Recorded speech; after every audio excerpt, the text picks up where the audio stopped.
And so we'll get started on Carlson survey.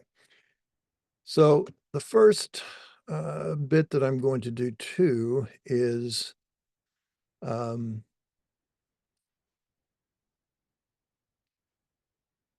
find out where they've moved it. There it is. Share. Nope.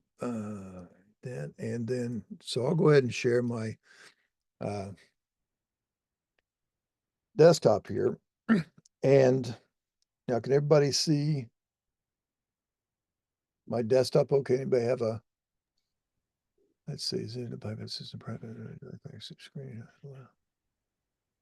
Yeah, whatever. Okay, so everybody's able to see my screen or anybody? Yes. Okay, so Yes. good, good. All right. Um, so what we'll do is I'm going to sort of go through the manual here a little bit, show you what's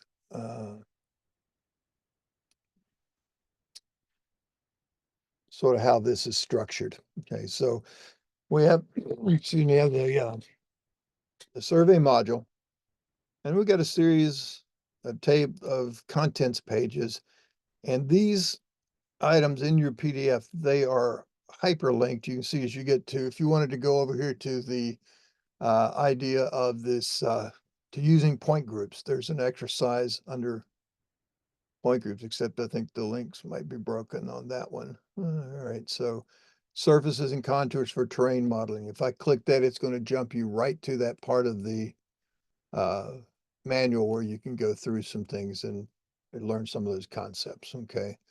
Um, there's no button that remembers where you came from. You just have to navigate your way back to it. So anyway, a couple of conventions that we're going to use here. There's in this first set of pages here, this is about your about your instructor. It's actually, this number 30 is actually now over 40 years. But the key thing about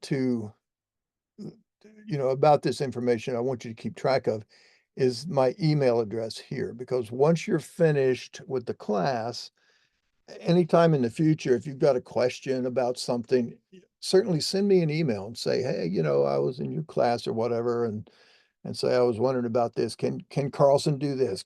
How do I do this? Or I'm having a problem doing that command you showed us, and I would do it. So even if it's not something that we went over in class, it can be completely unrelated. But that's part of what you get when you become an MSoft training client, is you get access to us for technical support, which you obviously have also access to Carlson directly for their tech support, and they're really good and about getting back to things. But sometimes it helps to ask it from a different perspective, and that's the perspective of a practitioner. Carlson software folks, they're really good coders. They understand that, and they understand the practice of engineering and surveying as well, based on working with their clients and putting this together. But first and foremost, they are a software company. So, please feel free to use that. And if it's something that we have to stop and research, we'll take care of doing that for you. If it's something that says, hey, I've got this, 350 parcel subdivision that we're putting in with full infrastructure, how do I do it? Well, that's more than a 15-minute or an hour and a half answer. That's a months-long consulting gig. And so if it ever gets into something like that, then we can certainly do that as well. We've had people engage us to come in and sit down and work on a project. They'll actually build us in our consulting rates. They'll build right into their project budget, and we'll work on development projects with them. I did one with a big high-end sort of patio home subdivision that was just a beautiful little development that was in upstate New York. It was right on a piece of property adjacent to the Buffalo Bills Stadium, which you'd never know. I mean, it was, when I say adjacent, there was a big ravine and wooded lots and all that between them, but it was really kind of nice and high-end stuff. But we we did some things like arched bridges and all kinds of, retaining walls and things like that that we modeled in 3D and did everything basically up, as a 3D model, and they were able to build everything on the ground, all the grading, all the road design, everything was done based on surfaces and done with machine control guidance on the on the grading equipment, that sort of stuff. So it can range from anything from just simple questions, supports, and at any point, it doesn't mean after a year it goes away. I still got clients up in Windsor, Ontario that I trained them, gosh, 6, 7 years ago, I think, and back when we were still doing a lot of traveling around and before COVID shut the world down. But they still send me a question every now and then. They'll get a new staff in. They'll have want to go something to clarify a point. So we still take care of that. So keep that part handy, and please feel free to get in touch with any type of questions there. Okay. Now, a couple of other bits of things about the book here. You can see that if you see some of these icons, that'll tell you what um, maybe it's a feature that's only available in IntelliCAD, or maybe it's in the AutoCAD only version, but there aren't any commands that are available in one that are not available in the other. Sometimes they just simply are set up and might work slightly differently, but the results are always going to be the same, and the commands are all going to be available in both versions. Okay, so um, you'll also see a couple of things here. You'll see these light bulbs and notepads. So there's a nice little things, and you'll see them in the margins of the manual. Like, well, here's one down here at the bottom. As a general rule, there's a little, you know, light bulb icon that says, hey, it's a good tip. All right, so that and all of this other stuff, like whether it's shaded and bold and all that, you don't need to worry about that. You'll see that when you get into the book, it'll make visual sense. Okay. So here now is really, and no need to necessarily read all this, but here's basically about how this works. And it's not a bit about Carlson Software, the company, it's a bit about how this stuff works. And it's really like you don't have a Carlson file, you're going to have a drawing file. You're going to have a DWG. That's a CAD file in AutoCAD format. And that's what this basically works on top of. Okay. But the Carlson software overlies that environment, and it still just creates lines and polylines and circles and points and text and all of that, but it keeps track of what those things mean. So if I have a series of connected lines that are representing a sewer alignment, for instance, manhole to manhole, um, I'm going to turn that into a centerline file, which is my horizontal layout, and I'm going to maybe have a profile, which is its vertical design, both the existing ground along that line, and then maybe the profile of the pipes as they go in at specific slopes. So those are going to be, three separate independent types of information that is gleaned from those things that are drawn in the drawing. And it stores all of that and keeps it separate and sort of out of your way. But it's going to let you work with those over top of that CAD system. So you're not going to have to say, how do I compute the slope of that pipe? Well, let's see, it's a 3D polyline. So I need to identify the point at one end, identify the point at the other end, get out my calculator, divide the difference in elevation by the horizontal length between the points. You don't have to do any of that because Carlson gives you the tools to do it as if you're working with these things as engineering type of objects. Okay, but at the end of the day, they're still just CAD objects. And that's really all this is saying, is that that is how this is going to work, how the software works. So, and I'm not going to get into going through a lot of this stuff in general on these upper ends of it, of the software. or the manual, I mean, in this front part, because these are things that we usually cover in our fundamentals class, like, the directory structures, how you organize your work, um, menus and settings and those types of things. We'll see those as we encounter them, but, and we'll go over what we need to go over as the time comes. Now, this is the first one. If we go back to our initial table of contents here, you can see all of this stuff we've just been sort of stepping through.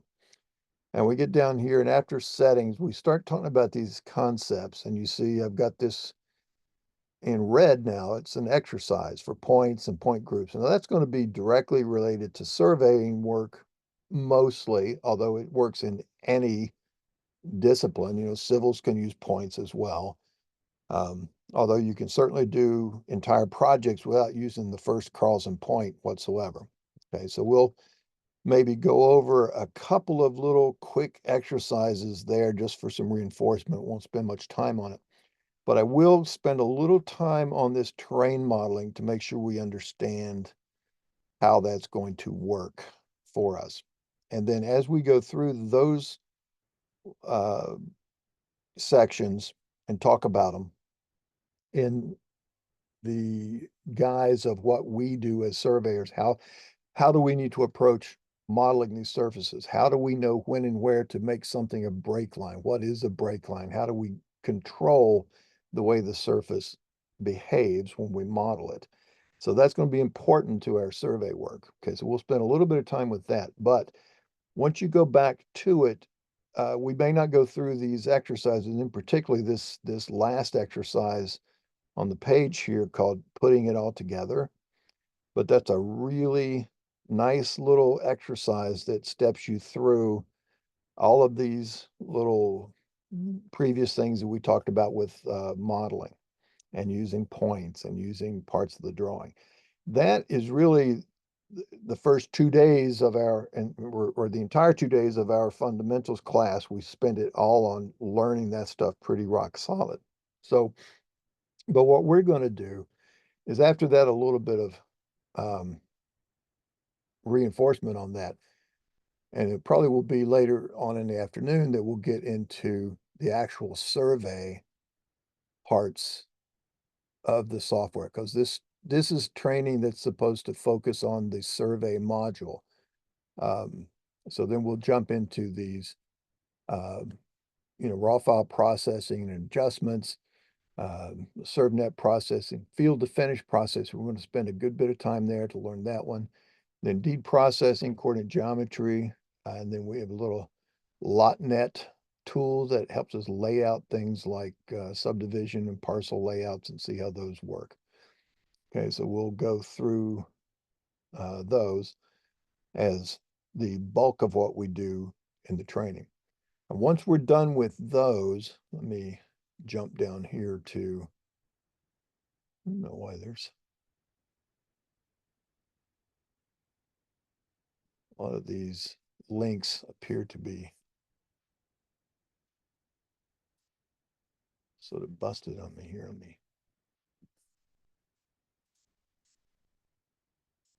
Oh yeah, here's what I want to get to. So once we're out of that little exercise section, starting here on page 78, there is a command reference, and notice the first part of it here says general menus. Now the general menus are file, edit, view, draw, inquiry, settings, and points. That's because every one of the Carlson modules, whether it's survey, civil, hydro, GIS, construction, point cloud, you name it, every one of those modules, they all have those menus from file through points. Okay. And it's the menu that immediately follows the points menu that is the one that's specific to your particular module. And in the survey module, that first menu is the survey menu. So you're going to start here with these file, and then there's the edit menu, which is pretty extensive. Then draw, inquiry, then there's points. And then once you're out of the points menu,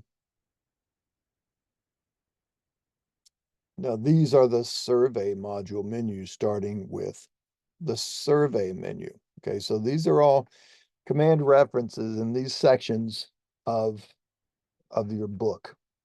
And so these are going to be commands that are specific to those menus, and it goes from survey to COGO to whatever is next. Centerline, area layout, annotate, surface, and then of course there's a GIS menu as part of survey now, and then that'll wrap it up. Okay, so that's going to be the structure. You got the sort of theory discussion and the exercises up front, and once you get to the command reference, they're going to be those based on the different menus.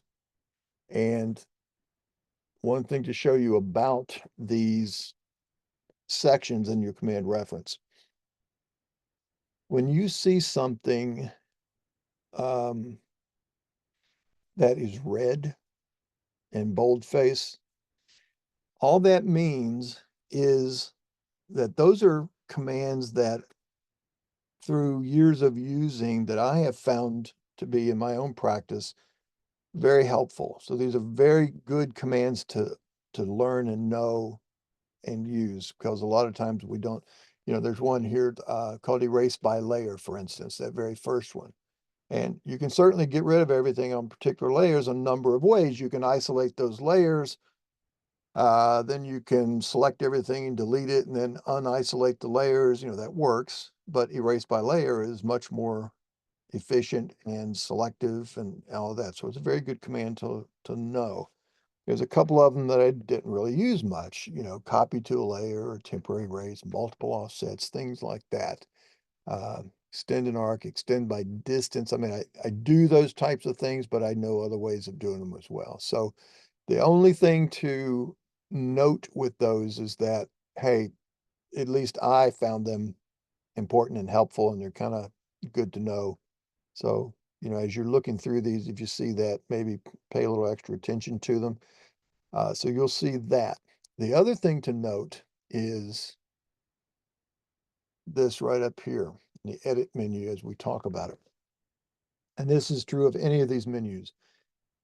These menus, this edit menu, for instance, contains standard CAD editing tools like move, copy, trim, and rotate. You can read that as well as I can read it to you. But it also, of course, includes the Carlson commands or the Carlson enhanced variations on those other commands. For instance, p-edit, the poly-edit command, which you see, right here on the menu, this poly-edit. But there's many more commands like remove polyline vertex, remove polyline segment, that are Carlson commands that make it much easier to work with your drawing file than some of those standard CAD commands. The standard CAD commands will still work, and they still do the same thing. And the end result, whether you use a Carlson command or an AutoCAD command, is still the same. It doesn't matter. Okay. It's whatever you're most comfortable using. But these menus therefore have a lot of those standard CAD commands intermixed within them. But what you're going to see in the book here are only going to be the Carlson commands and the Carlson variations. So if it's a standard CAD command, for instance, here, that first one is erase by layer, but you notice there's some clipboard commands. There's erase select, erase single, erase last. Those are all standard CAD commands. So the first one you get to that's Carlson by itself or Carlson on its own, excuse me, is going to be the ones you're going to see over here on the side. So if you don't see it documented on the side, then it's probably just a standard CAD command. Okay. So if you'll just keep those sort of little roadmappy things in mind as you go through it. And a lot of these things in the book are just little abridgments that came out of the help system. Sometimes they've been expanded because the help system didn't really expand it, didn't really explain it very efficiently, very well. So, for instance, here's one about this shrink wrap entities. I don't know why I didn't manage to get that one read because that's a huge command that's great. And here's an example. There's two different modes that it works. One is going across gaps and one is bounded line works only. But so many people use this software for 25, 30 years and they've never understood this other option because they've always used it just to go around these things that have gaps between them so that they can sort of shrink wrap all of that data and put a wall around it. That's what its intent was for, and that was to limit surface definition to stay within that polyline. But if you look at the other option, bounded line work, you can see this one, it also does something like this. If I've got a bunch of these areas, maybe this is phase one, phase two, phase three, phase four, or it's, maybe different property ownership or whatever. And if I go around the bounded things, well, it's going to create the overall outside boundary, as you can see in this after column. And then I can select that and get, um, the area within everything that's covered within those overlapping areas without having to subtract out those common areas, for instance. Okay. So just always keep those things in mind and sort of extend your thinking about how certain things might be able to help you out of certain situations. So we'll come to those cases, when you see those tools, and we'll think about ways that we can use them to help us, um, get through what we're doing. So let's take a look at uh, points and point groups. If you'll open your manuals to page 11, let me ask you guys something about this. Um, is anybody not familiar with working with Carlson points? It seems like since you are all coming out of a surveying approach, you probably are pretty familiar with it. But like you're aware that, you know, I mean, you know what your point number 1367 is going to be, has an X and a Y and a Z and a description and all of that. And it probably lives as a piece of data somewhere as well. But like you're aware that, there's things in the CAD system that are, and let me put quotes around this word, they are pointy, in the sense that you can define a point based on their location, but there's no real point that's defined there. Okay, like if this is a polyline, A to B to C to D, there's no real point at those locations. And the CAD system has an entity called a point, but that's all it is. It's just a point. When you talk about a Carlson point, we're talking about something like this. You might have a CAD point that can be a dot or maybe a little plus or an X, or it has different representations. But then a Carlson point object has a point number, an elevation, a description, and a symbol, all of which are optional with some of those. Okay. So does anybody need much review on what points are and how they work? And we can go through a couple of exercises here if you want. Anybody need to run, anybody would like to take a 5-minute run through some of that? Or anybody, or is everybody good? Lively class. Okay. Um, go ahead. Hi, can you hear me? This is Mark. Yes. I have a question. So, what happened to me a few days ago? I I'm using Carlson in the fields as well, and all these point shots that I took. Let's say, for example, a hydrant, right? And I have this beautiful symbol, attached to that point. But when I downloaded into Carlson, those those nice images went away, and just the point remains. Yeah.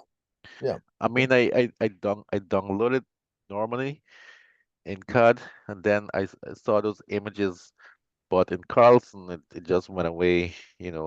and it Yeah. leave the field to the line work. That was it. Right, right. I would like So, to see those images. yeah, well, that, Yeah, yeah, and we'll get to that basically at the field to finish part of the class. But really what's going on is in the data collector, are you using Carlson survey out in the field like Serve PC or yeah, Serve? Okay. So that allows you to establish on the data collector a block, a library of blocks. And you say, when I use a point code that's, FH or HYD, it's going to see that and it's going to choose to draw that hydrant symbol. If I see one that says, a tree, it's going to look like a tree or a manhole or you get the idea. And it's going to choose those and put them in that drawing. Now, when you transfer that to the office, if all you're transferring is the CRD file, then there's nothing inherent in that CRD file that carries those symbols that your data collector shows you. right. Those Yeah, symbols are in the little CAD file that you see on the data collector, and you would have to transfer that also. And you could do that through either DXF or DWG. You can actually transfer that along with the CRD file, the coordinate file. And in that case, you would get those symbols. Okay. We don't usually do it though. We usually let the data collector show us those and show us line work and stuff between them, right. Okay. uh, Then, basically as a means for us to see in the field whether or not we've gotten everything to our satisfaction. Okay. And then we come back and we go into the office and we put the points in, and then hopefully we've got the same codes are going to tell it to do the same type of things, but it's got to pull the symbols from a different place. And it's got to make sure that the codes are telling it to draw a symbol in both places.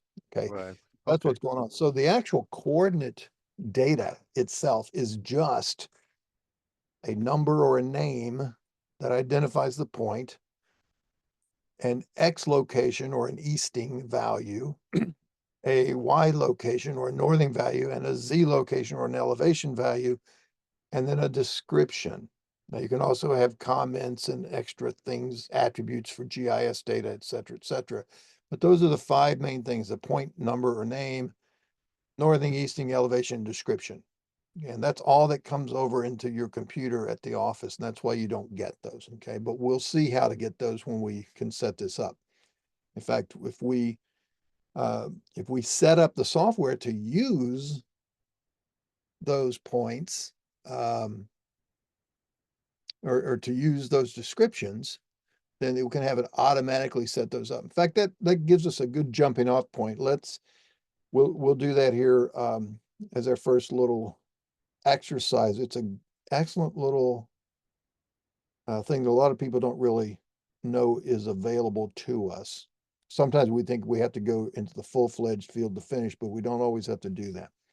So let's do that as an example.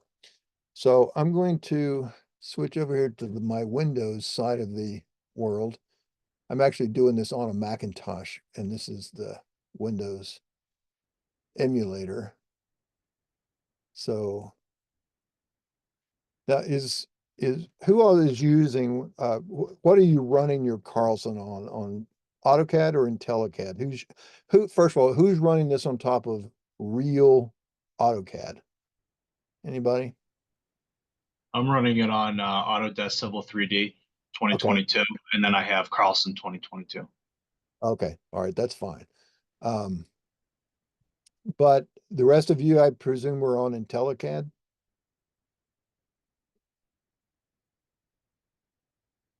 Okay. And it really doesn't Yeah. matter. It really doesn't matter. I just want, if you see something on screen that you don't recognize, just, let me know and I'll step you through it. So there's a couple of things. All right. So I'm going to start out with my start screen like most of these, and they'll work similarly in both platforms. And I'm going to choose new drawing up here at the top. And I'm going to choose a DWG as my drawing type. And I'm going to choose this from an existing template. I'm going to say next. And it's going to ask for a template name, which I could use any of these. I'm just going to use, excuse me, just that standard Carlson DWT. I don't even know what is in that file, but that's basically something that's just going to set up a bunch of layers and line types and text styles and things like that. Okay. And next, I'm going to get, because I've got it set up to run this wizard, it's going to help me to set this up. So I'm going to look at my default drawing folder up here at the top, and that's okay, but it wants to know a new drawing name. So I could either just type a name there and it would go in that default location, or I can choose this set button and it's going to put me in this dialog where I can change to a different folder, which is what I'm going to do. So right now I'm in Carlson projects, and over here I've got a list of subfolders. I can also hit the browse button and just use the Windows picker. But I'm going to go to my subfolders, and I've got this folder called 2024-1108 survey class. So I'm going to double click that, and that's going to put me down in that folder. And I've still got nothing in that folder now, but I've got two subfolders in there. I've got data sets, and I've got this field to finish quick start guide.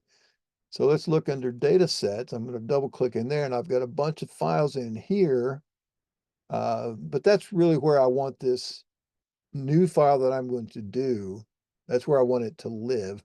So I'm going to, now that I'm in that folder, I'm going to click in the file name here, and I'm just going to call this one auto-symbs. So auto symbols, basically, right? Let me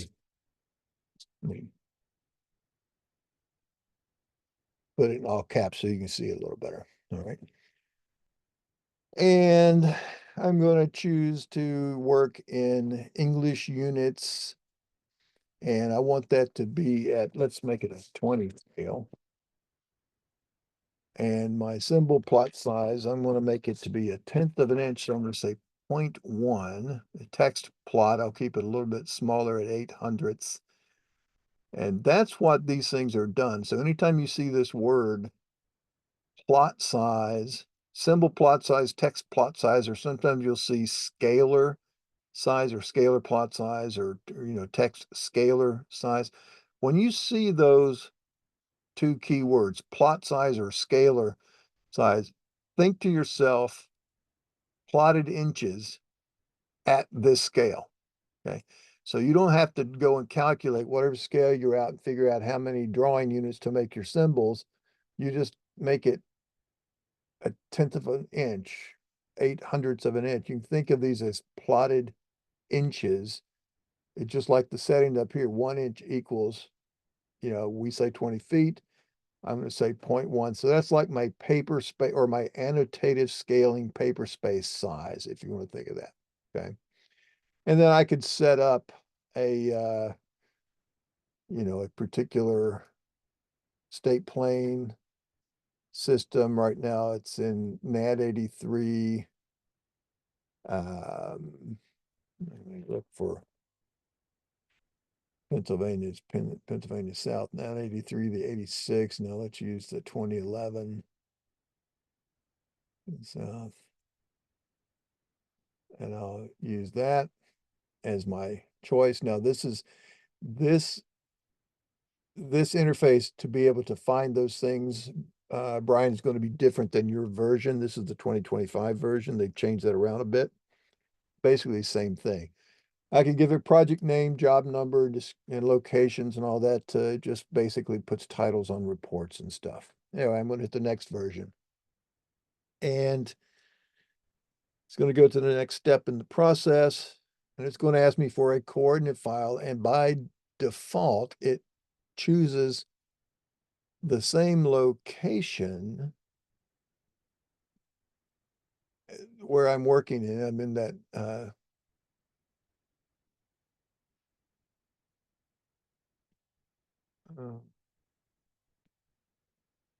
my data path, data sets, my coordinate file. They changed that around a little bit. It should come in and automatically offer to be the same name as the drawing, but of course it doesn't have to be. So I'll make that a new file. And it should say right here, and it looks like that's something, the new update they've broken. It doesn't show that. I hope it makes the right file. So we'll say, and import points from, right now I'm not going to do any importing. I'll just make a blank file. So I look up here at the top and I see I've got, at the top stripe up here, I've got a coordinate file is auto-sims, and then I've got a drawing file, which is auto-sims.dwg. So I got what I needed, but there's nothing in it, nothing in my drawing file, nothing in the coordinate file. So we're going to choose to bring some points in. So if I go to points,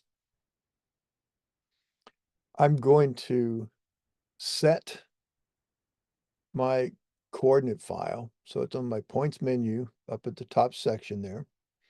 Set the coordinate file. Oh, I'm sorry, not set. I've already set that. Apologize. I'm going to go to points and I'm going to import a text or ASCII file.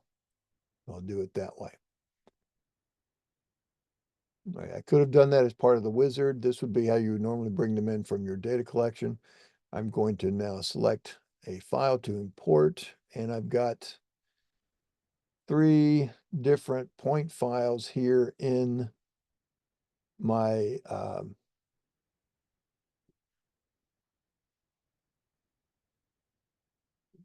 little set, my data set. I've got this one called plat. I've got one that has nothing in it. And then this is one from the least squares example, northeast and elevation. So if I choose plat.txt and choose open, that's going to bring in these 54 points. They're going to have some point number, northing, easting, elevation, and description. It's common format. You can sit there and these will explain what they are. You can choose any particular value to add to the point numbers. Like if they're 1, 2, 3, 4, you could make that, add 1,000 to it, and they'll be like 1,001, 1,002, etc. You can filter descriptions or skip with particular descriptions, etc., etc. How do I want to draw my points? I can either not draw them, or I can, in fact, I'll turn that off right now. I'm not going to draw them. I'm just going to bring them in. And I could assign a point group to them if I want. Everything's good to go there. I'll say, okay. It tells me it read in 54 points. There's nothing in my drawing. I go to points, list points. There's my file. And I'll look at all points in my coordinate file. And here they are. There's added 1,000 to the point numbers. And you can see they all have these different descriptions. Okay.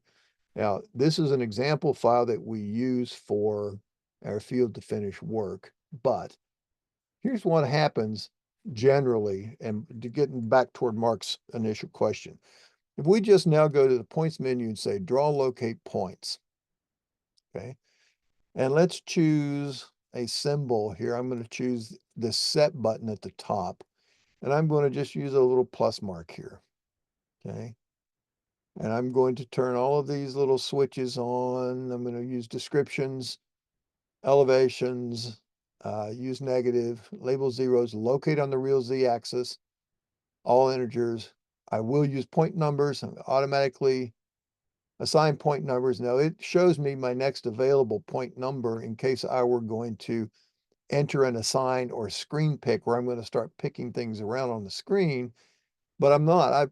This is a dual command. It's draw/locate. So draw means it's going to read an existing point and put it in a file. So that's what I'll do. And I'm just going to come down here and choose draw all. And you're going to see them all plop into place. And they all look exactly the same. There's my little symbol, my point numbers, my elevation, and my descriptions. And I can see up here, I've got like some oak trees, I've got sheds and hubs, etc. Okay. So, but nothing really came in. Where's my Where's my fire hydrants, for instance? In fact, let's take,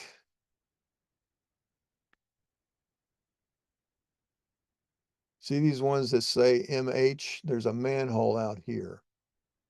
There should be another one right in there, and there's one down here. Okay, so I've got 3 points that say MH for manhole. Well, if I'm out in the field and I see a nice little circle with an S in it for a sewer manhole, that's really what I wanted to see plotted there. Well, you can do it several ways. You could go to draw locate points. You could set the symbol at this point and then choose up here at the top, inlets and manholes. Scroll down and find this. Let's use that one that says MH. And then we could here for wildcard description match, just say MH. And then say, I'm going to say draw only new for my duplicates here. And I'm going to say draw all. And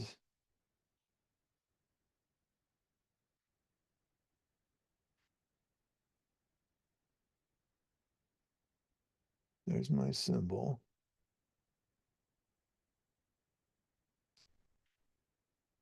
MH.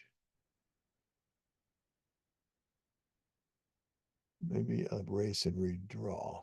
But I didn't want to, let's see, that did it. Yeah, that did it. Okay. So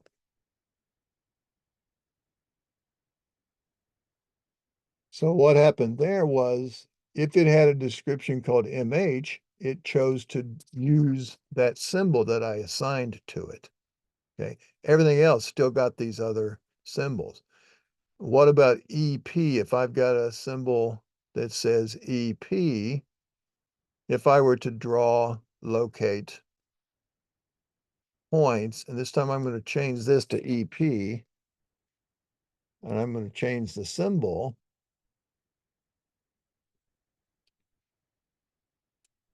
It's something that looks like a electric power pole. And now if I were to draw all, you see that there's an EP, the manhole had theirs already done, so it didn't redo it. So there's that one. So this is sort of the beginning of, now there's a UP, a utility point. You didn't find that one. Here's another EP. So this is sort of hinting around the edges of what draw, or I'm sorry, what field to finish will do for us, okay?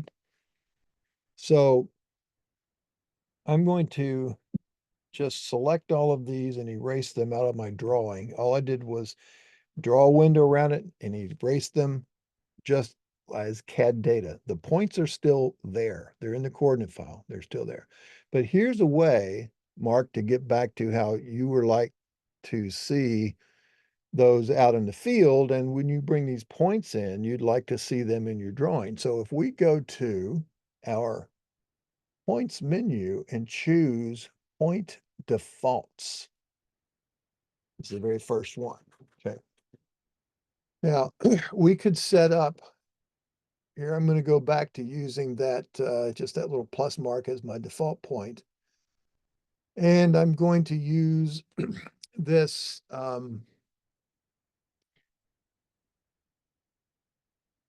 this what's called an attribute layout.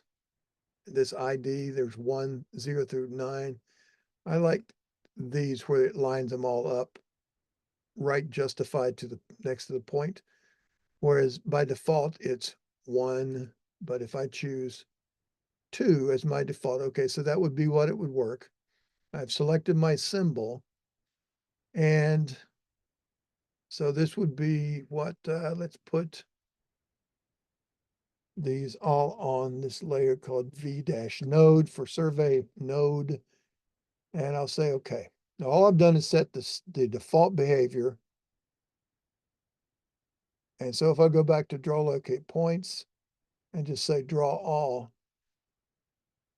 sorry, let's try that again because it, I still had that filter in there. So I'm going to draw all with an asterisk. So I'll draw all. There they are. They're all back to being here, but they're all lined up on the left. And if I select that, I can look up here in my properties and see that I'm on that layer V-node because that's where my defaults told it to go. But my manholes are still here. My EPs are still there. All right, so now let's do this. Go back to points, to point defaults. And all the way at the bottom, there's a box that says use field to finish for point styles. Now, this is not the full-on field to finish processing routines, which are going to draw us those, lines, multiple 2D and 3D lines with offsets, etc. This is just basically handling the points, okay? So if I'm going to say use field to finish for point styles, and I've got some additional draw options that are also coming out of the field to finish process, but the only thing I want you to look there is make sure you got point numbers, elevations, label zeros, descriptions, notes are fine. Locate on the real Z-axis, I would always say that. The rest of the stuff here doesn't much matter at this stage. And then say, okay. But now what we have to do is, if we're telling it to use field to finish for these styles, we have to give it a code table. So let's choose the set button. And instead of choosing one of these multiples that we've got here in my settings folder, I'm just going to call one that says auto-symbs.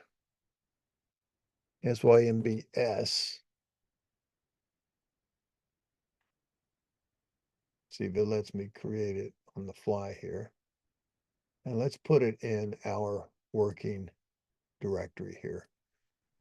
Auto-symbs, auto symbols. That'll be the name of my field code file, basically. I'll say open. Okay, it has to exist first. Sorry. Let's cancel all the way out of that. Let's go and do that part real quick. Let's go to the survey menu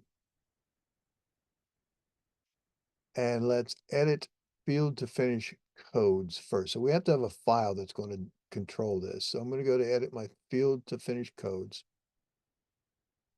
And now I've got a new file. I'll go to my data set. I'm going to call it auto-symbs. All right. So if I had a library of all the points that I'm going to use, I'm just going to make a couple. All right. So I'm going to add one for manholes. So I'm going to say MH. And I'm going to call that manhole as a full name and description. What do I want to call it? Anything at all? I'll leave it off. I'll leave the description. I'll let the symbol govern what the description is going to be. Okay, now that's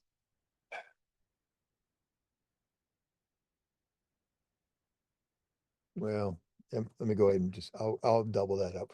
We'll talk about the differences between codes and descriptions a little bit later.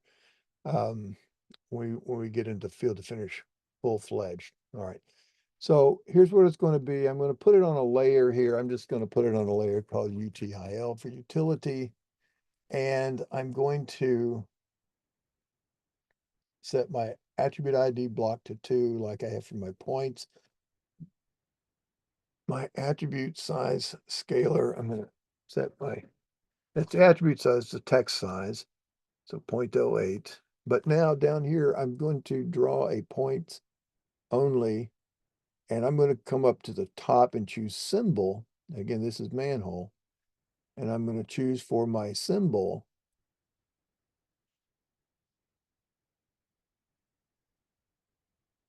There's my manhole. And let's make that one twice as big. So 2/10. So I'll put that in my symbol size scalar. And I'll say, okay. All right. So it's going to just draw a point and put it on that layer. All right. I'm going to add one more here called, what was it, EP? I think we used. electric power. Sorry, I'm double typing here. So we'll just call it, we'll call it poll as a description. So that'll show you how this is going to work separately. Also goes on utility for symbol. I'm going to choose for this one that SP220. We'll keep it as our default of a 10th. Insert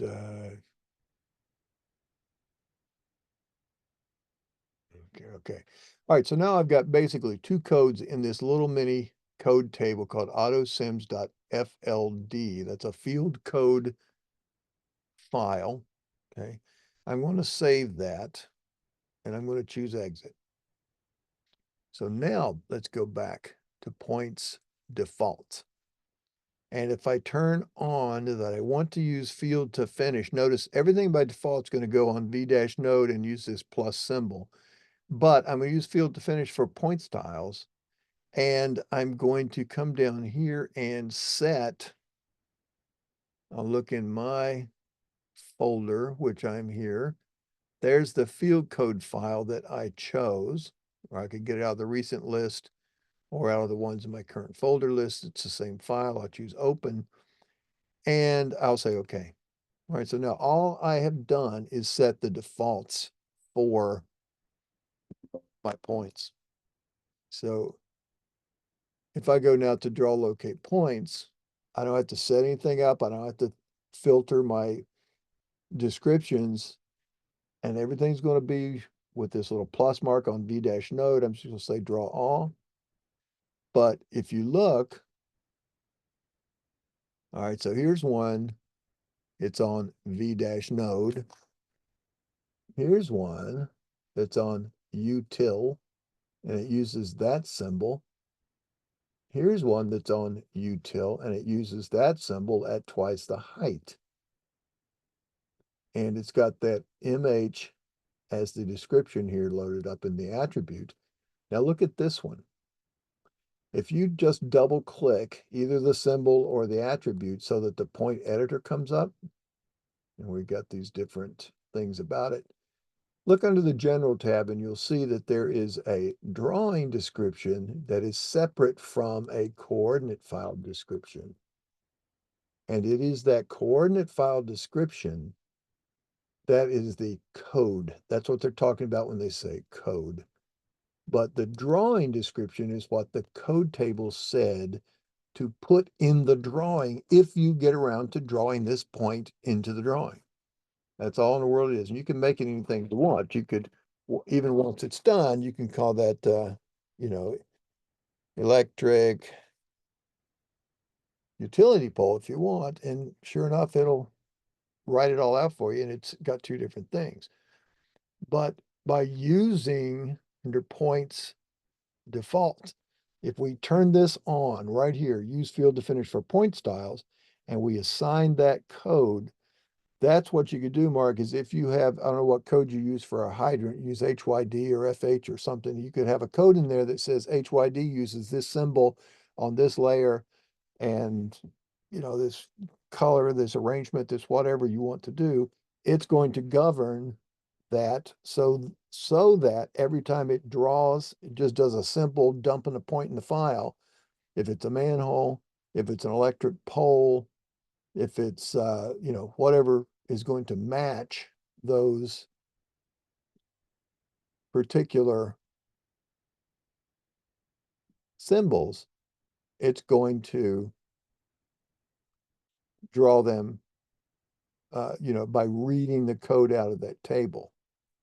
Now, if we look at, I'm going to go back to survey.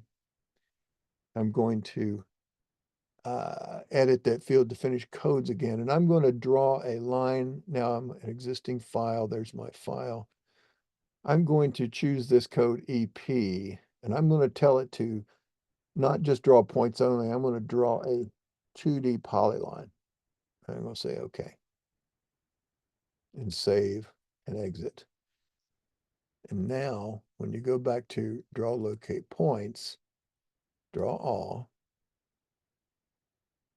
Well, now, I thought I told it to draw power pole by drawing 2D power or 2D line work.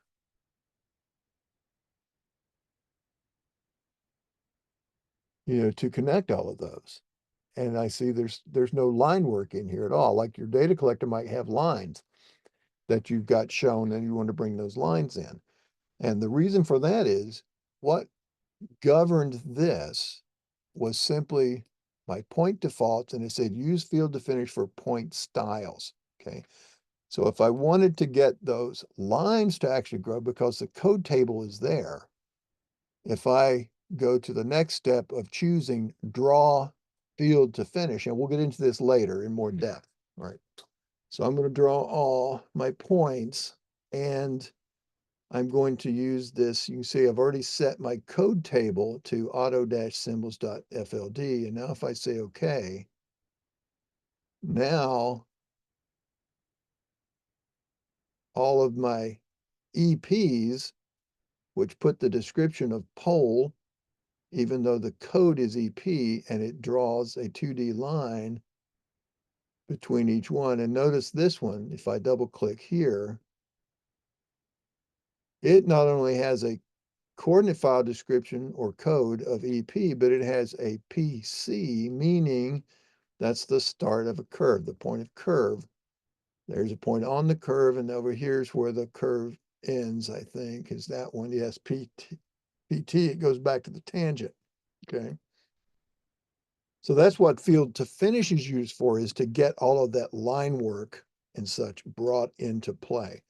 But if you just want to see the symbols that your data collector shows on it, all you need to do is have a file on the computer in the office that matches the same symbols that you use out in the field, and set up your defaults under point defaults to use field to finish for point styles and point it to that FLD file. That's a field code file. And you can take it from your data collector by this. If we go to survey,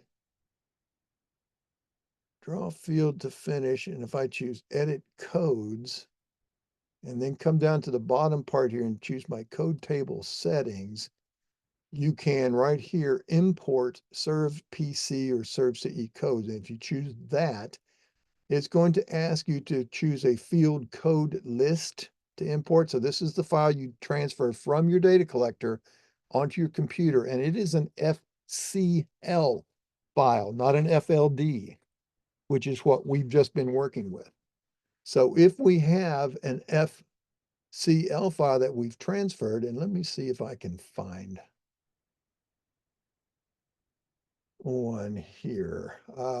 Let's see, I'm in data sets. I'm going to go up one. Let's look under field to finish. No, I don't.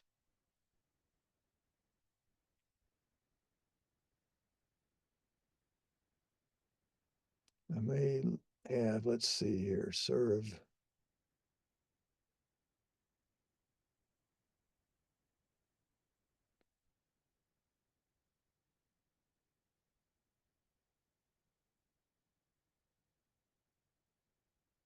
Let me see, somewhere.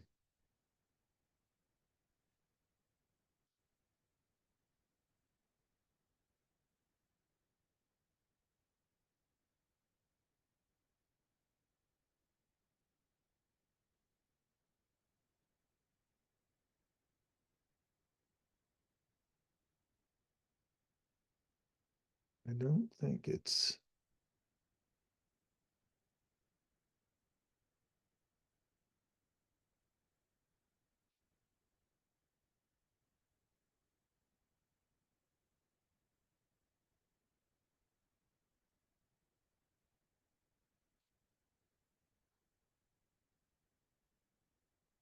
We've got a.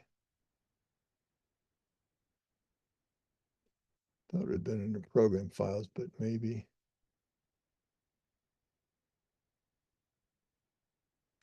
Yeah, there it is. So if I have, say, All right, here's one called demo FCL. That's my field code library that lives on my data collector. So if I bring that in, it brings in those codes, and you can see them all here that do, they each have their own different types of things that they're going to be doing by default. So, and if I save that, that's going to now save it to this auto symbols FLD. I have no idea what that's going to look like. There we go. So field to finish was set up to try to, they've got a bunch of things that connect, like there's your driveway outlines and shed to shed to shed. So there's different controls. So even with that one drawn, if I'm just draw locate points, notice they still don't draw the line work. That's what draw field to finish does. But here's a point on layer called pavement, and it uses a little X, doesn't do anything to the description. Up here's one called fence line concrete monument. It's on a layer called fence. All right, we still have our pole and our manhole because we had those already defined. All right, so you see the idea, and there, let's go here to say there's building, then that's on a layer called building. Up here's a layer called hub. That's my control. That's my traverse. One called shed. That's probably also on building. It is, yeah. All right, so that's governing the actual point itself and the symbols. Now, I don't have any symbols defined. There's one for property line, looks like it, or point on line. Looks like it might have been defined. You see it's red and it's a plus instead of an X. Otherwise, it's all going to fall on, let's see if this one is not. No, that's defined because it goes on layer spot. There's probably something somewhere that's not in that.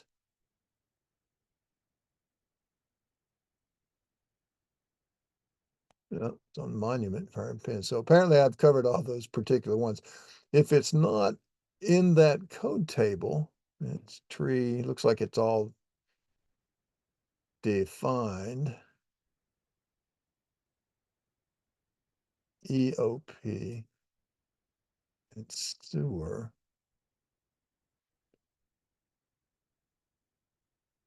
All right, so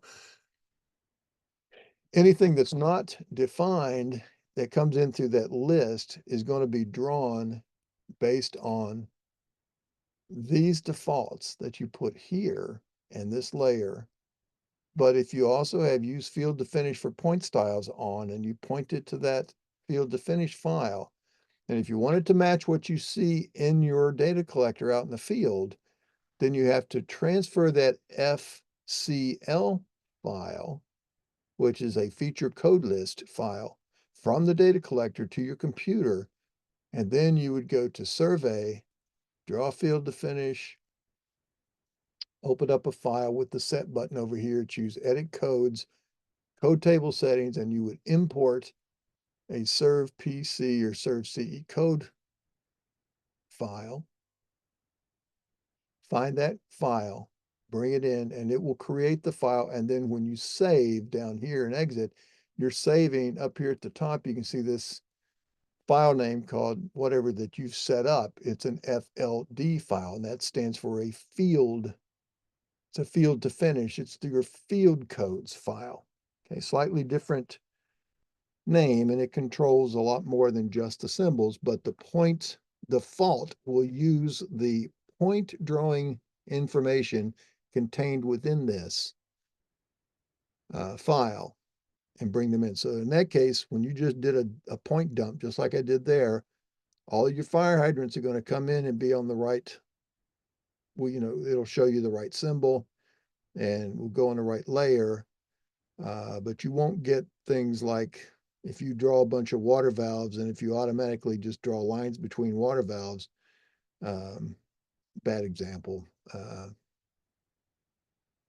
electric poles, manholes, assuming that they're connected, but they're not necessarily, we don't necessarily know that. But anyway, let's say a bunch of, well, down, oh, perfect example is right here, these pavement points. Okay, so they're all going to be connected with that edge of pavement, drawing around that that feature. But to do that is where you need to bring it in through draw field to finish. Otherwise, you can still get the symbols as long as your point defaults has it set up to use field to finish for the point styles. Okay. Everybody clear on that stuff? Yeah, thank you. You bet. All right. I'm going to uncheck that from my point defaults. Let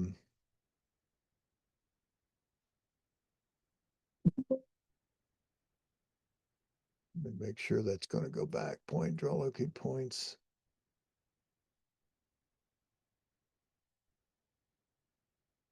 Yeah, so they're now back to v-node. Now, one thing you may have noted too. Remember I set that attribute ID as 2, where there was that different style that you can set right here. Like this is the default where it's point number centered over top of the symbol, elevation off to the right, and the description, it gets centered under it. And 2, like what I've got, they're lined up here.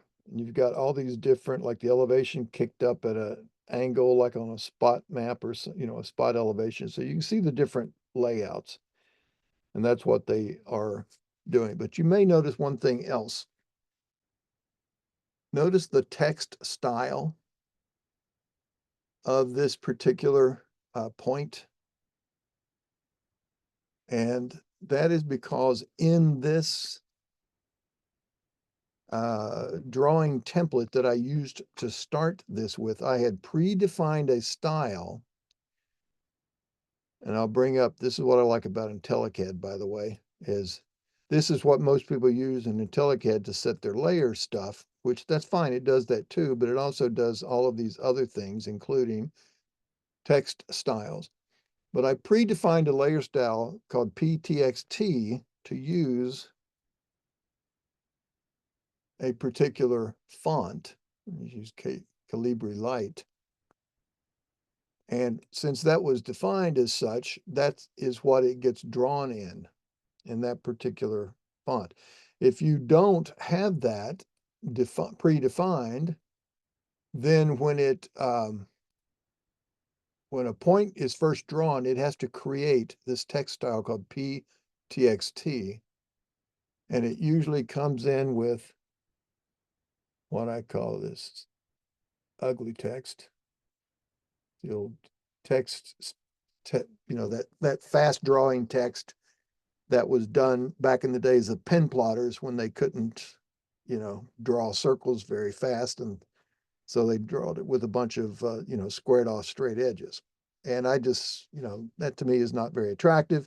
I use points and I use elevations and descriptions quite a bit when I'm doing my mapping. In fact, I'll do, occasionally I'll maybe, let's see here.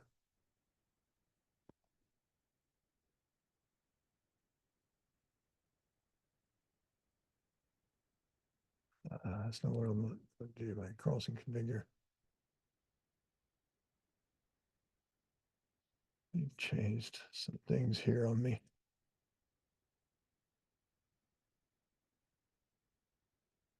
Wow. They've changed the behavior of a lot of this stuff. Okay. So let me go back to that.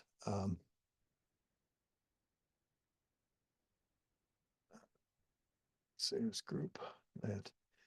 So it used to be in the IntelliCAD version anyway, when you selected a point, you could just grab that grip and move that independently and it wouldn't move the, oh, okay. It's just the preview that's different. I see. All right. So what I do is, like, a lot of times I will say move these descriptions around to label my drawing, and then maybe I will say freeze the other attributes. Okay, and I'll use that to actually document my drawing. So I like to have my text style, which was this PTXT, to be something that's either attractive or something that my client might require if I'm working particularly for, say, a government or state agency. All right, so um,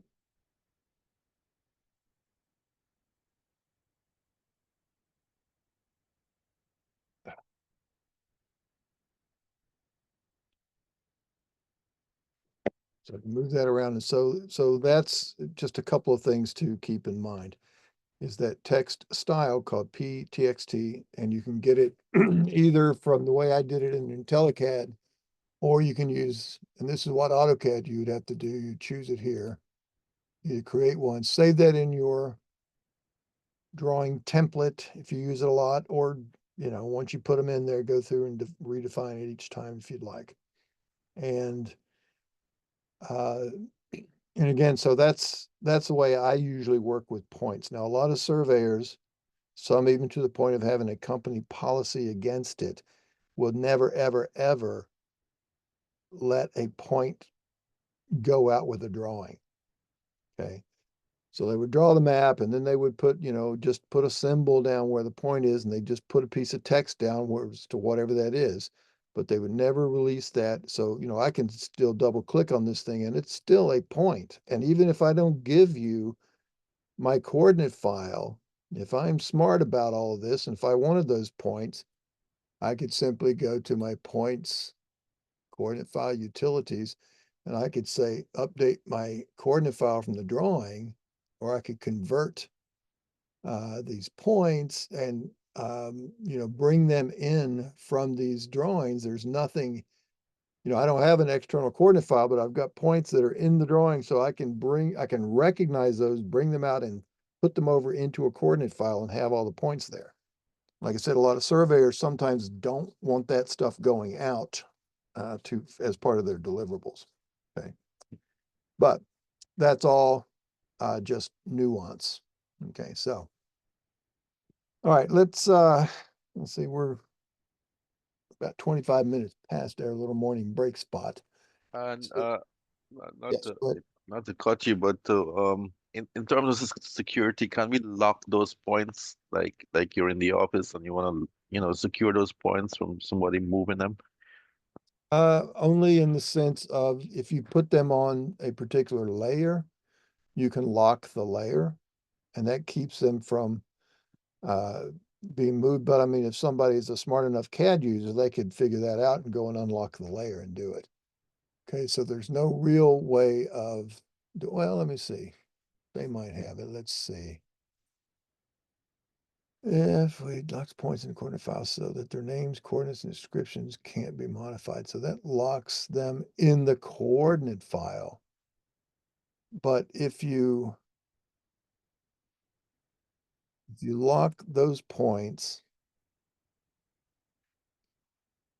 okay, so that's only supported with SQLite. So what you would have to do is under your settings, Carlson configure, under general settings, over here on the right-hand side, you would have to, instead of using Carlson alphanumeric, you would have to use this as a format, this SQLite. And that's a database format, and that will allow you to lock the database. Okay, so here's what will happen then. If you did that, if you did use that format, and that's a good format to use if you do a lot of GIS data attributes, that will if you that particular format, if you're using GIS data capture when you're out in the field, or at any other point, you can assign GIS data of all types to those points. And that goes into part of that point database. It's the exact same data and it behaves exactly the same as a CRD file. But it gives you that extra little functionality. And if you don't use it to get the GIS data, you have to just simply, it just creates another file, the same name with a GIS extension instead of a CRD. But anyway, if you do use the CRDB format, that's your database format, then you can lock the points. And what that does is it locks that file, the coordinate file that's outside the drawing, it locks that so that it cannot be modified until you unlock it. It doesn't keep anybody from looking at the drawing and grabbing a point and moving it around. Okay, so if it were locked and somebody came in and sat down while you were, on break, and they just, say, grab these points and out of pure spite, move those around, now it would still give them this. And if it said, we want to update the coordinate file for the modified points, if it were locked, even if they say yes, it won't update the coordinate file. Okay, so now I've moved that. And I'll say no, and then I'll move this one over here. So, so now it looks like, and I've obviously put these 3 points in different locations, but when I choose to edit that point, see, it tells me, hey, it differs from the coordinate file. Choose which one you want to edit. Okay. So what it does is it keeps the actual external file locked, but it doesn't prevent anybody from moving this stuff on the screen. They could still do that. Now, the way to fix that, of course, is if it is locked on the file level, but it's not here in the screen, then you can either, update the drawing from the coordinate file. See how I put them back? Or you could just simply redraw locate, and it would put them back in their original place when it recreated the points in the drawing. And so that's one of the things to, one of the things to be aware of and to keep in mind that there are times you're going to have a drawing that has points in it. They may or may not live in the coordinate file that you have attached to your drawing.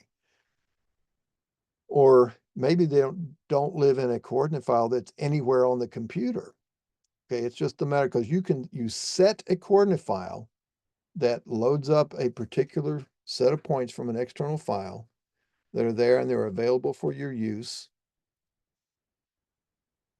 And they can either be or not be drawn in the drawing. By the way, I'm going to turn my point numbers and descriptions back on. It could be that, you haven't drawn them in the drawing at all, but they still live out in the coordinate file. In fact, what is this?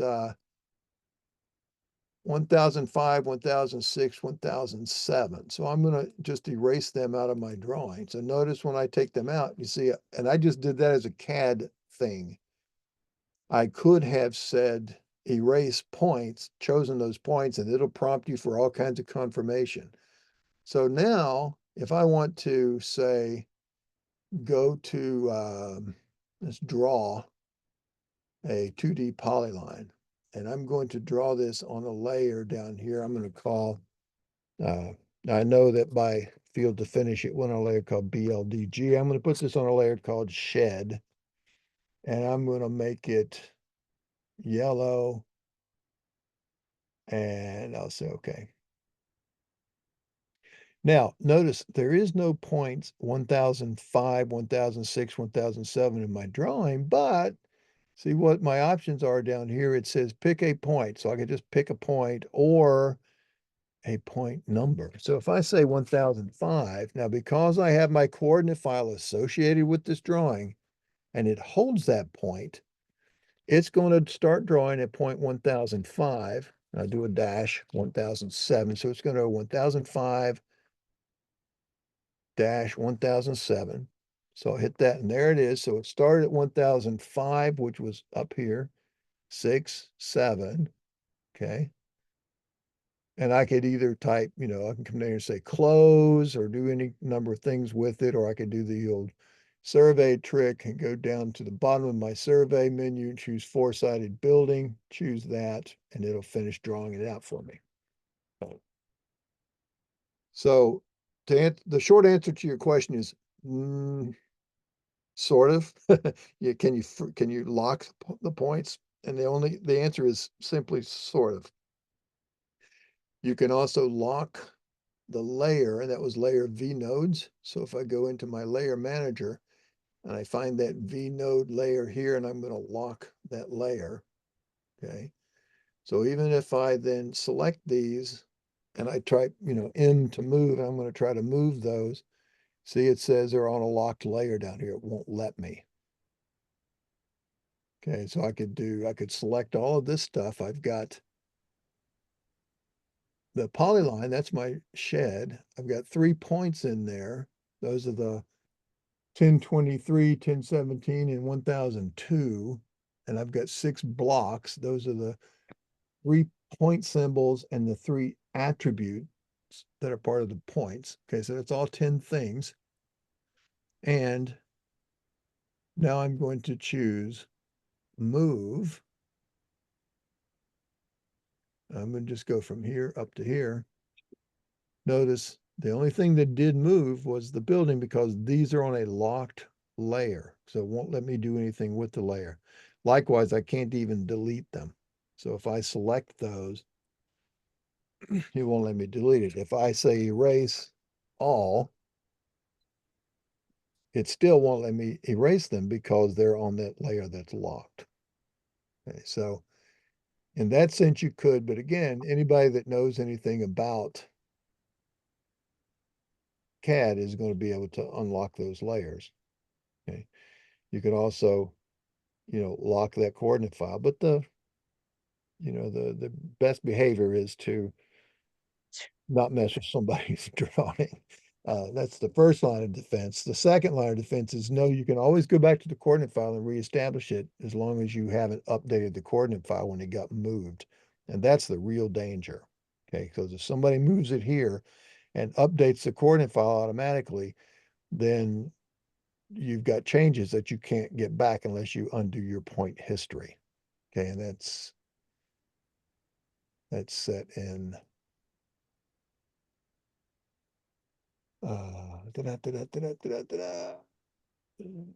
point history. So I've got these points that I've imported. Here's these different points from different commands that are created, and I can, go down through. Oops, sorry. I can go down through a particular, level in my list, in my history of commands, and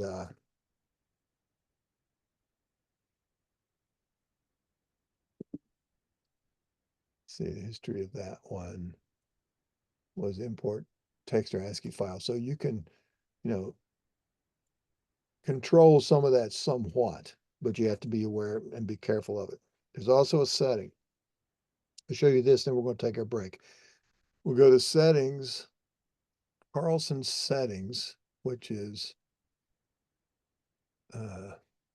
sorry, Carlson configure, the third one down.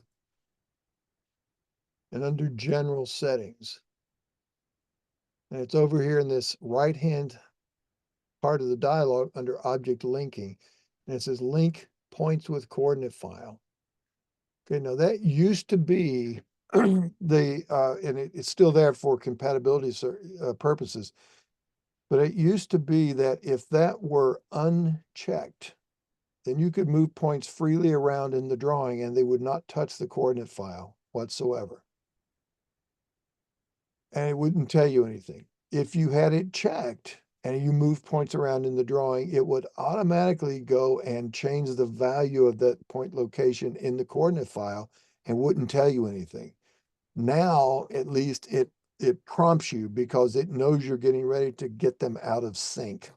So it prompts you, regardless of what you have this linking set to, but it prompts you to, hey, you're getting ready to change its location. do you want to also update the coordinate file? Okay, so it has to be purposeful. But back in the old days, before it did all that, I was teaching this class down in Charlotte, and it's a pretty good sized surveying company, much like what you all do, this construction stuff, but you know, these big high-end, high-rise buildings. And they also did a lot of boundary surveying for homeowners. And so we're in the training room. There are about 12 people there, plus the surveyor manager is there. And he says, "Oh my gosh, everybody go back and check your office computers and come back and tell me what yours is set to." And several people had theirs unchecked so that when the points moved around, they did not want it to update the coordinate file because they were in the habit of drawing a bunch of points. And if they needed to move the point out of the way, they just shoved them out of the way a little bit on the screen, knowing they could always go back to the coordinate file. Other people had that setting checked on because they thought, well, if I move the point, I don't want to have to go back and, you know, update the coordinate file. And so the guy realized this, well, that just explains the last couple of lawsuits we've had, because some people would work in the fashion of, say, trying to resolve a property corner with a point, and they would get in around the, you know, they get down in the weeds, you know, really tight here, and that might be in the way, and they would just grab it and, you know, just sort of shove it up here out of the way. This never came up. And, you know, they would use that to try to check out the lines and, you know, any other points they might have to try to figure out what's going on. So what happened then and what still happens now is whatever setting that is on right here on the computer that creates the point in the drawing file, whatever that setting is, that's the behavior for this point. Even if you go back and uncheck it, it doesn't then start working like it's not linked. It's whatever it is set to at the time of its creation is how it behaves. So in this large company, some people were doing it when they put the points in, they were working along thinking, okay, it's not going to affect my coordinate file because because I have it unchecked. But then somebody else might pick up the file and work on it the next week, and maybe their computer is set to be the other way, knowing that if they move the point, it's going to update the coordinate file. And so they behaved accordingly, but it was behaving in the drawing the way the link check was set at the time it was created. And so that got everybody's wires crossed. And that's why Carlson put that little warning dialogue in as a, so that's why Carlson put the old warning dialogue in as part of that operation now, so that it's no longer quite so confusing and arbitrary. Okay. All right, so let's take us our 15-minute break here. We're getting close to, well, I guess we're 40 minutes late getting there, but it was a worthwhile trip, I think, to sort of set the stage on these points. And I'll leave these other examples, these exercises in particular. If you guys don't use point groups very much, go through this exercise on point groups. It's a really excellent way to, for instance, we had all these points for these corners, and if the way we had the point groups, and the exercise will step you through all that, you can draw, property corners at every one of those corners throughout the whole subdivision just based on drawing a point. You turn off the point number and description and elevation, use the symbol, and you choose to draw a group, and you've made those. So it's sort of like field to finish without actually being field to finish. Okay. So you can go through those on your own. But for now, let's go ahead and take our break. Let's come back at about 2:25 after. Let's see. I'll tell you what, as a As a little bonus, since you've been so good and I held you late, we'll get you extra 4 minutes. So let's come back at 11:30. We're all on East Coast time. Is that correct? Yeah. Yeah. Yes. Okay. So yeah, Gonzalo, are you? yeah, I'm in Pittsburgh, so we're all in good shape here. You're basically Boston and New York, right? Yes. Yep. Gonzalo's in Mexico, so I don't know exactly where. Oh, okay. Wow. You had to Yeah, get up. but it's only an hour earlier, so that's Oh, Yeah. really? Okay. All right. Well, that makes me feel a little better. So I had a I had a class once. There was a guy in where was he? Somewhere in Alaska. And but he got up early. It's a class at about 4 in the morning. Yeah. All right, so we'll come back at 11:30 and we'll pick up from there. All right. All right. Thanks, Ken. You bet. all right.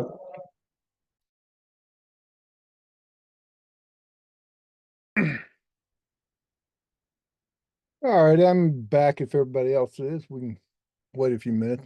Give me a thumbs up or just unmute and say you're back, whatever.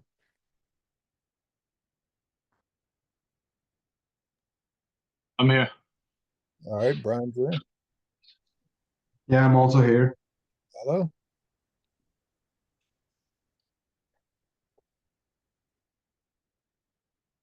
I'll give the others a few more minutes.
All right. All right, Mark and Samantha, Julio, if you guys are back, give me a thumbs up or let me know.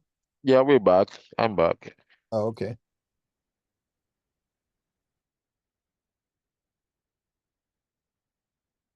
So we'll wait on, Yeah, Julio's back as well. okay.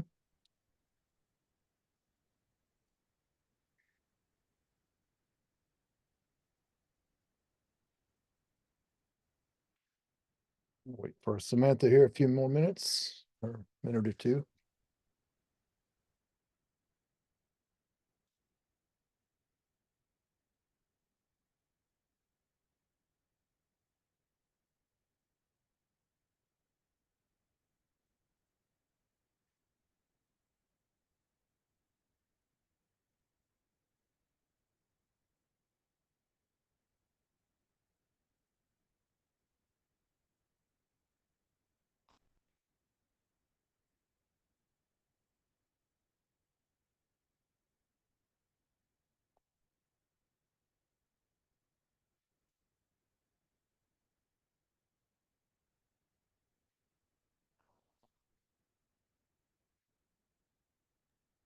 Hi, yeah, I'm here. Oh, okay, great. All Great. right. So hopefully everybody got all 3,700 emails answered that came in while class. Yeah. I So, wish. no worries. I know the feeling. All right. So we've talked a little bit about some points and sort of took a deep dive on some things, but basically as a recap, just in terms to make sure everybody knows what points are in terms of your Carlson software. When you are inside working in Carlson, you're inside of a DWG file, it's a drawing file. And the drawing file, in terms of CAD entities, the only thing it knows about are things like points, lines, polylines, circles, ellipses, which are really mathematically just circles with uneven axes, um, text, things like that. So a point to AutoCAD is just a single location with an X and a Y and a Z value associated with it. And it's represented a number of different ways in the CAD file. It can either, it can have, what if you look under the settings menu, and I'm looking at this point style. It's if you want to type the command for AutoCAD, it's DDP-TYPE. And it brings up, your points can be displayed as nothing, as a dot, a plus, an X, or a vertical bar, or the next column are variations of those same things, but with circles drawn around them. The next one is a variation of those same things with a square drawn around them. And then finally, a circle and a square drawn around those various types over here. Okay. And those things become the display of points, unlike a Carlson point, which is actually, if I explode this, it is a symbol, which is a block by itself. And this particular block was made up of two crossed lines that looked like a plus. And it had these three things up here called attribute definitions. There's a point number, an elevation, and a description. Okay. Put them all together. And if I select this one thing here, I look up here at the top and it tells me I've got a group of three things selected. One of which is a point. That's the AutoCAD point that lies right at the crosshairs. And it also includes two blocks, one of which is the graphic block or the symbol, and the other one is the attribute block, which has those three attributes. Okay. So if I change my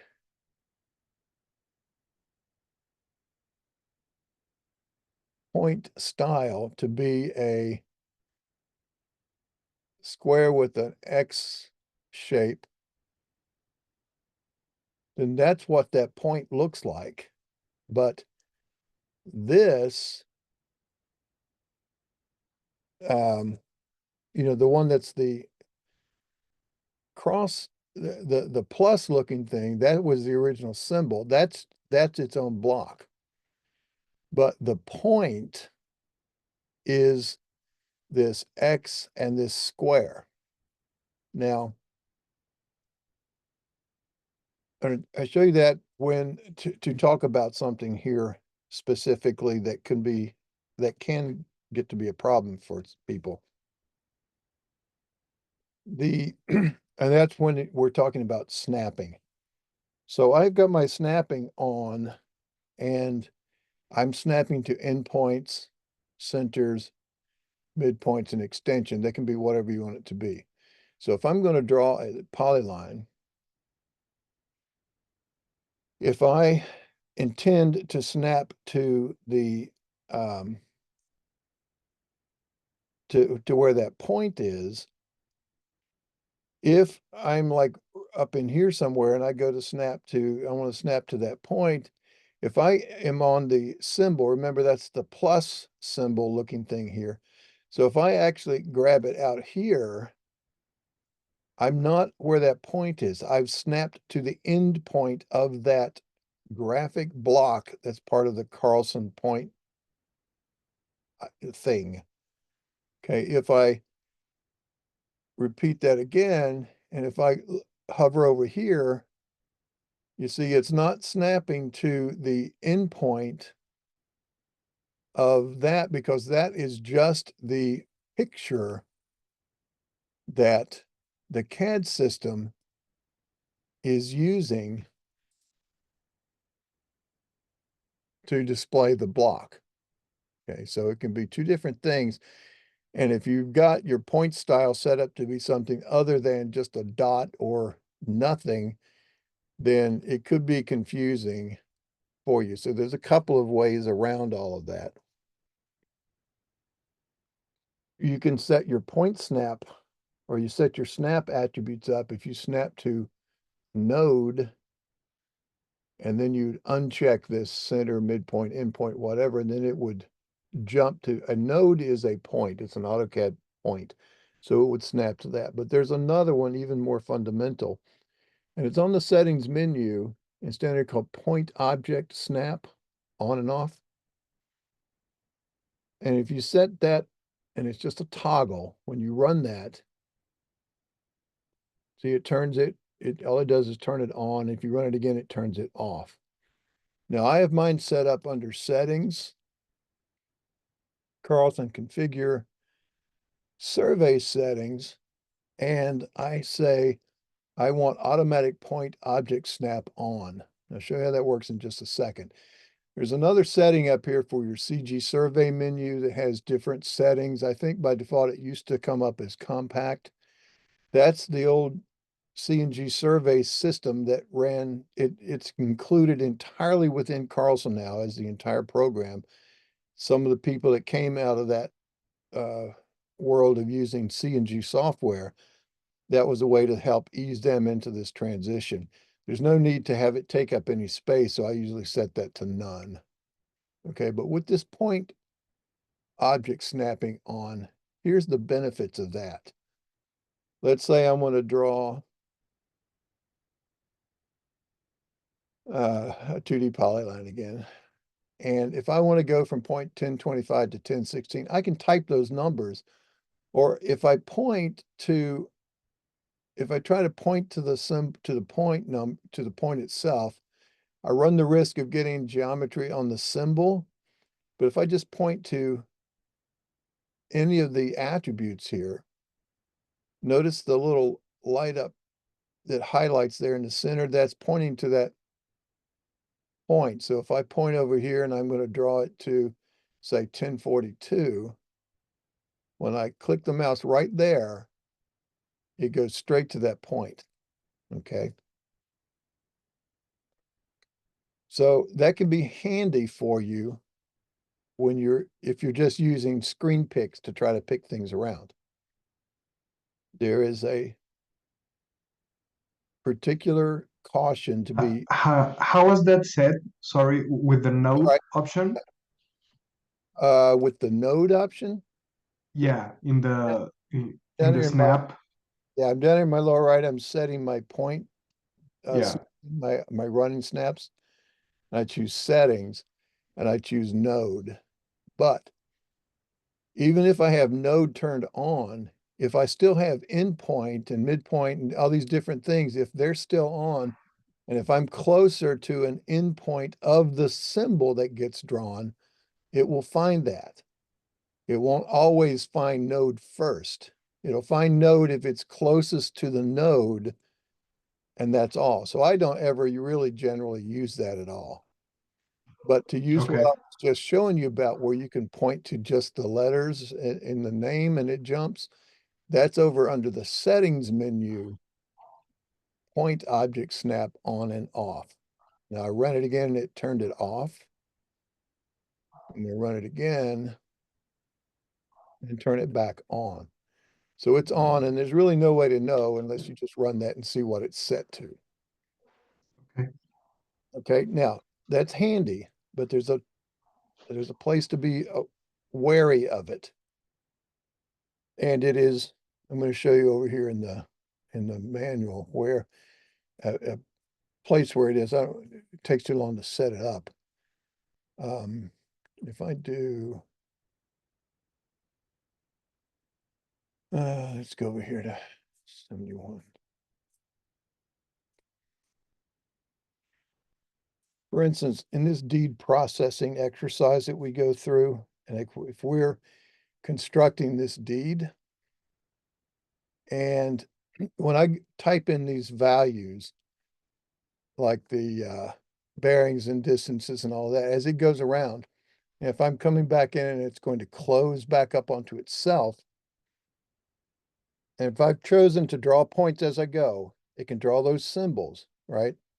And so when this line gets drawn, this last line, I type this distance in that bearing, depending on the zoom level that I'm at, it's actually doing all this stuff as CAD draw commands in the background behind me typing in these values. And you run the risk of when it gets close to there, because you know it's not going to necessarily close perfectly where you started. And if it could be to where it gets in there and your zoom level is such that the crosshairs, the temporary line that it's drawing creates it where the crosshairs might be out there near that endpoint. If you've got endpoint turned on, and it can snap to that location instead of to where it's supposed to go. So you have to be aware of that. Anytime you're doing something that generates points as you go, if that automatic snapping is on and if the screen location is such and your zoom level is such that the crosshairs might snag onto that automatic point snap, it will snap back to that point and your closure would be flat out 0. And you'd say, what a good boy am I? In which case it really needs to show you that misclosure. Okay, so it's very subtle, but it's something to be aware of. Okay, so now let's talk a little bit about some terrain modeling. Is everybody familiar with, you probably know the term, what a break line is and what they do and why we use them? Anybody unclear on that? On what break lines are and why we use break lines? I don't know what they are. Okay, so here's what happened, and I'll refer you to your book on page 18. It starts a little like a 2-page, 3-page maybe discussion about how the modeling process works. And this is it. I'm going to show you with the pictures here very quickly.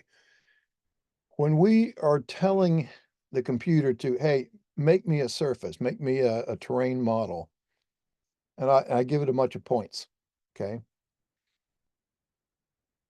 When the way it builds a surface is it sits on each individual point that it finds, and it can be an actual Carlson point, or it can be, you know, the vertex of a drawn feature if it has elevation. You know, it can, like if a 3D polyline, it can go to those vertices. Anyway, it sits on each point location that it finds, and it looks all around itself in a circle, and it tries to find other points. And when it sees a point within a particular distance or whatever, it's going to draw a line in memory. It does all this in memory, and it jumps up there and it closes off that distance, say between points. And it looks around and maybe it sees this point and it draws that point up here too. And then when it's sitting at this point, it's looking around, it might see this point up here. So it draws this line. And what it's doing is saying that, hey, I see another point. I'm making the assumption that the ground changes between where I'm sitting and where I'm looking linearly. It changes from where I am to where I'm looking in a straight line fashion. So it goes from 100, climbs up to here to 110, okay? And then when it gets 3 points together to where they've formed a little patch of 3 points, that's a little triangular section of that surface, because it takes 3 points to define a plane in space.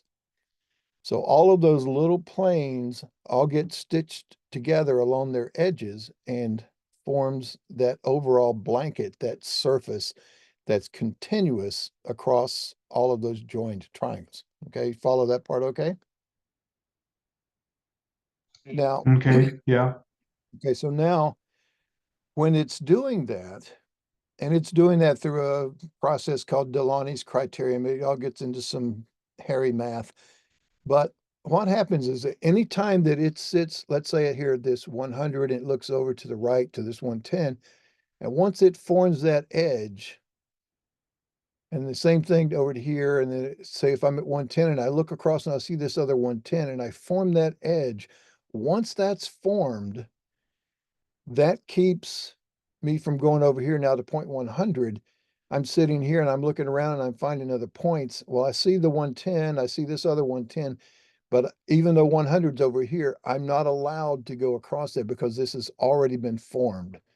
And that basically acts as the break line in that particular case. Okay, but Okay, I get it. if I have not drawn that break line in there to begin with, so that this never gets to see that, it's entirely possible that this point looks across here and sees this point first before this one forms. And so it would form this way. And that would be on, hang on a second. That would be an example like this, the very same 4 points, but it forms this one first. Okay. So in this case, what is this representing? I've got a point at 110, a point at 110, but off to this side, I've got 100, I've got 100. So I've got a ridge line that runs between 110 to 110, and it falls off either side down to 100. But those same 4 points can just as easily form this way. 100, 100, 110, 100, 110. The two 100s could form first, in which case I'm like walking on the valley, on the bottom of a valley or a creek bed, and I climb up to the sides to 110 and 110 up on this side. So now I've got an inversion of that same little piece of ground. And they cannot both be correct.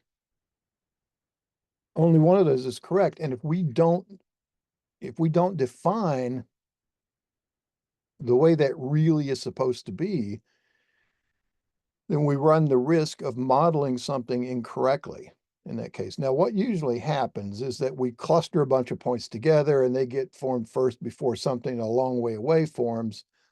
And it's sort of controlled by proximity, but there's no real guarantee on that kind of thing. So we need to pre-draw. So if we know that this is actually a valley, we're going to pre-draw that line between those 2 points.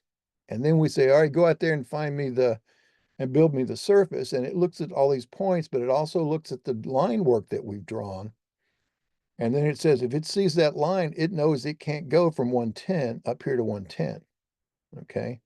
So that's actually is what's called a break line. And what we, this little paragraph right here, and you notice there's a little light bulb over here that sort of helps you remember it. Because I remember when I was first learning about break lines, they would always say, the books would always tell us that represents a break in grade, a break in the grade. Well, that didn't tell me anything, a break in the grade. But if you think of these as break lines, they're nothing more than edges in the surface you're modeling. So if that's the bottom of a valley, or in the case of this one, it's the crest of a ridge, and that's an edge. Okay, it's not as hard defined as, say, down here in this example, where I've got curb structures. So these are actual edges. I've got an edge between C and D, and an edge between E and F, and G and H, and A and B. So to keep a triangle from forming between, say, A and E, I need to pre-draw this face of curb down here, the back of the gutter. I need to pre-draw that to keep those triangles from forming. If I don't, I'm going to do something like this, possibly. See, A can look at E and see it, and C, which is down here on the gutter, can look here at the back of the curb and see it, and it never notices that top of the curb and cuts right through it. So it doesn't create that correctly. But if I pre-draw those lines, along those edges and then turn it loose, then the only way those triangles can form are like over here on this page, where they all form along the face. Those are all valid triangles, and they all lie in the plane of the structure that they are defining. Okay? So that's basically what break lines are. And that's the rule, is just if it's an edge on the ground, then make it an edge in the data that you're going to use to build the surface from. And that's really all that you need. You need edges and you need points. And if you have those edges, keep in mind, what we're saying is that the ground changes consistently or linearly between the points that define those edges. So that means in this example up here, you know, the line that goes through C and D, this back of the gutter, if there were a high point right in here, then it would need to go up and grab that high point and then come back down to the low point.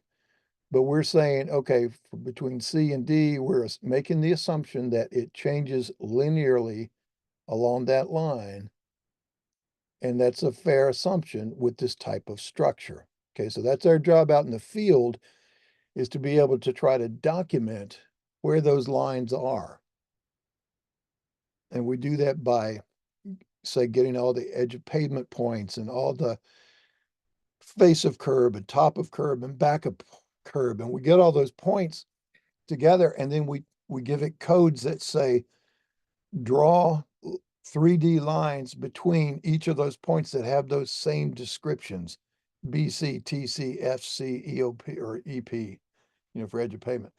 So as long as nothing changes between the points that we actually observe, in other words, linearly between those locations, then that is a safe place to put that break line. And that's going to govern how our triangles are going to form.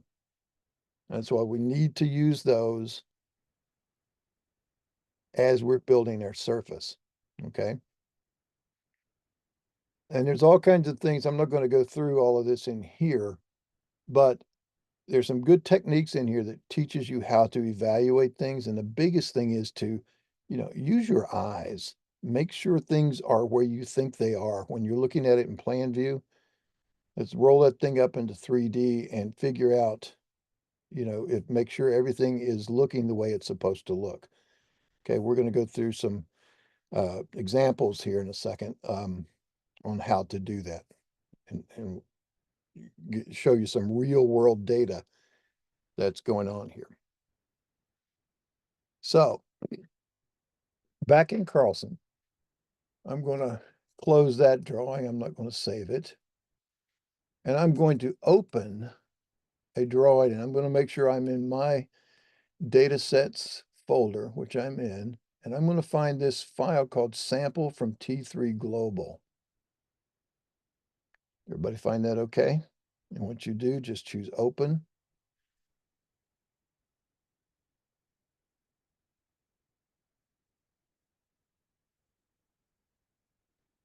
And you're going to see something like this. Everybody got that okay? Anybody not find it? Okay.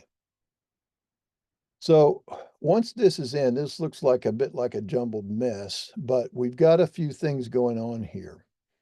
If we go up to the inquiry menu and let's choose Drawing Inspector on off. So now we're going to turn it on, and we're going to right click our mouse. Whoops, sorry, I must have missed something. Inquiry, Drawing Inspector on off. Okay, now it's on, and I right click the mouse, and I want to display. I'm going to uncheck anything that's checked in this middle section, except I want to look at the layer name. So when I right click, I just want to display the layer name. Okay. And let's go ahead and also choose display elevation. So I'm going to have these two things on. And this is going to run, and all I have to do is just sort of hover the mouse, and it's going to pop up a little box that shows me what that is. So if I look at these things in the middle. Those are obviously drawn contours. I hover there and it's on a layer called VTopo Major or MAJR, elevation of 1315, everywhere I walk along it. Right there's 1314. All the way down here's 1310. But if I look at some of these sort of scraggly looking white lines, it's on a layer called VTopo BKLN. Those are break lines. And there's an elevation right where my cursor is hovering. And if I walk along that edge, you can see that elevation changes continuously as I go along that line, that edge, okay? So those are break lines that have been drawn and actually captured photogrammetrically. I've got the same thing down here in my, or along my curb. Here's the face of my curb. It's also on that break line. But I've also got some things, let's see if I can find. Yeah, if I go over here into the right, there's a canopy drawn and it's on a layer called V-site structure and it's got an elevation of 0. So it's just 2D, there's no elevation. And if I have a particular switch set when I go to tell it to build my surface, it's going to ignore that because it's 0 elevation, but everything else it's going to read. Now, in an ideal world, I'm going to zoom in down here and look at this one contour line. I'm going to see it's at elevation 1299. And if I look at this white line that crosses it, 1299, and it keeps getting closer and closer and closer to 1299. Then when I get on the other side of it, it's 1298.9, and it keeps walking back around, you know, further down the line. Okay, so they should cross at exactly the same elevation. They're not going to exactly in this particular case because these contours were not actually surveyed and observed. Only the break lines were surveyed and observed, and the contours were created when the photogrammetric company that did this work looked at all of their points and all of these white break lines as a source of data, and then it generated the contours after it built the surface. Okay, so I'm going to go back to the inquiry menu and I'm going to choose Drawing Inspector on, off, or I'm going to just right click the mouse and choose Turn Off Drawing Inspector. I don't need that anymore. I just wanted to look at some things. So now I've got these drawn contours, and you might be tempted to create a surface from those drawn contours, and that would work to a point. And we're going to illustrate that difference and why we need break lines here in just a second. So what I want you to do for now is we're going to isolate a couple of layers and look at the data that built this surface. So right now everything's on, and I've actually got, if you can see them, if you zoom down, it's hard to see because I've got my points set up with a point style that's just a dot. But if I select a couple of things, I see those are all AutoCAD points. I look up here in my properties and I see that those are points. And to see them a little better, I'm going to go to my settings menu and choose this point style, or if I'm using AutoCAD, I'm going to type DDP-TYPE, or you may find it also in that same location. And let's go ahead and change these points to be like an X. And so now you can see all of those points. All right, so now let's isolate the two layers, the break lines and the points. So if I go to my view menu and choose isolate layers, and I just pick one example on each layer. So I'm going to pick one of the break lines and one of those little magenta colored points.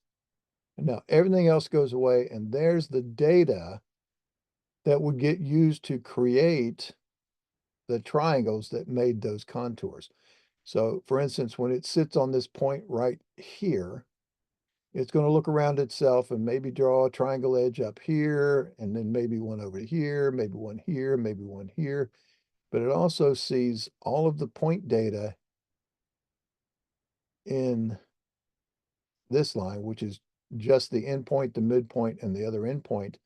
but they're different, it's not a straight line change. That's why it's got those points. If I look, for instance, instead of that one, let's look, say, down here. So if I'm looking at this point and it can form triangles, then it also sees all of these little points along this line. Okay, so it can form a triangle up to that point, and then along the line, it can also form the edge of the triangle there as well. What it cannot do is look over here and see these. So this point here can never get past this line to form a triangle up to these points back here, which would be an invalid triangle. It needs to hit this edge first, and then this edge, and then this edge, and then finally up there to that edge.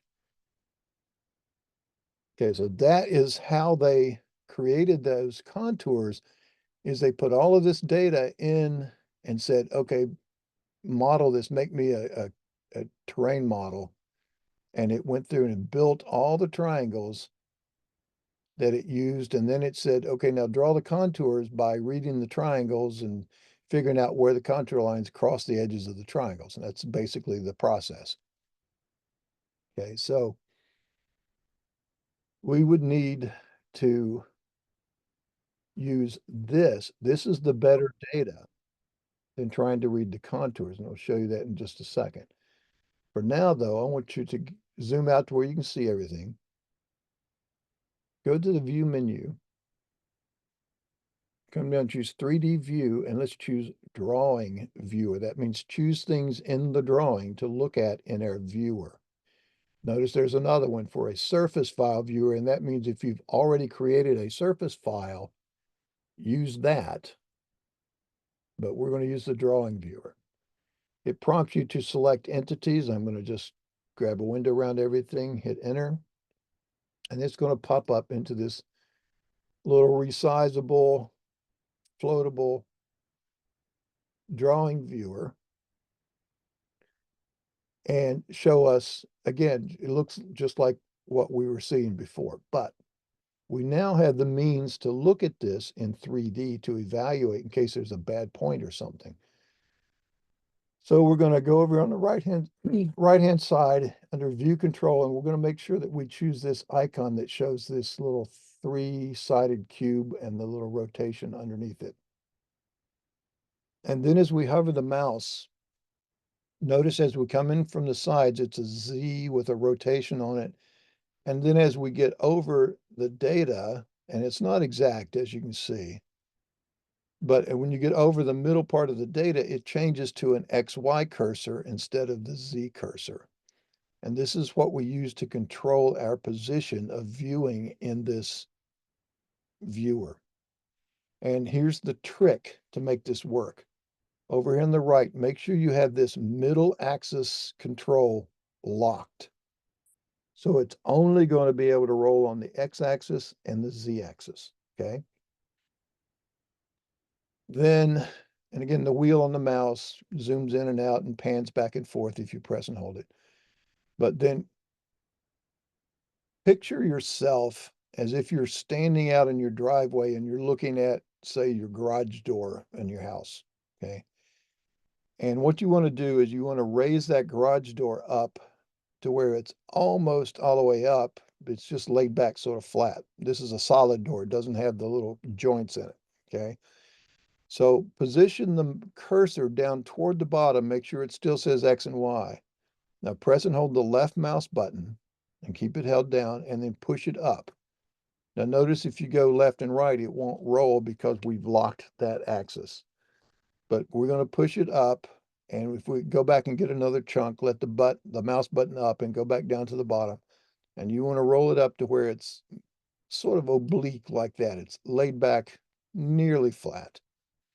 Then let the mouse button up, go down to the bottom now where it turns into a Z, and click and hold and zoom it around, and it spins it around that Z axis. So you can position anything you want to look at by just knowing those two motions. So let's say I'm going to go back to my plan view, which is this button over here on the right-hand panel. on the bottom of those rows of buttons. I'm back into plan view. So let's say I want to look, let's say along this structure right up here. You see that it's a wall next to in front of a loading dock. So what you want to do is you want to go back and just lay this thing up. It doesn't matter, where that is, and then spin it around to where you're now lined up with it. So I can see and then just use the wheel to zoom in and look along that edge. And you can see that there it is. And if you need to look in another direction, let's say I wanted to look up this roadway here, well, then just zoom out and then reposition it to where it's going to line up and then zoom into it. Okay, so you can control how and what you're looking at. There's all those curbs.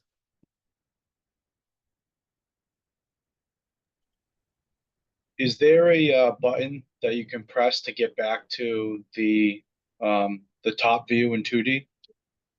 Like orientates you back to your original? Yeah, it's this bottom rightmost button of this row of buttons over on the right. Yep, got it. Thank you. Okay, do that. And so we're going to learn to use this to our advantage. We're going to use this to help evaluate data. Let's say this came into us from some outside company, or we're looking at, did our guys in the field get us the data correctly? We're going to look at, see if there's any bad points. And there's a couple of techniques to do that with. And one of which is, let's go over here to the right-hand panel and choose the settings box at the top, or the settings tab. And let's come down here where it says, underneath all these check boxes where it says bounding box. Let's pull that down and let's just say box only. Okay, and so now we go back and we position this thing around again, and we look at it and we say, okay, that looks like it should be. If we saw that box was like way down, hundreds of feet or thousands of feet down to the bottom, we know we got a stray point that's bad somewhere, or one that's way up at the top. In fact, if we go back to my view control, I'm going to notice we've got up here checked on ignore zero. Well, let's say if I don't ignore zero,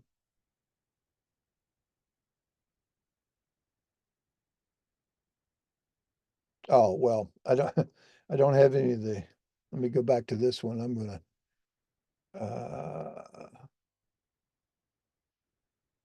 to restore all those layers, and I'm going to go back and do that again. So now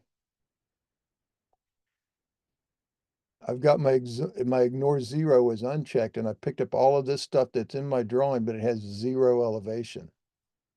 So that would be in a case where you would see a big box like this and something, even if you had ignore zero on, if it stayed down there, there's a bad point. Maybe it's at 0.05 or, some kind of weird elevation that's not exactly zero. So that's one way that we can help identify things with bad elevations. There's another one. I'm going to go back to the settings menu. I'm going to turn off my box. And then back to the view control, and you can look at color by elevation. And if I choose that, pull it down to say all, and I'm going to see all of my data is going to light up based on its color. And I'll get a little range on the left-hand side from the lows to the mids to the highs. And what you're looking for is a fairly even distribution among those. I had a case where I had a particular set of data I was looking at, and there were two little hot spots over here, and they were like bright red. So they were way high up in the air. And everything else was this blue color. So it was like the disparity between these little areas over here in this corner were like way high. So then I could spread it up like this, and I saw that they were way up here, 20,000 feet out of position. So that's another way you can help find, if there's a problem with your data. You can set these colors, by the way, under settings. You can't really set the labeling over here, the intervals and stuff, but it gives you a good idea. And you always look at the numbers and you see it, they start down here like 1200 and it goes way up here to 35,000. Then that's how another way you know that you've got some problem. Okay, so that's another means of identifying that type of problem with your data. Okay, and we'll come back to this. So let's exit that. And here's another one, excuse me, that's also in our book under the commands. And the command reference, and it shows you it's one of those red commands. So if you go to the File menu and choose Drawing Cleanup,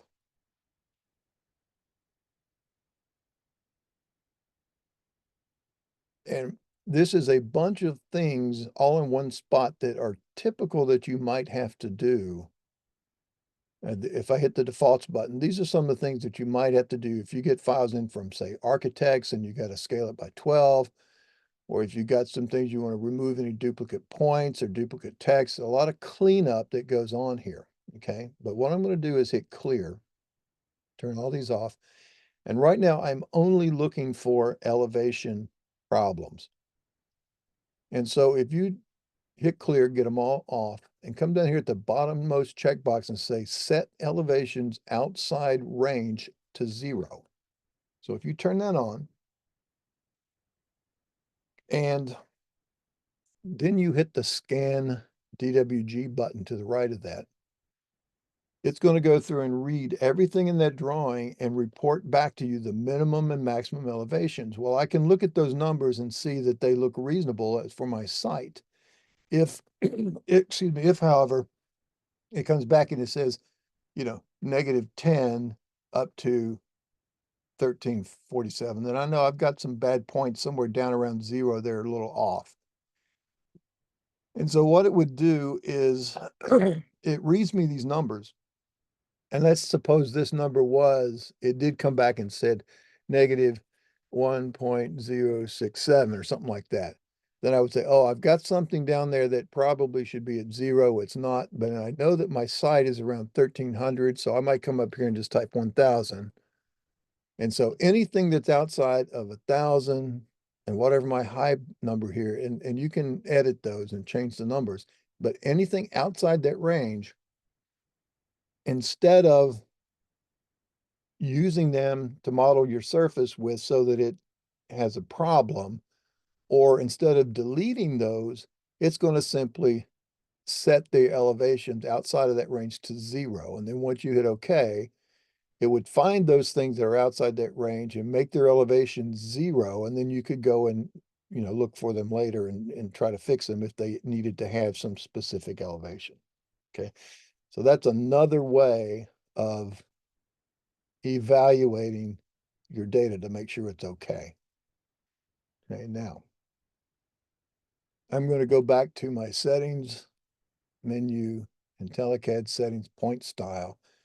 I'm going to put that back to that little dot so I don't forget to do it later, just to, I just want to leave them unchecked. I know that they're there now. So they're going to be available to me. Now let's do another thing. Let's go back now to the view menu and choose thaw/on all layers. So they're now all on. And let's isolate our contours for a minute. So we're going to choose view. We're going to isolate layers. And I'm going to zoom in here and I'm going to pick one of those index layers. I can get the text too, it won't hurt to have it. And I'll get one of the intermediate contours. And now I'm going to also go over here on the right-hand side where these dashed contours are, because they're on different layers. They're in an area that was, this area they labeled as obscured. So I'm going to get one of those, one of the yellow ones, and then one of the green ones. Okay, and so now when I'm finished identifying the layers I want, I hit enter. And now I'm left with nothing but the drawn contours. Now, if we go to view 3D view, drawing viewer again, and we're gonna select everything in our drawing, hit enter.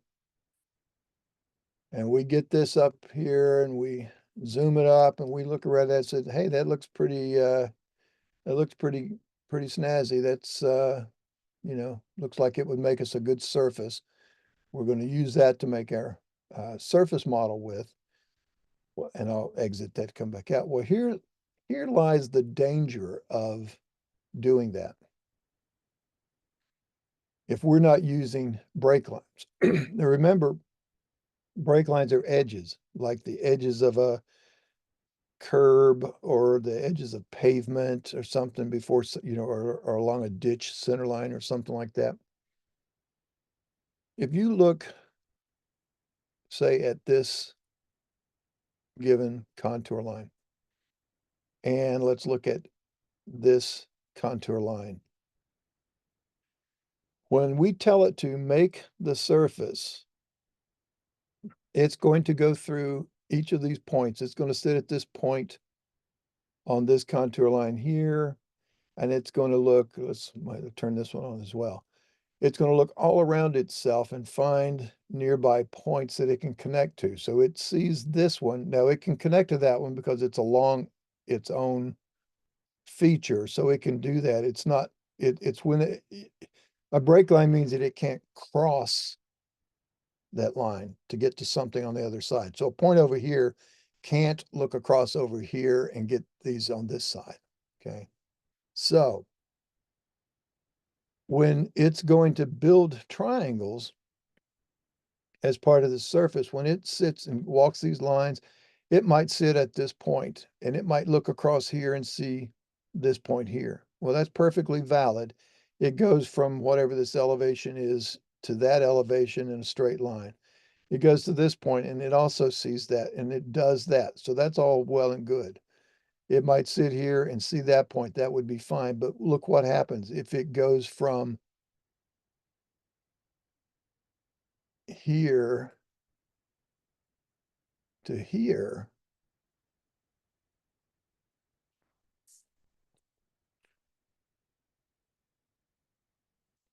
It sits on this point and it looks across and it sees a point on its own elevation. It's the same elevation. So what it's telling the model is that the ground changes along that line from this elevation to that elevation, and it's exactly the same elevation. So it assumes that is being level, but it's not really.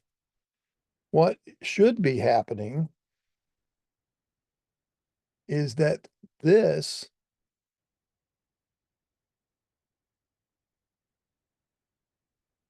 should look like this,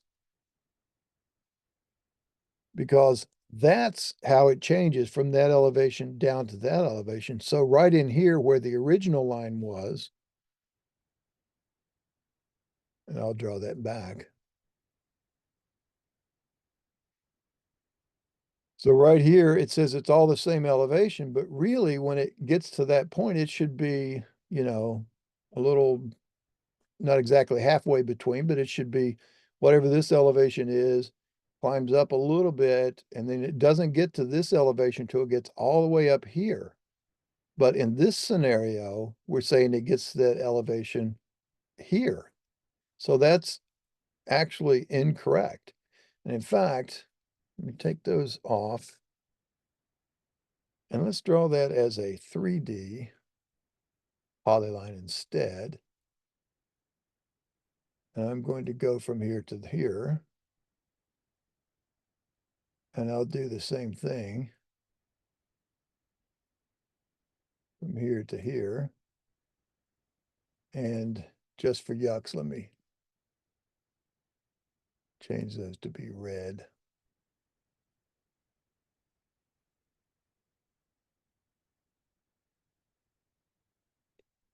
Okay, so now, if I look at those things in my 3D viewer, well, I'm not going to choose everything. I'm just going to use those items. And if I zoom this up, spin it around, and then zoom into it, notice the difference. You see how one is actually underneath the other? Because in the first scenario, if I don't have this break line, right? Sorry. If I don't have this break line down here created that prevents this point from looking across and seeing a point on itself, it allows that triangle to possibly be formed, making this into a flat triangle. And it's not really. It goes from there. It needs to go down to, you know, whatever the elevation is along this line.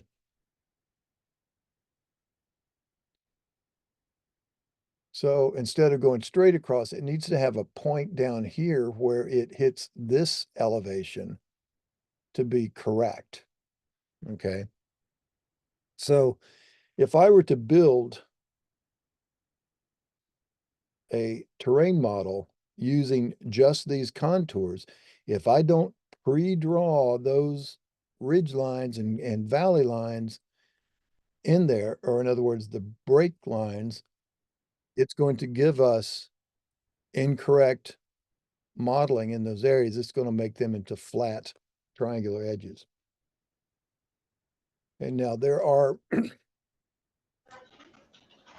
some techniques to help you with that, because sometimes if all you have are contours, like maybe you get these from a state GIS system or something, you can still model the surface, but you need to run if I look up here under my surface menu and triangulate and contour, there's a switch right here and it's down at the bottom, toward the bottom. It says adjustments for source data of contours.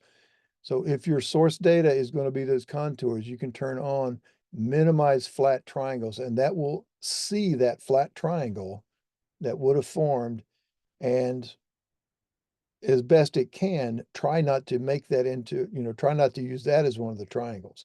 It's not perfect, but it lets you at least minimize those effects. But otherwise, it's going to make these nice little flat edges up in the noses of these contours. And so if you were to run a profile down that gutter line or ditch line, whatever that is, it would not be a straight line in profile. It wouldn't look like this. It would look like this. It would come down a ways and then it would go flat, and then it would come down here and then it would go flat, and then it would come down and then it would go flat. So, it would give you some wonky results that you don't, that's not actually what's out there on the ground. That's the importance of break lines and why we use them, and, why they're important. Now, it's a little bit impractical to take something like this and, excuse me, and say, and sit down and spend several days trying to draw in all of those break lines under every little nose-shaped contours, because you got to put them, down this edge, you got to put them down the crown of the road, you got to put them down this edge, and then that edge, and then this edge, because there's a little sidewalk in there. You would just drive yourself nuts trying to draw all of those in there. Sometimes, sometimes contours are all we have, and we have to make do with it. But, try to figure out when and where you need controls. Here's another place. There's a little ridge right here that we'd have to put those in. So I'll go back to view and thaw/on all layers. You can see, well, right there's that ridge line through those contours, and it's drawn in at its proper elevation. It's sitting where it needs to be. So if I look at, all of this stuff again in my 3D viewer, you can see it indeed was set correctly. And notice there's a point right here in this line that's actually not a straight line between the contours, but it wasn't enough variation to draw another contour line in there. So that's still, though, going to give you, when you go to sample this surface, it's going to know right in there is a little bit of a high spot, and it will it will retain that because the surface is made up of all the little triangles and not just these lines, okay? So the absolute worst source data that you can use to make a surface file are the contours. The best are to use break lines and points that are observed in the field and let it create the contours. And think of contours as not being an input into the process, but rather it's the output of the process. The contours are just a way of visualizing what that surface is going to look like. But again, like I said, sometimes you don't have the break line data. You can't get it, maybe.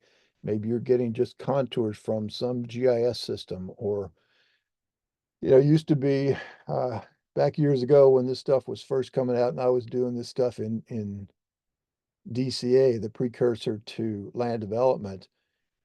I was working for a company that designed landfills, and we would get these 5,000-6,000 acre sites. And the company, in fact, it's the same people that actually made this file that used to do that mapping for us. And all they would give us were these drawn contour lines, because that was our contract. Say, hey, give us a topographic map. So they would send us, all of the planimetric features, of course, but the contours were the only elevation data I had. And those were the days where then I had to go through and draw in all of the major break lines that I needed to make that surface model correctly.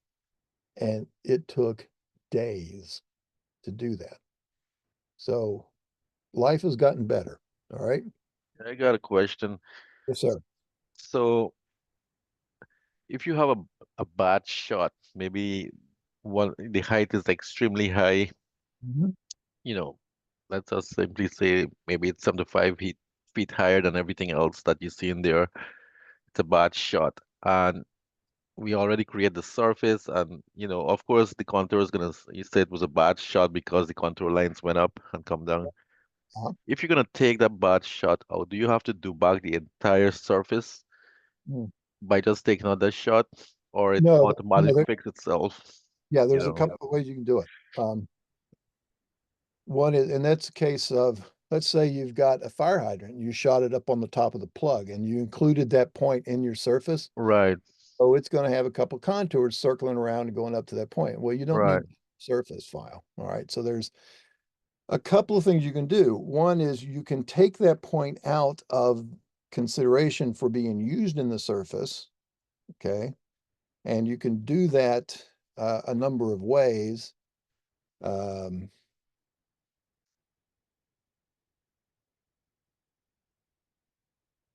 I'm just going to draw a point here. Draw a point here, and let's just say, go ahead and make a file. All right, so that's a point at that elevation, and we'll call it just point. And then let's put another one down. Take the same elevation and say something over here. All right, so we got some points, and they've got elevations on them. But let's say this one was, say, instead of 1350, oops, sorry, cancel that.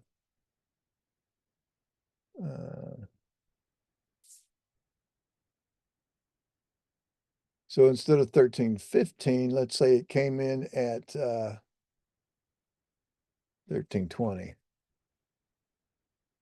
All right, so then we found out, after it came about, it was the wrong elevation. We wanted to just take it out. Maybe we had other points. We didn't need that point. So you could go through and find those particular points, and you can choose this right here that says non-surface. And then when you select it, even though it has an elevation, it won't be used to build a surface with. That's one thing. Now, I do know your original question. I'm going to circle back to it. And you can also do that in field to finish. There are codes that say, here's a point, record its elevation, but don't use it to build the surface. Okay, and there's a point control code that does that. But the other thing is, once you've built the surface and you look at the surface, you got bad contours, well, you can edit that surface. And there are controls here where you can do this surface manager, and you can add a point, so you could remove a point from that surface and you just select a point and it takes that point out. Now it rebuilds the surface from everything else you've done before and then just takes out that point or multiple points or wherever you have. Okay. So that will work. That's one way to do it. A lot of people edit surfaces like that all the time. And you can do Yeah, it here. You can also do it in the surface viewer. Okay. beautiful. I'm not a big proponent of that in this particular for this particular reason. Because sometimes when you've gone and built a surface out of a collection of data, that sometimes you might have to go back and then you say you've made some edits to the surface after it's built. But then if you have to go back and maybe add data to it or do something else to where you have to rebuild the surface, if you go back and rebuild it like you did before, but you forgot what edits you made, then you'd have to go back and remake those edits again after the fact. Now, in the newer versions of Carlson, they've got surface edit history tracking, so it will track all that stuff for you. But I'm of the opinion that it's always best to, when you see a problem in the surface, try to find out what caused the problem, what was wrong with the data. Go back and fix the data and then rebuild the surface so that it doesn't have the problem.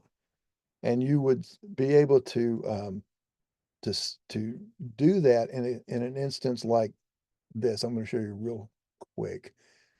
I'm going to just isolate the break lines and the points. All right. So if I'm going to build this surface,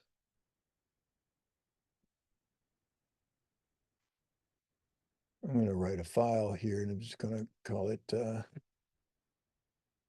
T3 EG. And I will, let's see, shrink wrap, medium. I won't draw it at this point. I think that should be about all. I'm not going to draw my contours. Okay. And then I'm going to select my data. All right. Now it's going to go through, and if there's a problem, you're going to get something like this that pops up.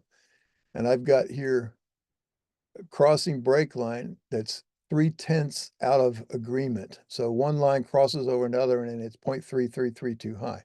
I've got some vertical edges here. And I can use that to zoom to that. And I see right in here, I've got this is supposed to be a drainage head wall. In fact, if I zoom in here and I can look at this and I'm going to spin it up here like that. And I see, one of it's supposed to be the outside top of that wall and the other, or the outside bottom of the wall, and the other is supposed to be the inside top, but it is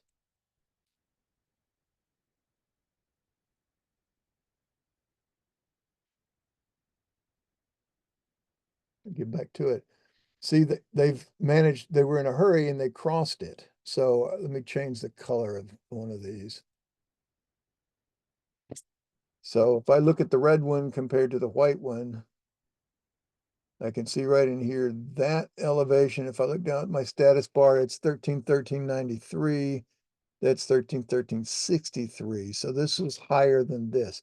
So my guess would be that this should be probably out,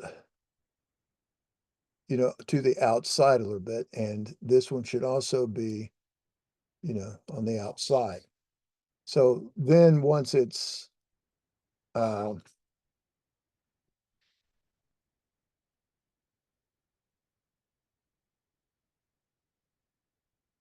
now within the context of that being the top of the head wall and the bottom face of the head wall, that would probably be more correct. So I've resolved that little particular thing, or I would send it back to the people that gave me the file and did it over again. Then I would exit and I would go back and just rebuild that command or rebuild that surface.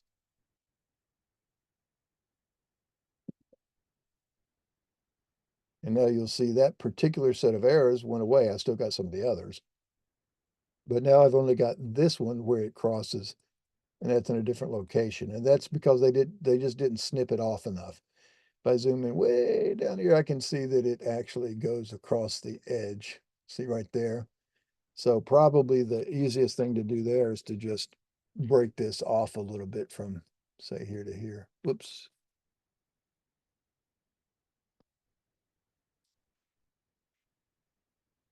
To keep that from crossing. Then that would get rid of that one. Then I'd still have these that I might need to resolve, okay?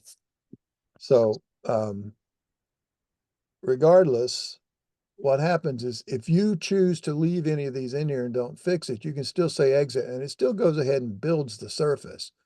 So if I look at that surface, which was right here, again in my 3D viewer, and let's turn off the contours in a minute. And I zoom in here and I see right in there, it's where that little head wall structure is. Okay, so it will make the decisions for you as to how to handle that discrepancy. That's why if you say exit, it still goes ahead and builds the surface, but you don't know what it is you're being left with. Okay, so everything else is pretty decent. I'm changing the light source here, and I'll maybe display the contours. You know, so that would look like, you know, a pretty good, pretty good surface representation. And I've got, you know, things like these retaining walls are done well. This little loading dock walls are modeled nicely because they had the full break line data in there. If I only use the contours there, I get all kinds of goofy crap over here because there's nothing in the contour data that controls this. All right, but you know, so that's one way to do it. So what I would do is if I see those things and I see that I've got a problem in my resulting surface, and I probably wouldn't notice it unless I noticed the contours looking goofy, I would go through here and say, well, let me fix that point, and then I would go back and rebuild the surface, and therefore I don't have to worry about editing the file. But to answer your question, yes, you can. So when this comes in like this, for instance, let me come back to this. If I choose this arrow, I now have these 10 edits where I can do things like remove a point, add a break line, swap an edge. So if I come over here now and I look at that particular point, let me turn on the triangle edges as well. And let's get this a little more shadowy. So if I come over here and I'm going to now remove a point, let me get where you can see.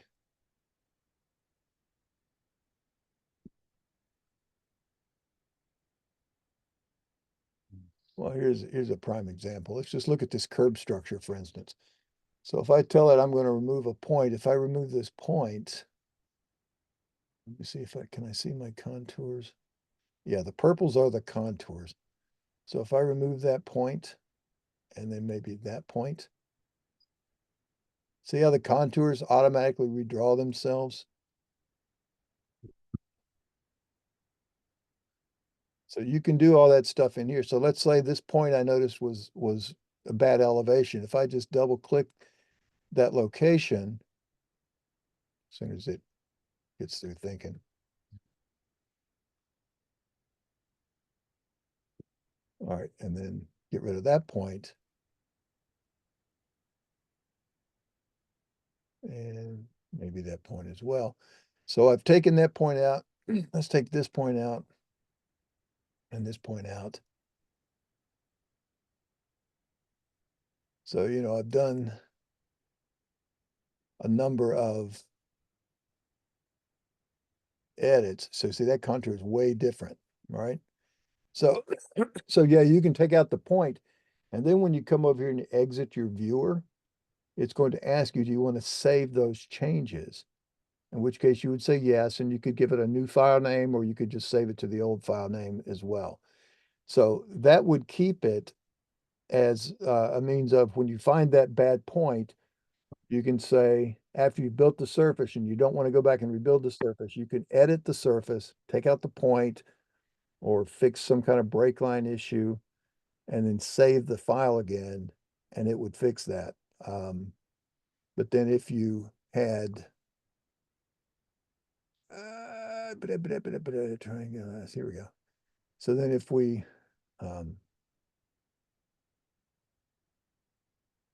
let me see here, edit. So if we were to, you know, make these edits to our surface, see, it draws all the triangles in here for us.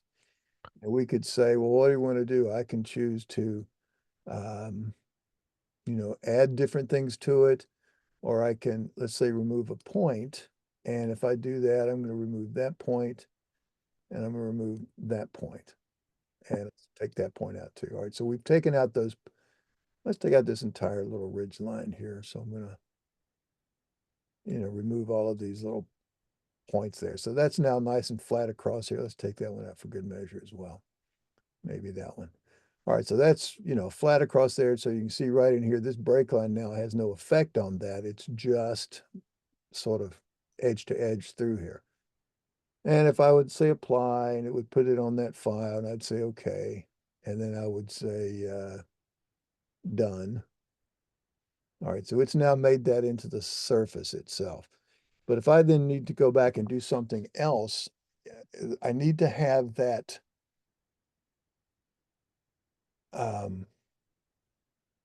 that history to be, see this history, the settings, see it tells me what I did. I did a store surface. I did source entity edits, triangulate and contour where I read entities. And,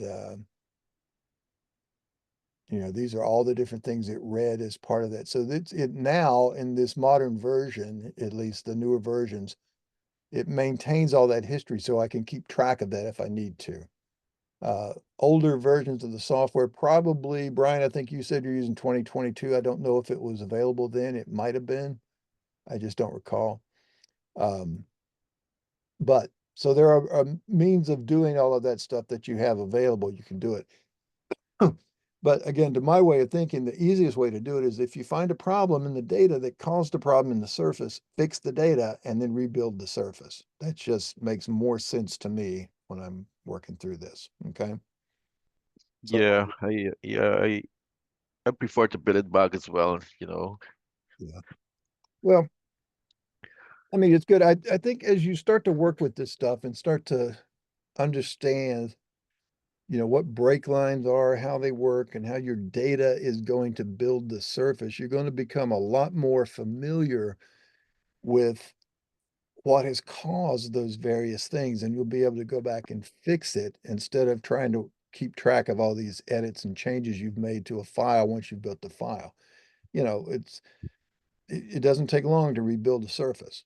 So Yeah, in fact, I do this all the time. I'll build a surface, run it through the first run and see, take a look at it and see if I see any problems with it. And I load it up in my surface viewer, usually before I even draw the contours. And I'm, and if I see a problem, I go, oh, there's a break line I needed to put in back there. So I'll exit the viewer and I'll go back and I'll draw the break line and I'll rebuild the surface. And I'll do that 8 or 10 times maybe before I'm happy with the surface. And then once I am, I'm really happy with the surface and I know I don't have any problems with my data. So right. I've never built a surface in Carlson, but I've built it in other programs before. yeah, So yeah. I really like to go through the whole process of building a surface in Carlson. Okay. Yeah, we'll do that So, when we come back after lunch. Um, okay. but one of the things too is if you've built, if let's say you've got some legacy data where other programs have built surfaces, and especially if you get it from some outside agency or another outside company, maybe they send you a Civil 3D file and it's got the surface already in it. But, you know, and you weren't part of building that surface, but you're going to be using that surface. So you can do that and you can get that surface, and you get it in Carlson form and you're starting to work with that surface, but you don't have any of the original source data that built it. Okay. So that's a case where you're going to go through and make those edits in that surface file that you're working in and save them. Like you might get, there's a file.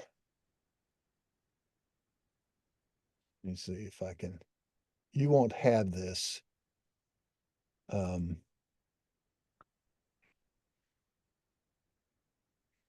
This file, but let me.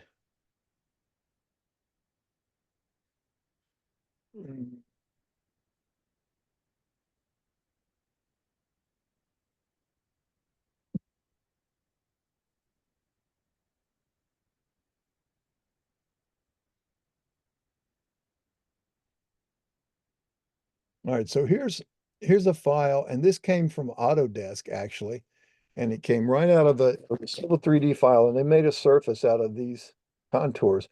And if you look at that surface,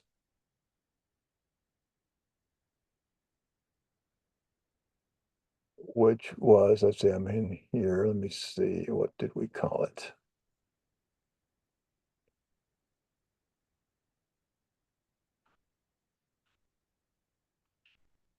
No.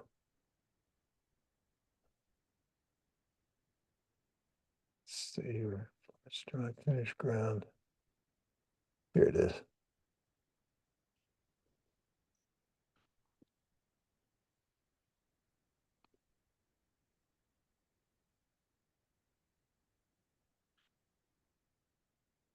See those flattened off areas there?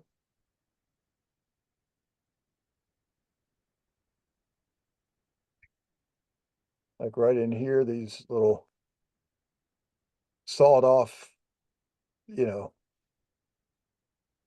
little points there. So if I look at that and I see that's got an elevation of 116, 116. So one of the things that I might, do if, because I don't have any of this other data, this is just what they gave me as part of that file. But if I had, let's see, I can add, I can set a point elevation.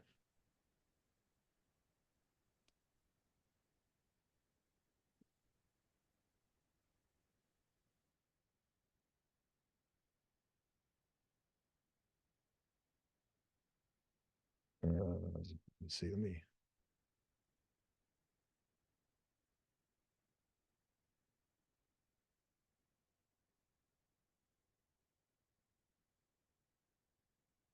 Come on.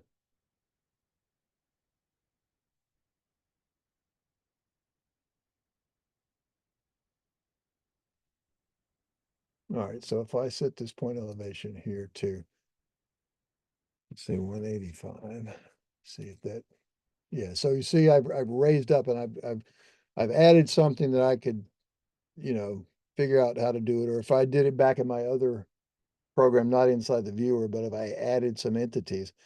So I could add some other points to refine this surface, and then I would save this, get out of the viewer, and then save the changes to the surface. Okay, so that's an instance where, if I know that there's points here they didn't give me, and so, this is an elevation of 170, and then this one is 165, so 170. So, right in here, I can maybe draw another line in here, call it 175 and 180, and then add those things into that surface so that it no longer has that chopped off little piece. So, let's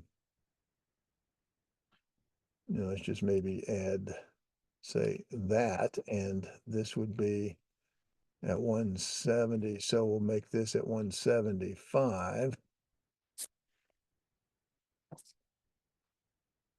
And then I would do my surface manager. There's my,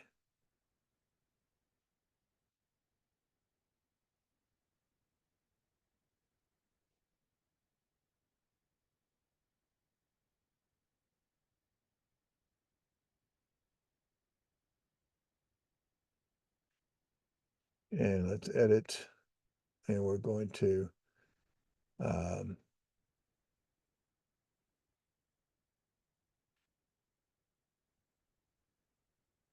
add a break line. I don't know if it's going to be use a circle. So pick a point. No, let's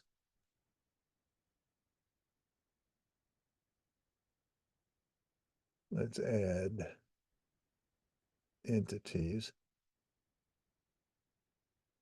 So that's now going to go in there. So that's going to change that elevation.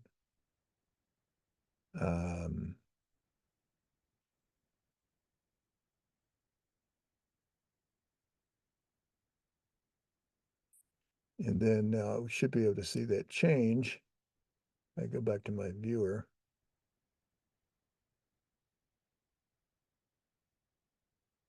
Yeah, right there. See. So, you know, there's ways you can do all that. And if you get surfaces in from something, some other place or some other source, and that's all you have to work with, then you would certainly need to learn how to use those edits and make them work for you. Okay. But again, when you've got the data, and especially in the case of what most of you folks do, you're the originators of the data. So learn how to get the right data, the data that you're going to need. You're going to need obviously points that you surveyed. I've worked with a surveyor here for a lot of years that does stuff, and I have to constantly send him back out to do some things because he just doesn't understand what I'm looking for. When I'm building surfaces, and he'll get me stuff out in parking lots and out on the ground, everything's good. But then he goes up and gets the building wall. Let's say we were doing a job for a school, and so he would do that, and he would go up to the building, or he would use his robot, and he would just shoot the building corners, but he shoots them like 4 feet high. And you, well, that's where the building wall is. I said, yeah, but Terry, I need the ground at the building. You know, I need to know where the ground comes up to the wall. And he just never could quite grasp that. So what I want you folks to realize is when you're out there and doing it, let's say I've got a bunch of points and I've got the back edge of the curb and I've got the sidewalk and I've got this, you know, piece over here that helps define the ground. But then if I go up to the edge of the building, if I don't have something else out there that also nails down the ground, it's going to go from that last valid point I had up to the point that I actually shoot. And if it's 4 feet up off the ground, because that was convenient for me to get the building, it does me, you know, not a lot of good. I have to figure out what that is. Yeah, I agree with you because I'm the one who capturing that data in the fields. And what Right. I've found out over the years is that let's simply say, for example, I'm taking a shot at the bottom of the curb. I need directly at the top of Yeah. that shot of the top of the curb. If I were to go a couple of feet away, it's gonna come out whack. You know, Yep.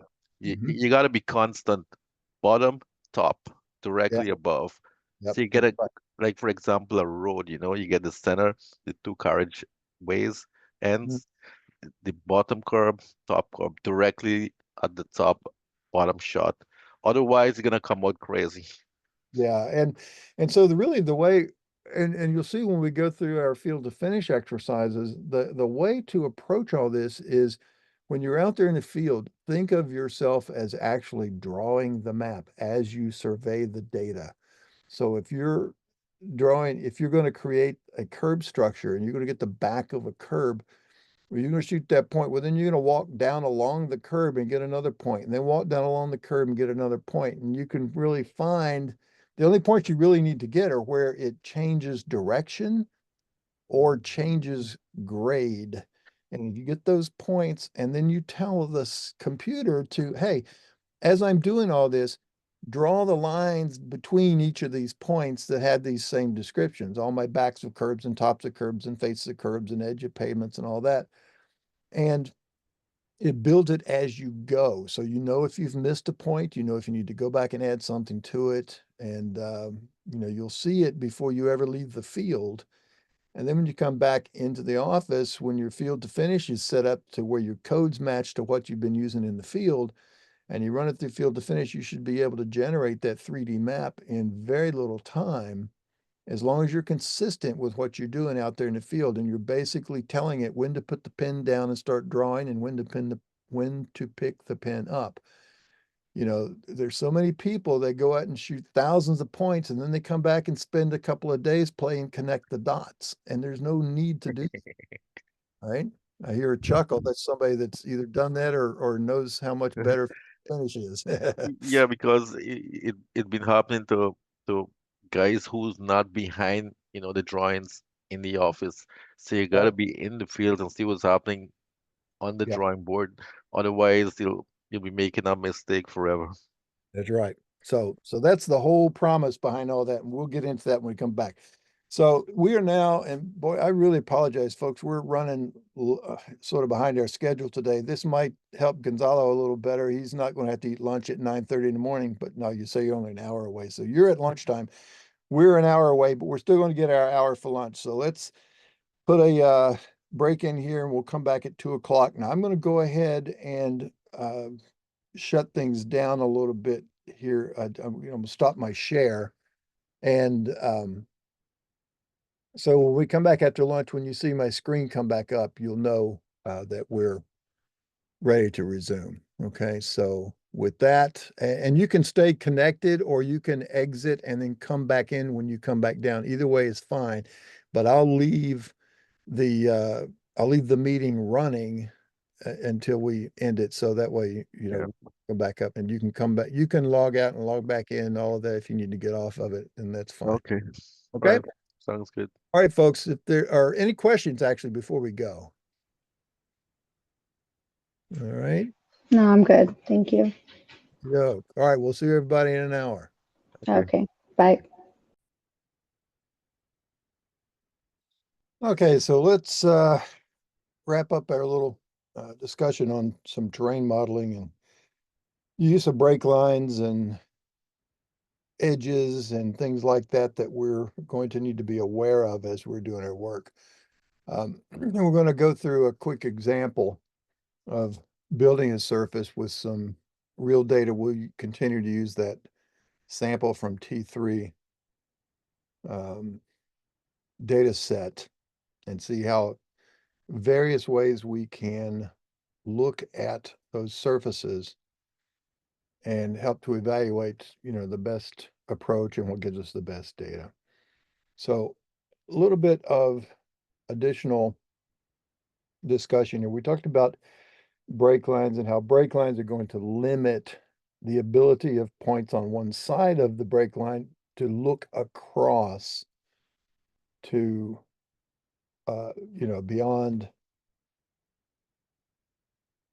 beyond the feature and see any kind of point data on the other sides of those things.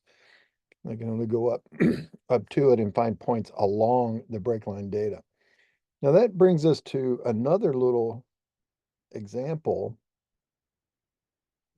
that's sort of the same way. And if you look at this, and this is on page, 24 in your manual, you can see that, remember, like we talked about, when the system goes through and it occupies all of the little point locations and it looks around itself and tries to draw triangles to the other nearby point locations, you can see all of these, like up in here to the left, those are all looking good. And the ones down here across the bottom and down below, those are all looking good. But, what are these long, skinny triangles out here on the edges?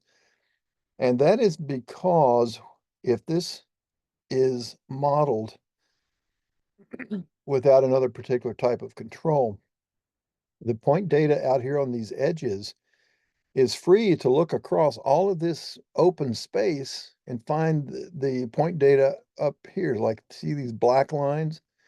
Those are the ends of those little break lines. And these black lines down here, as you sit on those points, it can look up here and see all of those different points. Okay, so you can see that it puts out triangles in here, and the assumption is, or the model result is, that these triangular patches of surfaces are created. And so we're making the assumption, or it's making the assumption, that the ground is represented by those triangular patches in there. But what do we really know about the ground in these areas of no data? And the answer to that is absolutely nothing. There could be a a giant hole in the ground over here or a great big peak of some kind. We just don't know. So to keep the points on, say, this lower right hand, these horizontally oriented data points, how to keep them from seeing these other points up here on the vertical rise, is we need a line drawn around that outside edge, and that's going to be basically the outermost break line, if you will, and that's going to serve the very same purpose, but that's going to be called an inclusion polyline. And you can see it talks about it right here. So it's going to serve as a limit on this outside limit of the triangulation. Now, just like there are inclusion polylines so that we can tell it how, everything has to stay within this space. The corollary is also true. You can also draw closed polylines, represent areas where we're saying do not create any kind of surface definition within this triangle. And that's called an exclusion triangle. Okay, so we're going to learn a couple of techniques on how to create those and what their different effects are going to have.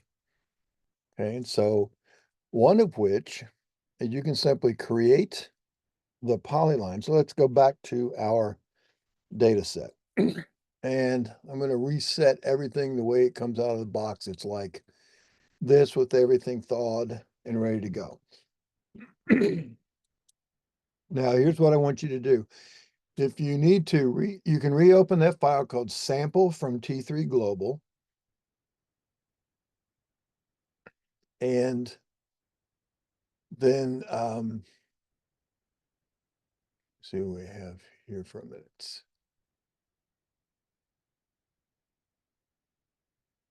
Okay. So go ahead and have everything out there, and let's go to the view menu and let's choose isolate layers. And when it prompts you, it says select objects on the layers you want to isolate. So I'm going to get one of these white lines. That's my break line data. Then I'm going to go over here to the right of it in some of this empty space here and just draw a little window around.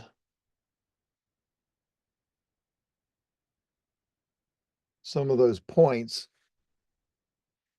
And then I'll hit enter. And now you should see, I put my point style back like that was. So we should have these points and we should have these white lines all out there.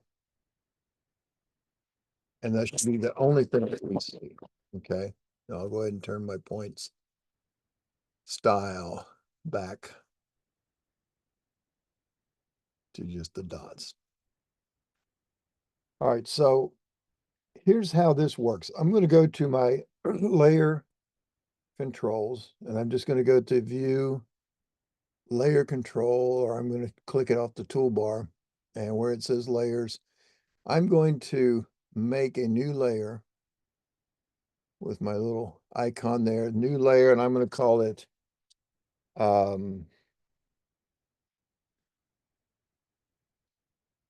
BDY-10. That's my boundary for my 10. And I'm going to set its color to be red. And I want to make its line weight to be heavy enough to see. And I'll even set on that as my current layer. All right, so here's what's going to happen. If we just simply draw a polyline, and remember this has to be a closed polyline, it has to be mathematically closed, not just ending on the same point you start on. It has to also be physically closed, mathematically closed. So we can do that a number of ways. If we draw, let's go to the draw menu, and let's choose 2D polyline. And for some of these options, I'm going to make sure I do not have this autocorrect for 90-degree corners turned on. That's very useful to draw buildings with. And I'm not going to use this layer shed. I'm going to put it on that boundary layer I just created, or I can just say, use the current drawing properties, which I'm sitting on BDY-10. I've got, it's going to be red, and it's going to have a line weight as defined by the layer, which was 0.5. So I'm going to say, okay. And now I'm just going to start clicking my way around my data. And I'm going to type C to close. Okay, so that's now a closed polyline. I select it, I look over here and I see, yes, indeed, it is closed. Now I can use that as a boundary. And if I don't, here's what happens. When we go to the surface menu, and let's triangulate and contour. So that's the first command down on the surface menu. Let's triangulate and contour. I'm going to uncheck right now this box that says write the triangulation file. I normally would always write that file so that I can do things with that file. But for now, I'm just going to show you some results of how things happen. So I'm going to not write the file, but I will draw the triangulation lines. So I'm going to have it draw the lines of all the triangles that it's going to form. Okay. And I'm going to make sure that I do not have checked on use inclusion exclusion area. I'm going to uncheck that. And where it says shrink wrap perimeter reduction, I'm going to say none for that. And I will turn on ignore zero elevations. I don't have anything in here that has a zero elevation other than the drawn polyline. But I don't want to be able to have that pull my surface definitions down. And I'm going to look next at my contour tab, and I'm going to uncheck to draw the well, no, go ahead and draw it if you want to draw the contours. Let's do that. We'll go ahead and draw the contours. Contour by interval. The contour interval, we want 1. We're going to draw the index contours of 5. Well, no smoothing, no need for that. And then under the labels tab, I'm going to uncheck that. I don't need to worry about drawing the labels at this moment. Now on the selection tab, this is where you can, if you so choose, decide to, filter some of your data. Like everything I select, only consider CAD points and 3D polylines and Carlson points, but not 2D polylines or 3D faces, things like that. Or you can actually read elevation directly from another coordinate file or a text file or a point group. In these particular formats, you can do all of those different types of filtering. The biggest thing that I would really suggest you do is to just make sure you unchecked these specify options when you're looking here. Otherwise, you could forget that you've got a particular filter on and you're trying to wonder why something doesn't get included. So on the triangulate tab, draw the triangulation lines. It's going to go on this layer by default called TRI_lines. I'm going to ignore zero elevations. I'm going to densify break lines. I'm not going to have any really, but you can see if it needs to add additional points in there. Well, no, let me just uncheck it. We'll just leave it like that so it doesn't draw. Contouring, I've got draw contours. I'm just draw 1s and 5s. Just take the defaults. Everything else, no labels and nothing under selection. Now I'm going to say, okay. And it says, okay, select the points in the break lines to triangulate. Well, I'm just going to grab everything. Okay. I'm finished selecting, so I'm going to hit enter to finish that and watch what happens. You're going to see some things on the command line. It draws a bunch of stuff. Now it's going to come back and give us this little error message that we had from before, but I'm just going to press exit to get out of that. I don't want to do anything with it. But here's the results of having created the triangles and drawn the contours without any kind of controls on the boundary. And if you zoom up here in this area, you can see these points. See these long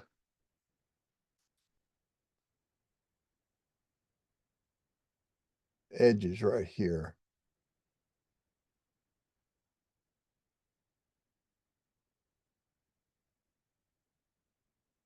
These long, let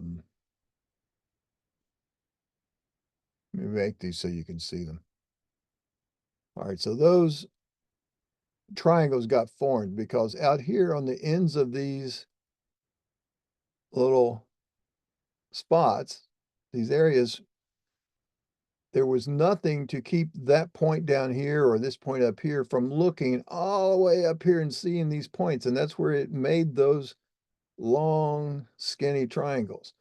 And as a result of those triangles being formed, it also made the contours in here. Well, we know absolutely zero about the ground out here. We don't know that it does that. So that part is not correct. Okay. So let's see then what else we can do. So let's go to the edit menu and let's choose erase. And we're going to choose from that menu, erase by layer. And when this comes up, we're going to make sure we just say all is checked down here. And we're going to select the layers from the screen. And I'm going to go over here on the side and I'm going to pick, make sure I get at least one of those white contours, one of the red contours, and one of the purple or magenta triangles. So I select those, I'll hit enter, and it identifies the layers, puts them in here, and I'll say okay, and it's going to clear all that out. Now we're back to where we started, okay? So let's see what happens when we do use an inclusion polyline. So let's go back to surface, triangulate, and contour again. And this time I'm going to go to the contour tab and I'm going to uncheck draw contours. I just want you to see the triangles. So it's now unchecked for draw contours, but I'm still going to draw the triangulation lines. But I'm also going to turn on use inclusion exclusion areas. And the method I want to use when I'm using that is I want to trim the edges at the boundary, not just remove any triangle that sticks over it, which means it will cut into the interior and take out the whole triangle, but I'm going to trim it at the edges, okay? And so even though some of them might not go beyond, it might not even go out to the edges, but if a triangle were to go across it, it's going to trim it at that edge. I'll say, okay. And now watch the prompts carefully, because now if you've gotten in the habit of just selecting everything and hitting enter to try to make it fast, it says select entities, but look at the line above. It's asking you a different question now. It's asking you to select any inclusion perimeter polylines or enter for none. So I'm going to select our drawn boundary that I drew on there earlier. I just picked on that red line. It tells me down here that I have one thing in my selection set. That's good. I'll hit enter to finish that selection. Now it says select entities again, but again, read the top line and it says select exclusion polylines. Well, I don't have any, so I'm going to hit enter for none. Now it still says select entities, but again, the line above says now select the points and the break lines that you want to triangulate. Now I'm going to grab everything. I'll hit enter, let it chug through everything, let it give me the error box, and I'll exit the error box. And now you can see how the surface is now going to get trimmed off at the outside edge. Okay.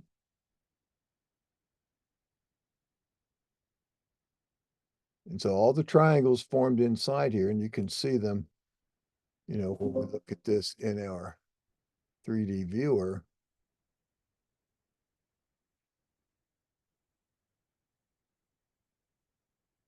See, they really nicely define those structures like curved faces and such like that. But again, it's just line work that it created from those break lines. All right, so let's clear those again. So let's go back to edit, back to erase, and erase by layer. And this time all I have to do is hit OK because the layers are staying up there. I haven't hit the clear button, so I'll just say OK. And they're now going to go away. And so let's illustrate, you know, what happens here if I'm going to just do an offset. So I'm going to go to edit, offset, standard offset, and I'm going to choose to go through. So I'm going to choose this border that I drew, and I'm going to come into the inside. I'm going to come inside a bit. So that's going to be much smaller. I'm going to go back to surface, triangulate and contour, leaving everything alone, just like it was before. I'm going to say OK. My perimeter now is this inside. I'm not going to do anything beyond that. I'll hit enter to finish, no exclusions. I'm going to type the keyword all, hit enter one more time.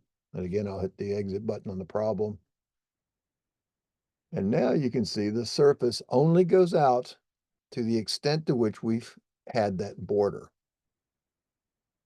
And again, back to erase by layer. Okay. And I'll do another standard offset. I'm just going to grab this guy.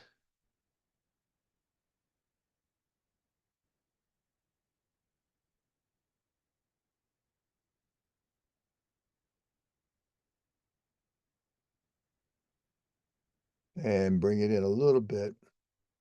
Run the command again. Surface, triangulate, and contour. Again, hit OK. Reading the prompts, here's my inclusion boundary. I'll take that little out, the one in the middle. I'll hit enter to finish. Now, any exclusions, well, I'm going to get the one that's all the way in the middle and hit enter.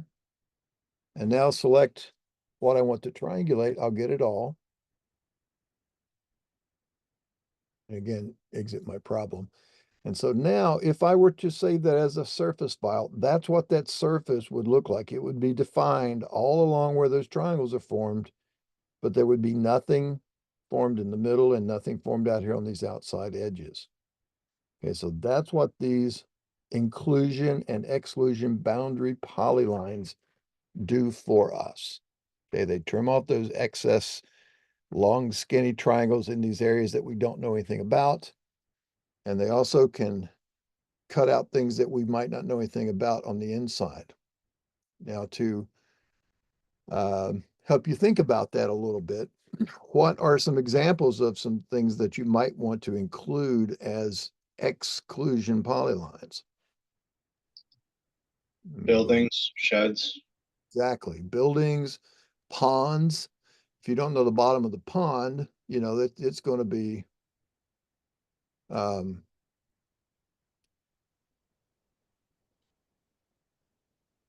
you know, something that's undetermined, and you might, you know, not and you wouldn't need to have anything included there. But if you're going to model the surface elevation of the water, then you know, you could go edge to edge across it and that would be okay. But if you're trying to get, you know, what's underneath it, you would need to know that information under the ground. But yeah, those are very reasonable things. Now, you could have a huge bunch of data here and yet maybe only your, let's just do this. I'm going to go up to the edit menu. And I'm going to, I'm sorry, not edit, but draw. I want to draw a rectangle. And I'm just going to come up here and draw a rectangle there. And I'm going to repeat the command and I'm going to draw a rectangle over here. Okay, so now, what the heck, let's do one more.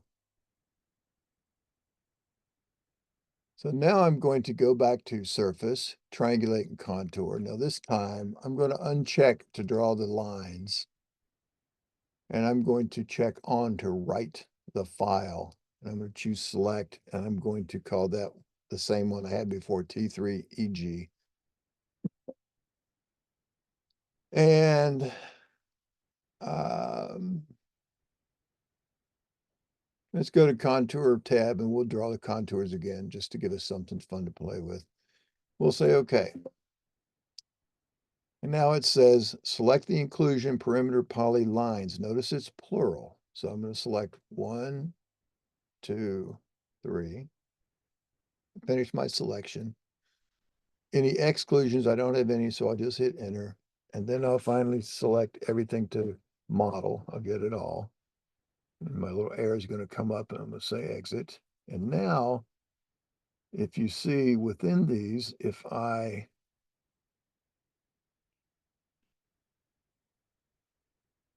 freeze the break lines, there's the only contours I got generated. And even if I look at that as a surface file, so view, 3D view surface file viewer, there's my surface file. Well, there it is. And I can turn the contours on and that's what it looks like. But that is the surface. Okay, it's a single file. It's defined there. You can see those nice sharp break lines along the edge of the road there. Same thing along the curbs as it modeled those, but it limited it to the extents of those inclusion polylines. All right. So back to edit, erase by layer. Again, the layers are all pre-built and ready to go there. I'll say okay. And now I'm going to also erase these 3 boundaries that we made. And let's talk about some other ways to help do this a little better. If we go to the surface menu, triangulate and contour. Now again, I'm going to uncheck to write the file. I will draw the triangulation lines again. I'll go back to the contour tab and uncheck to draw the contours. I just want to see where the triangle is going to form. And this time I'm going to uncheck use inclusion and exclusion areas. And my shrink wrap perimeter reduction, I'm going to leave on as none. And when I say, okay, when I choose,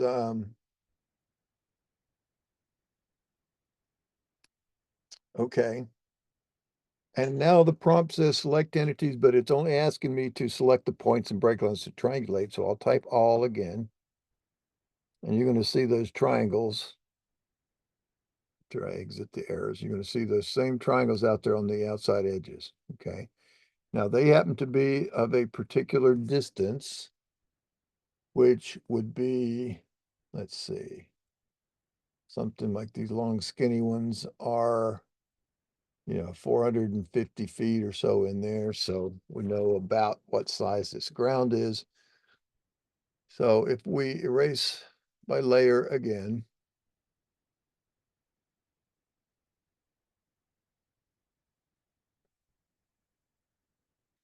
and if we triangulate and contour again, here's one of the controls that we can use without that.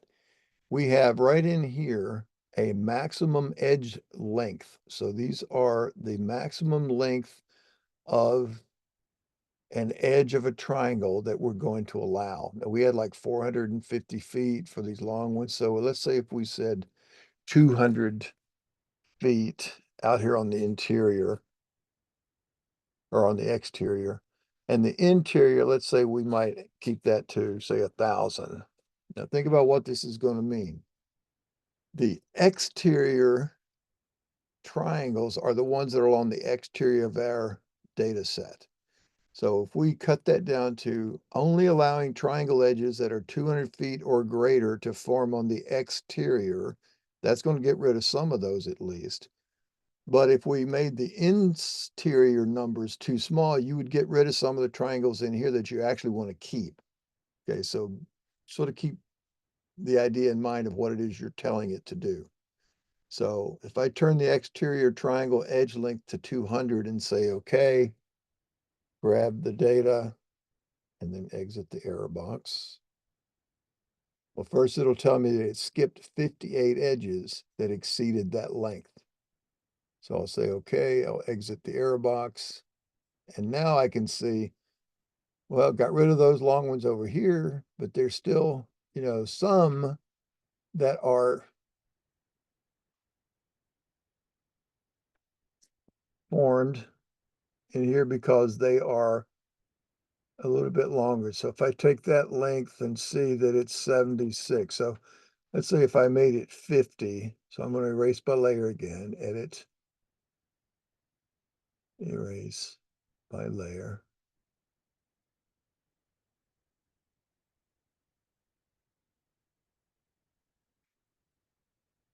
I'll triangulate and contour again, and I'll turn that number down even tighter to 50.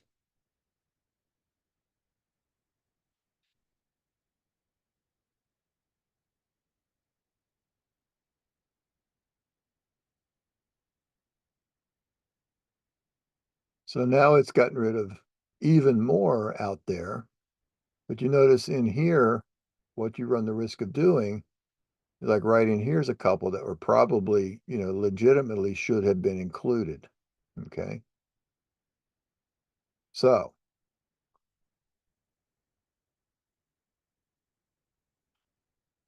erase by layers again, get rid of all of that. And if I'll reset that in a minute. So now I'm going to show you a tool that, if you remember when we looked at the book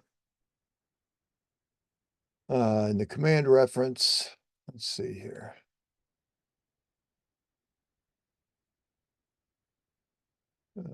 Be on the draw menu. Right in here, we had this command, and this is what we're going to talk about, is this shrink wrap entities. So instead of me drawing the boundary by clicking, or even worse, having to snap to each of those endpoints of all those data set, of all those things in the data, like if I had to, put a little bounding frame around this, I don't want to have to snap. I just want it to draw the boundary for me, and that's going to be a shrink wrap. And you can see one is to allow going across gaps, like the bottom case there, or one is around closed figures. So you could have phase boundaries, different things like that. Okay. So that is on our draw menu, and we're going to shrink wrap entities. And there's a little birthday present sitting over there as the icon that tells you there's your shrink wrap. Okay. And so here's our methodology. We can choose to allow across gaps or bounded line work only. So let's go across the gaps. What layer name do I want to put it on? Well, I'm going to choose the select button, and I'm going to choose that same one I've been using, boundary-10. The maximum gap, so I can control the biggest gap that I'm going to allow it to see. That may or may not be in the earlier versions, Brian. I'm not sure that it is. But now, this perimeter reduction, and that what I want to show you about this is, if you'll start this off and say none, and choose 2D polyline as the type, because it could be a 3D, and it would actually form, well, in fact, let's do a 3D. Let's set perimeter reduction to medium and a 3D polyline, and I'll show you, the fact that it is. So there is my data. or my resulting 3D polyline. And if I look at that in my 3D viewer, you can see that indeed it has walked itself around and read all the elevations and created that. Okay, so you can do it that way for sure, but you can, it doesn't have to be 3D when we're using it to create a boundary to control the surface. It can be just a flat one. So if we draw our shrink wrap polylines across gaps, we're going to switch it to 2D polylines. So it'll be down at 0. Now, the reason I'm doing that too when I'm doing surface modeling is because when I model my surface, I'm going to ignore 0 entities, or ignore 0 elevation entities. And so even though I include the boundary as part of my data that I'm triangulating, it will ignore it because it's down at 0 elevation. All right, so that's one of the reasons I'm going to do that. So let's go back to this draw shrink wrap entities. We'll choose across gaps. We'll give it a maximum gap. We'll just leave that up at say 2000. Our perimeter reduction, I want you to pull that down and choose none. And we're going to talk about that so you understand what it means in just a second. We'll say okay. And now we're going to grab our data and hit select enter and hit, enter to finish. Well, this doesn't look like a very tight perimeter, a very tight shrink wrap, does it? Because if we were to then use this drawn polyline as our boundary for our surface modeling, we're going to wind up with our triangles over here in this big gappy area on the left and down here on the bottom. And that's because what's going on with this command? It goes around here and it starts, walking its way around. And that setting that said perimeter reduction, and we said none. It's sort of a cryptic thing, but here's what it's asking you about, and you're telling it that this is what I want. The perimeter reduction is just like we did before when we said we limited the length, the maximum length of the outside triangles to, first we set it down to 200, and then we set it down to 50. Those are triangles along the perimeter of this data set that it's going to try to reduce. And so that's the way this command works. Even though it's just drawing a polyline, the way it works is when you select everything to draw a shrink wrap around, is it actually builds a quick surface in memory. It builds a whole triangulation in memory of all this data.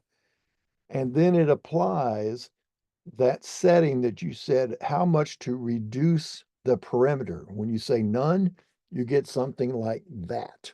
Okay. Now I'm going to change that color just so we can leave it there and you can see what happens. Let's go back to the draw menu and choose shrink wrap entities. And let's, instead of this time saying none, let's pull this down and say hi. And we'll say okay. And it wants us to select everything to draw a perimeter around. I'm going to draw a perimeter around everything, and then I'm going to type R to remove, and I'm going to select that earlier polyline that it is. So I don't want it to consider that. And I'll hit enter. And now look at the difference in the two lines. And this one says, be very aggressive. We set it to high. We said, go around the perimeter, build your triangles, and then start to really chop away some of those exterior triangles and leave you with this shape.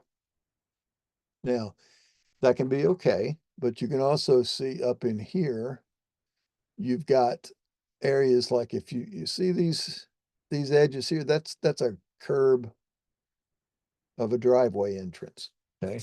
And so when it said, when we drew this, it came up here and then it shot over here and it went, and it came all the way around. And so really, I should probably, get rid of say some of these. Like, let me just do it with the remove.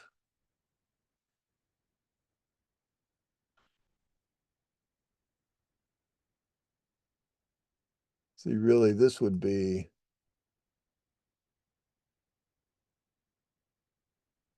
probably a little bit more realistic about what we meant. That way, it's going to build part of our surface right in here, even though we had it really tight, it came way down here and came back up. So we would miss out on that data in that area. Same thing here. We might want to say, get rid of that, how it jumps in here on these particular ones. It's just a little too tight, maybe, for what we're doing. Okay, so, but again, and you can see it like right in here. You might want to just say,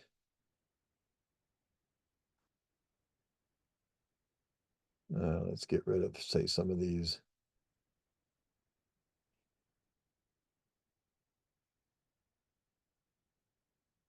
Points like this, like maybe this stuff in here is okay to legitimately get rid of, but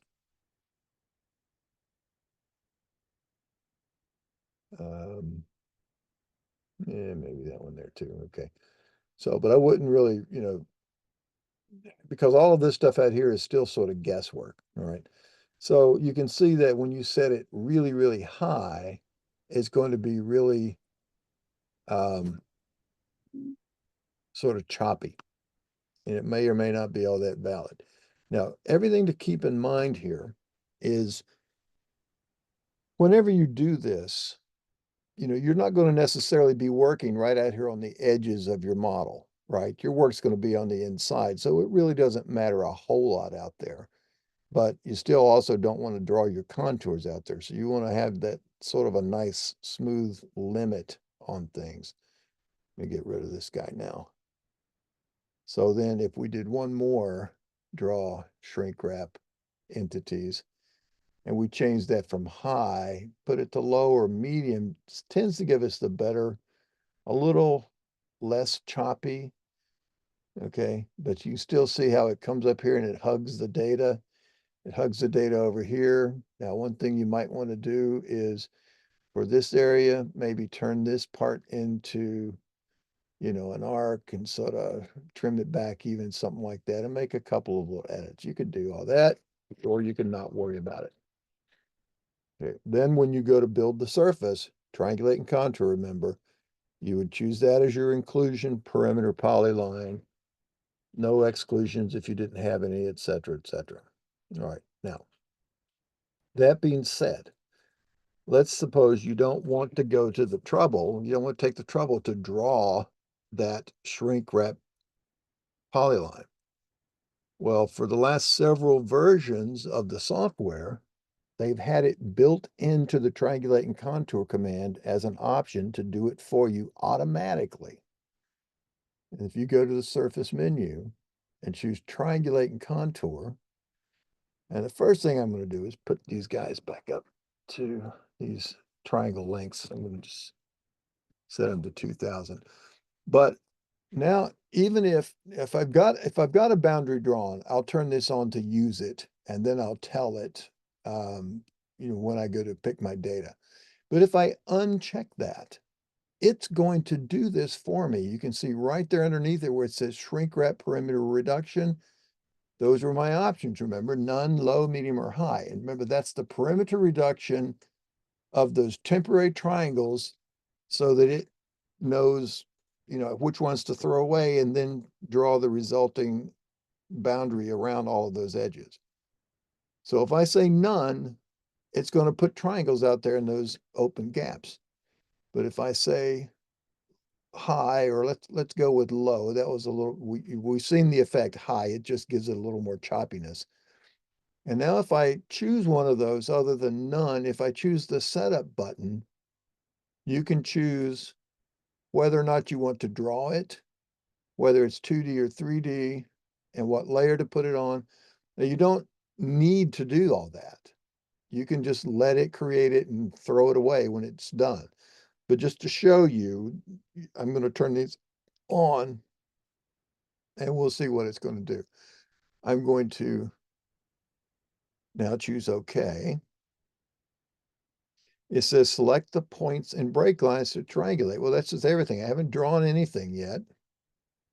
And now I have to turn off the error box here again. So you can see the triangles form, the shrink wrap polyline got created for me automatically by those settings. And if I do this, erase by layer again.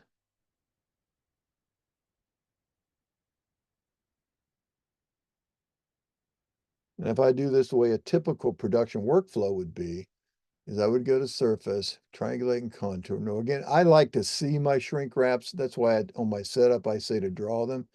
But if I tell it to not draw them, so I'm going to uncheck that under my setup.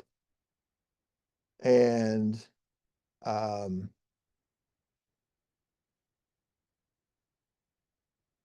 yeah, that's about all I would do. I'd say, okay, grab the data, hit enter. You're going to see the triangles come back up. I think what I meant to do. Let's see. I'm going to undraw that. This is what I would normally do in typical workflows. No. Yeah, there we go. I'd say, okay, okay to overwrite. I'd grab my data, let it calc, get rid of any errors I had. And now, nothing happens. I don't see anything to show up. And what has happened, though, is in the background, it made that surface file. And if I select that and I now look over here in my little graphic preview, I can see the boundary has been, tucked up tight up to the edges. And so now, the only parts that I have showing here are those parts that are legitimately observed data. Okay. And you can see the results down here of how it came down and then started walking back up that curve line. Same thing probably on this end, and not so much.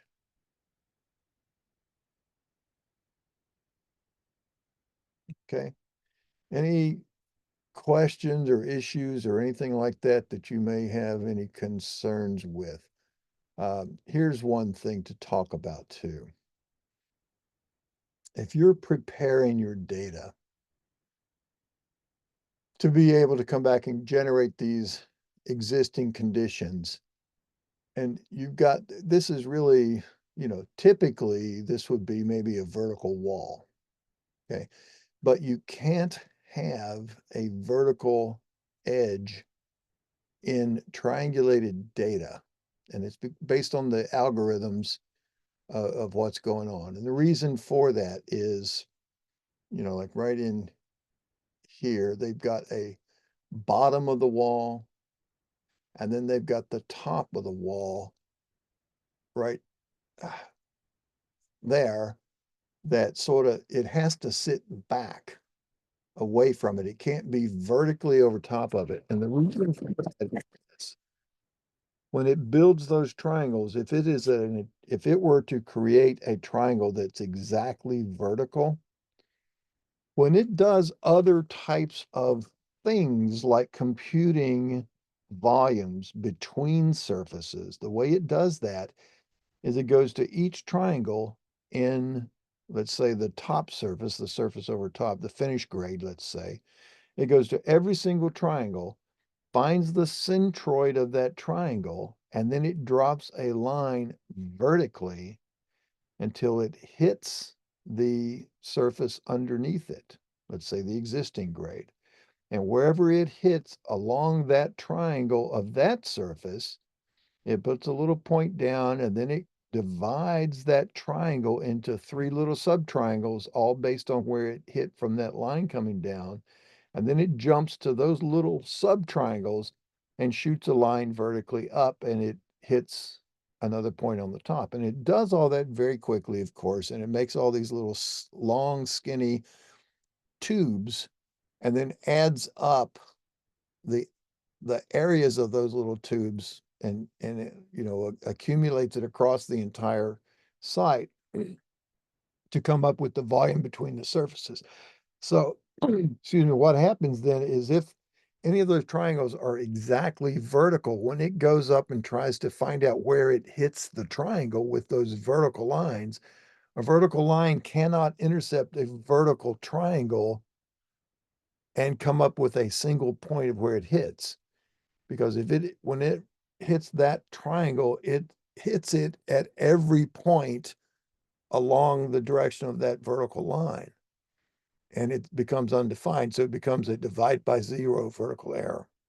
Right. So all that means is this. When we are looking at things like curbs, for instance, let's say I'm going to grab those curbs. And I'm going to zoom in here and look at that. And now these particular curbs are probably, asphalt wedge curbs. They're probably, there's the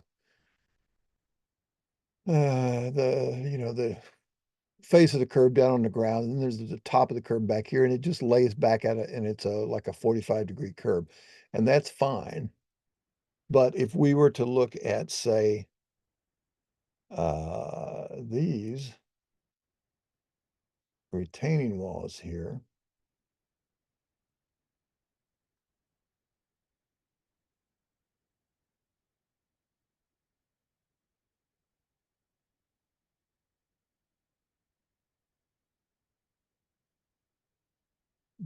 must have, yeah, right here's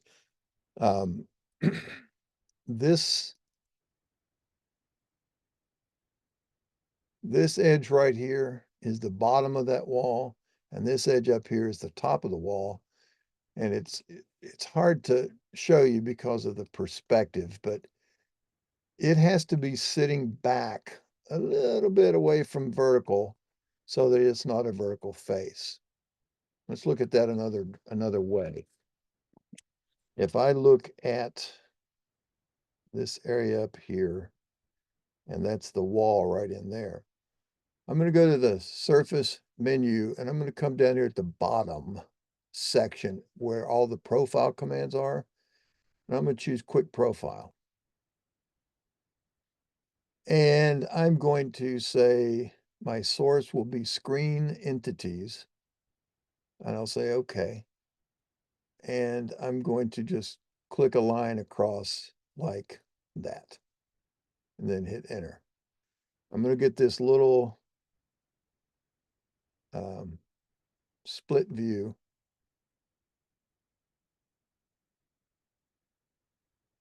And I'm going to look at, what the compilers did. Now watch the little crosshairs on the bottom, the blue crosshairs. And I'm going to come up to the base of the wall.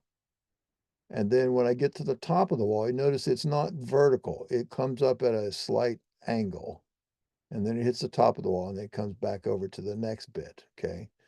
So, there may actually be a batter on that wall. Don't know for sure. Probably there is, as a landscape wall.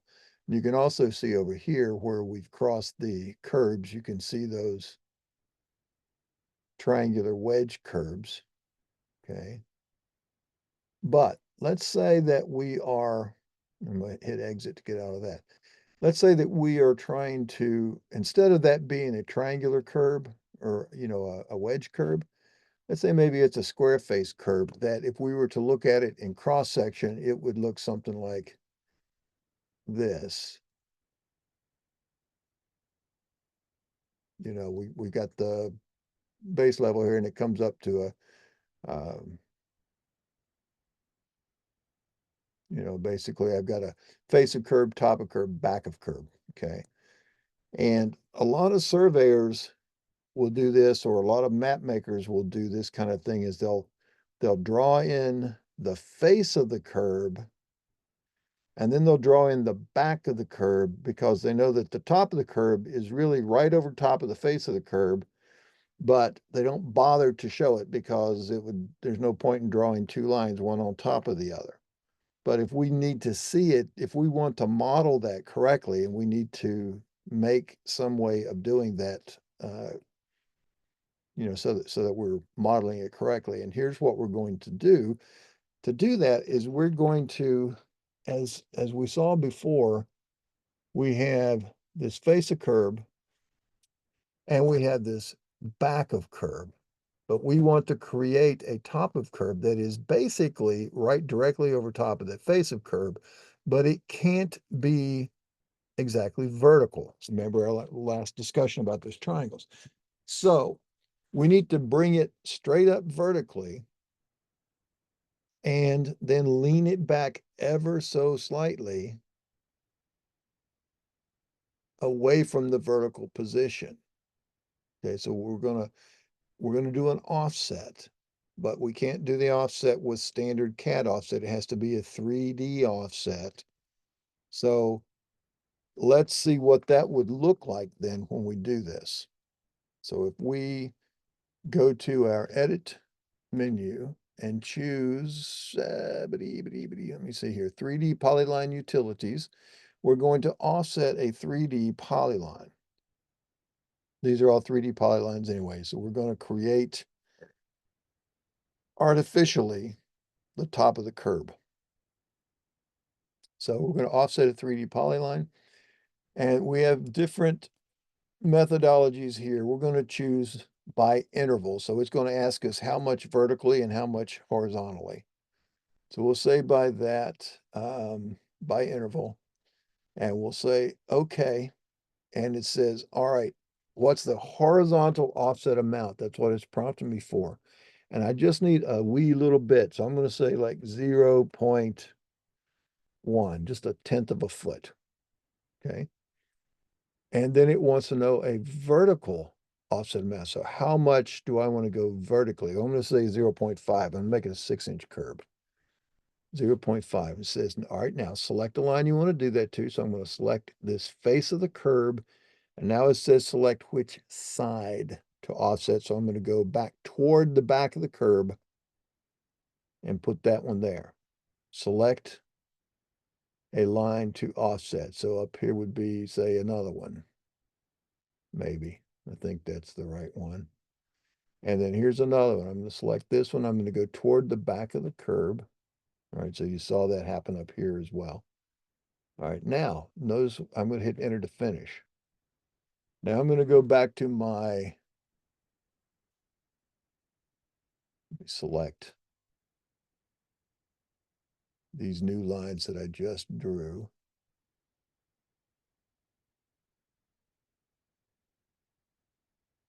Now, keep in mind, all of this data was like the face of the curb and the back of the curb. Those were all directly observed from the photogrammetric data. And if you're out there surveying on the ground, and if it's not a perfect 6-inch curb, you would probably get the shots along the gutter line, along the top, along the back, so you can represent what's really there. But if it's all, in a parking lot, and a lot of people can just get the gutter line and they can build the curb by offsetting, first of all, the top, and then they could also offset the back of the curb if they wanted. Just go half a foot horizontally and 0 vertically. So now I'm going to change those to be, say, green. We can see them separately. And let's now go to our surface menu and choose quick profile again. And now look at the difference as I come across these. So now instead of them being got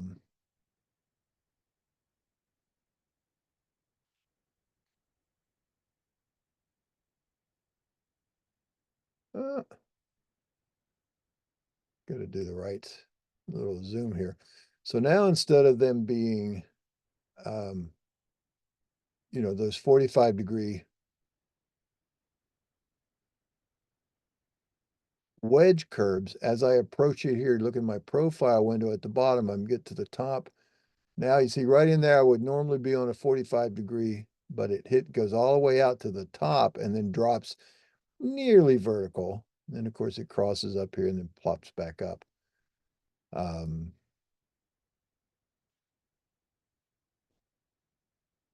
Same thing. Let's see, what else did we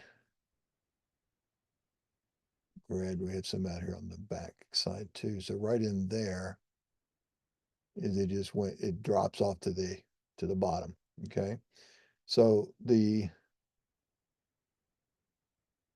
net result of all of that then would be, if you looked at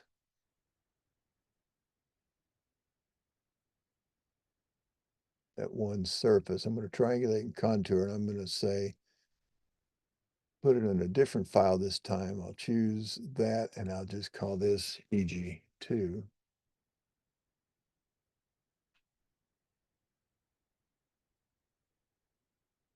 Still going to give me this error box here. Do that. Now I've got two files. So if I look at one, there's my original. And let's go, oops, sorry. Let's go over here and look in this area. And there you can see those wedge-shaped curbs. Okay. I'm going to go to my model tab over here on the right, and I'm going to choose this Add Surface button. And I'm going to add the EG2 surface, and it's going to come in. And I'm going to open up this little list. I've got the one with wedge curbs, the one with vertical curbs. I'm going to go down at the bottom, make sure it says double click to toggle the visibility. So I'm going to turn off the original. And now I'm looking at just the one where I included those vertical 3D offsets. Let's see if I can. All right, so now you can see there's the one with the line that we offset from the face of the curb up to the top. We go back to my model. I'm going to turn that one off and the other one back on. Now you can see the slope as a 45. And there it is where it's not a 45, it's near vertical. But it has to be slightly laid back from the vertical. Otherwise, it would give us an error. Okay. So those are just some of the tools that we're going to be using, and particularly when we start to survey things out in the field. Like if it's a pretty standard structured curb, a nice 6x6 curb with a 18-inch gutter pan, and it's pretty consistent all the way along the site. We're out in the parking lot of a mall or something.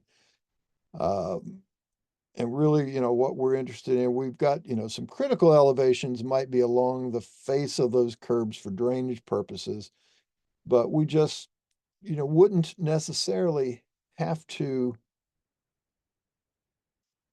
observe those points all along that curb, although it doesn't take much. But let me get back to where we were looking. So in that case, we could say go out there and as we're surveying along our site, we would just shoot, point C and D. And then we come back in the office, we would either do it manually, we draw it in separately like I just did, or we would have our field to finish codes say, all right, every time you see a code that says FC for face of curb, I want you to offset a line 3D. I want you to offset it up half a foot and lean it over 1/10 of a foot or 100th of a foot or whatever. And then also, and that would be the line that goes between E and F. And then, okay, I want you to, after you've done that, I want you to offset another line half a foot over again horizontally, but the same elevation, so 0 vertically, and that would be the line that goes through G and H. And then maybe I would say, okay, I want you to create another line over here to the right. I want you to offset it, 1.5 feet to the right and vertically, 0.2 feet or 0.08 feet or whatever it happens to be. So you could theoretically create this entire structure instead of 2, 4, 6, 8 different points. You can do it with 2 points and the codes that offset those lines. Now, the argument is that's not exactly correct because you didn't exactly occupy and observe these other points. You inferred their locations based on the only 2 points you occupied and directly observed. And that is true, but it's a trade-off because you also did not observe any part of the gutter between point C and D either. You made the assumption, and correctly so, that the ground did not change between C and D. So that would be a fair assumption. I had a survey manager once out in, I don't remember where I was, somewhere out in the Midwest. He argued with me over the fact that I'm never going to create curbs like this. I'm never going to go and shoot point C and D and then generate all that other stuff. Said, because that's not reality. I'm going to have to shoot, C and D and also G and wherever E is, it would be. So he shoots like 1, 2, 3, 4 points all along that one little cluster. Sort of like, running sections across a creek valley. And then he goes down to the next spot on the curve and he does the same thing. 1, 2, 3, 4, 1, 2, 3, 4, 1, 2, 3, 4, 1, 2, 3, 4. And that's fine. There's nothing wrong with that. It just takes a little bit longer time.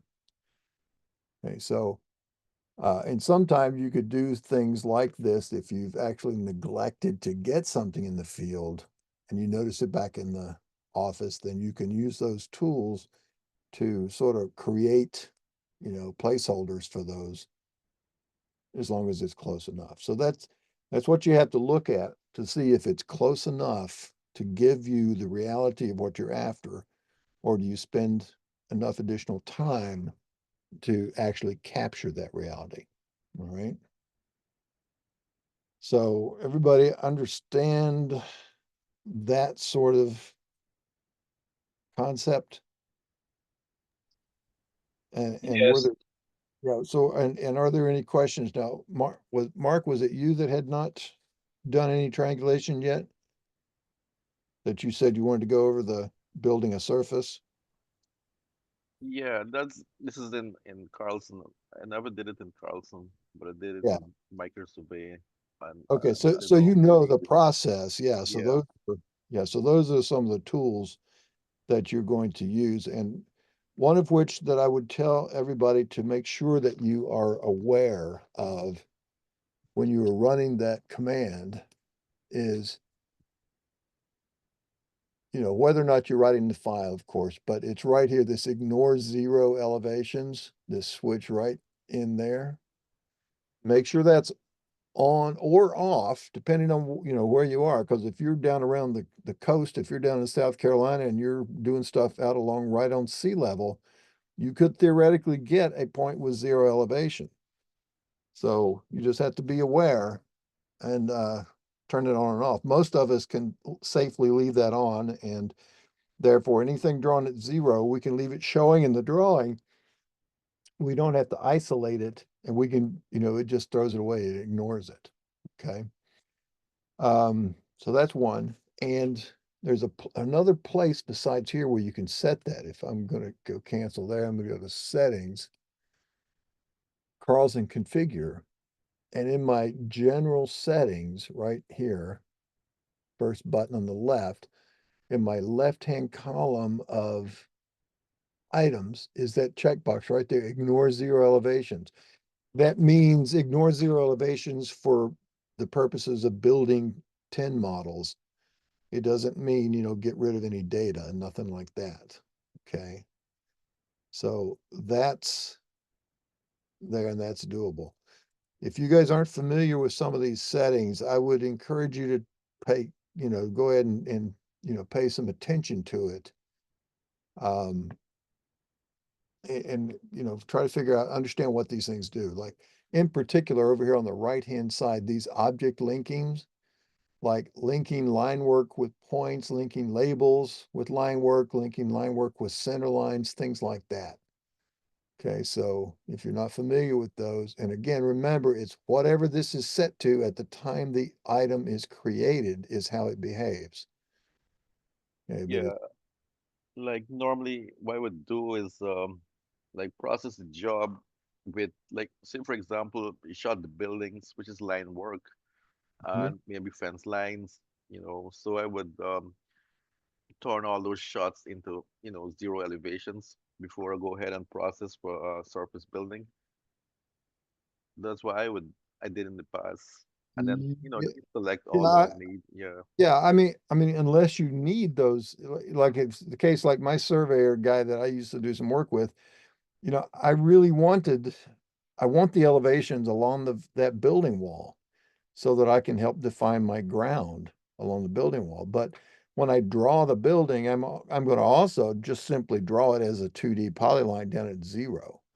But I also want it to be, you know, up there so I can actually use it to create the ground all the way up to the wall. Mm, Yeah, right. so that's certainly the case. Now, and field to finish is going to govern, you know, where we put these things. Like, do we want to put, um, let me think. I'm a big one for putting the points exactly where they go vertically. But when we draw the edges of, oh, here's a very good example. Just go off here off to the side of our little data set and let's go to draw 2D polyline and say, okay, I'm going to just click a point like this and this. I'm just going to draw sort of, you know, something along those lines. In fact, let me move that a little bit further away because I'm doing some offsets and things. All right, now that is a polyline. It's two-dimensional. I look at that, I see it has an elevation of 0. So if I turn this into, let's say it's going to be I'm going to have a couple of things here. I'm going to make this into a representation of a little entrance drive. Okay, so I need to make that a center line. So I'm going to go up here to my centerline menu, and I'm going to choose polyline to centerline file. Well, the first thing it wants to do is ask me for a file name. I'm just going to call it entrance. I'm going to choose the polyline. Notice it says on the prompts that it should have been drawn in the order of increase in stations. Now, that's just a note to the user, right? Because you can always reverse it. It's fine, but it says it should have been. So I'm going to select it. There's the direction it was done. That's fine by me. Beginning stations, I don't care. There it is. I hit enter to finish. All right. So it's now on a centerline file. Now, here is what the file looks like. If I go to centerline, edit centerline, or I'm sorry, centerline editor, the second one down. I choose that. There's my entrance.cl. I can see a preview of it. I hit open, and sure enough, there it is, right? Now, if I look at each individual component, you can see it taking place here, and it zooms the drawing around. I'm going to sit right in. I'm going to fit a curve. And I'm going to fit a curve of, let's say, 50 feet radius. Let's see if that'll work. Yeah, it looks like it would. I'll say, okay. Yeah, maybe even make it bigger. Let's make it, instead of 50 feet, let's make it 100 feet. And there we go. It'd be oh, gosh.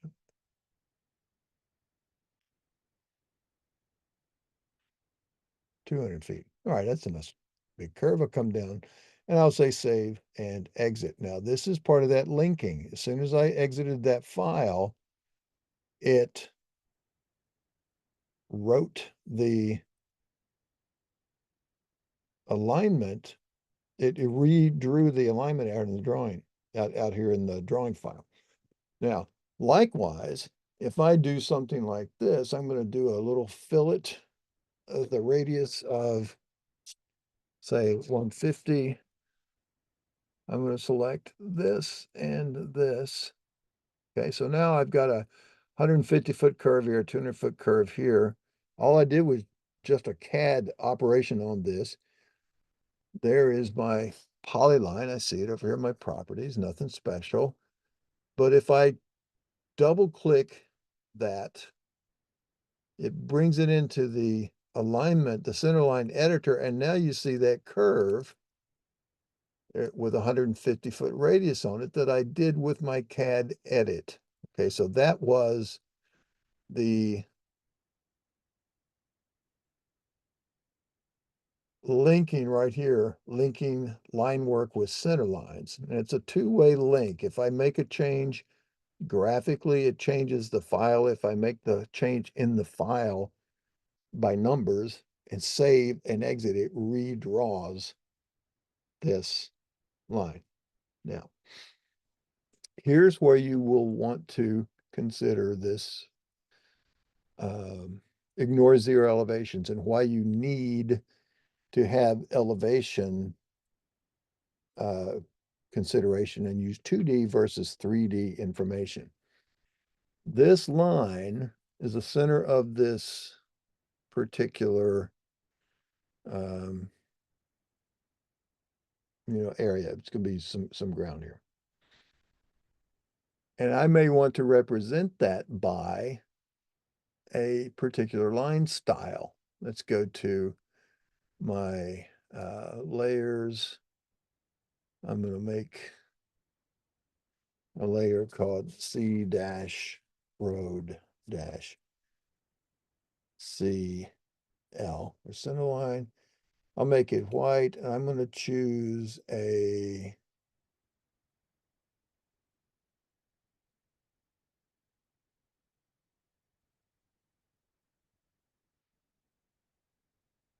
get some of these centers. That should be enough. And I'll choose it as a center 2 and a default width. All right, so that's going to be that. I'm going to select that and I'm going to change its layer to be C-road centerline. And there it is with a centerline pattern. Okay. But if I need to turn that into a 3D, I'll switch to Civil here for just a quick second. 3D data, 2D to a 3D polyline by start and end elevation. Let's just start here at, we'll call it, say, 1250. And it's going to go to, let's just say, 1400. That's a little too much, too quick. Let's call it, it just goes up to 1300. So it rises 50 feet along its length. I want to select, so right here's the polyline I want to use. Let's see here. All right.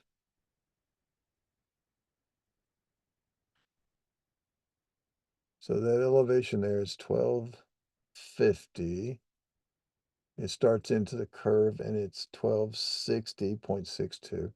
Now notice also, these are not, each of these little things are individual little lines, segments. They're no longer arcs, okay?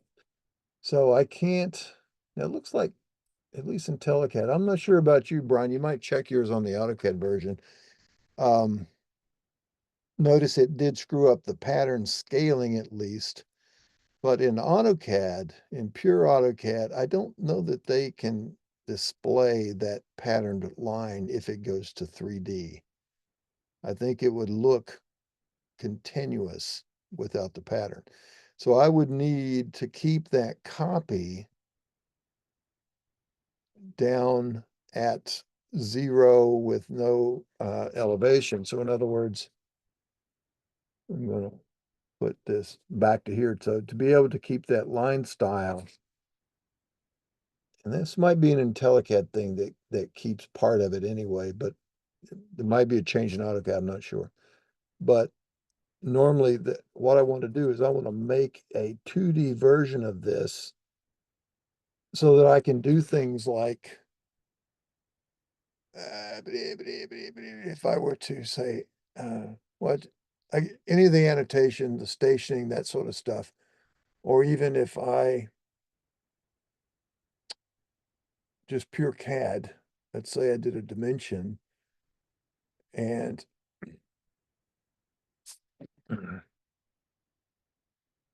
dimensions, radius,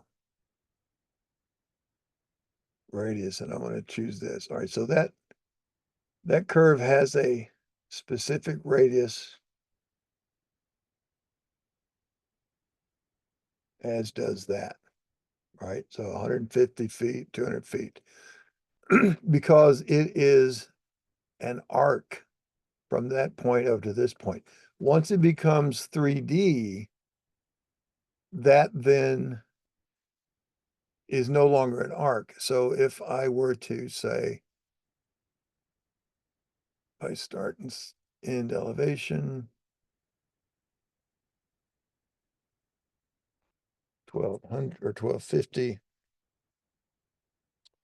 1300. Now, if I try to dimension that entity, it's no longer a 2D, it's now a 3D. And so if I wanted to find out what that radius is, I go to choose it. You see, it says an arc or circle is needed. Please pick again. So I can't use it for that. I've now made this into a 3D entity. I'll get rid of those labels. And so I can no longer have access to that geometry. And in fact, if I double click it, it still keeps the association with that horizontal file, which I could use to recreate this later. But so this is going to be my vertical. And let's say I'm going to make a road out of this. Well, I'm going to offset my 3D offset. I'm going to offset 3D by interval. I'm going to say, okay, I'm going to make two 12-foot lanes. All right, I'm going to select my horizontal mount to be 12 feet. My vertical mount is going to be by percent, and it's going to be minus 2%. I'll select this guy. Now, which sides? I'll choose both. So there's now that. And then if I wanted to, let's just put these on a new layer called CD Road EOP. We'll make them this continuous.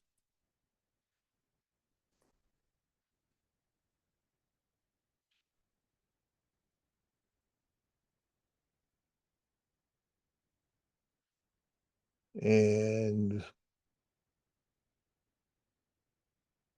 let's do a couple more here. I'm going to go from the edge of pavement. Horizontal amount, I'm going to go 18 inches. So foot and a half. And vertical, I'm going to go say just minus, let's see, this is going to be a vertical offset. So minus 0.2. Select this one, go to there. I'll repeat the command. Same deals. And I'm going to go from here. My horizontal amount is going to be just 0.05, just half a tenth. And my vertical mount will be half a foot. I'll take this one and go that way. Repeat the command, and I'm repeating this command between each step because my intervals are changing. So I'm now going to go horizontal offset amount of 0.45, so almost half a foot, and 0. And that's going to be the back of my curve. All right.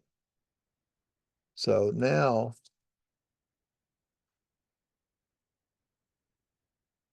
oop, hang on a sec.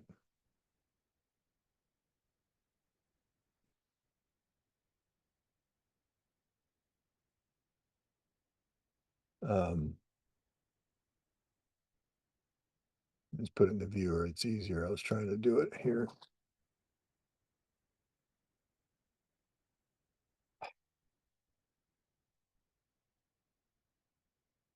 What did I create? Let's see here.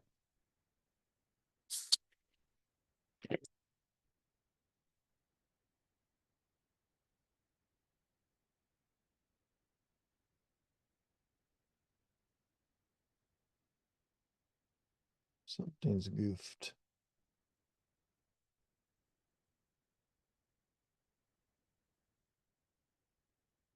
Huh. I guess so.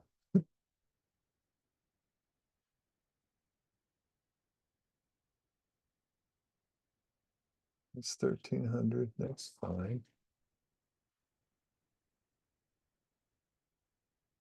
That's 11,249. 1299. Boy.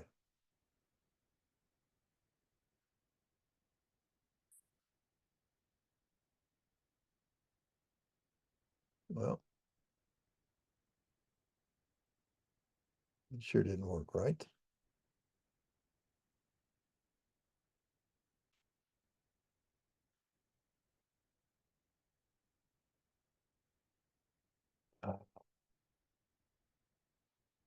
It made a lot of sense.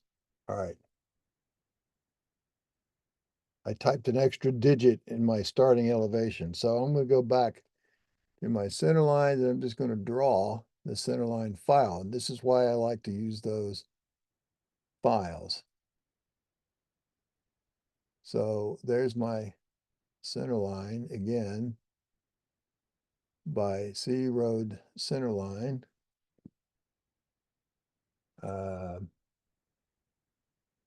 Actually, I should have changed it to CL. All right, now 2D to 3D by starting end elevation. Here it goes from 1250, not 11250, up to 1,300.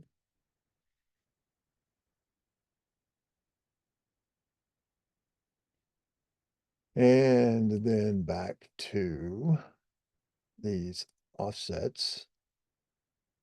And it's going to be 12 feet and vertical by percent minus 2. Both. And now these two guys will be on your P.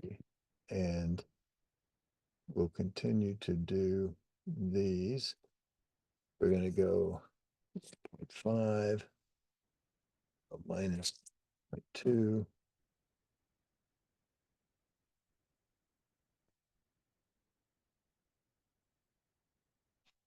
My interval 0.05, positive 0.5.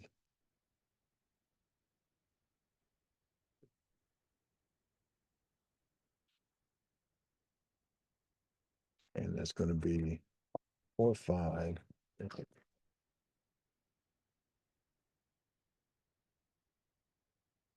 All right, so now a little bit better behaved.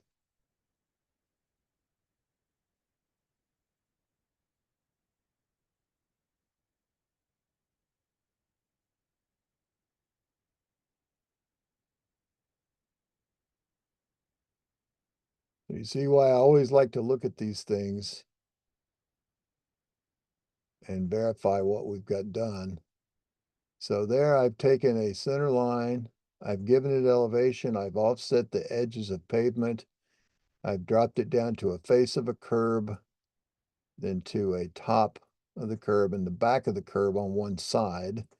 The other side, I didn't have all that. So I've created all of that just from that one little thing, but to be able to create the labeling for that as a center line, I need to keep that as a 2D structure, because right now that's a 3D polyline. So I would need to, maybe freeze that particular layer and redraw the 2D alignment. So when I'm preparing my maps, I can have it annotate the distance, put stationing along it, annotate the bearing and distance of the tangents and label the curves, that sort of stuff. So if I were to do that, for instance, that layer, which was C Road CL, I'll make it 3D. I'll call it 3D. And I'm going to give it a different color.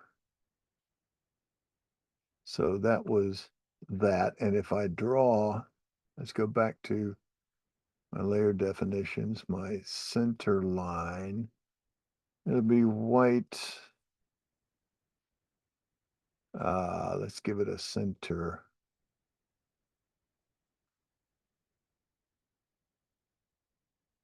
And so now I would freeze, say this 3D, and then draw my centerline file.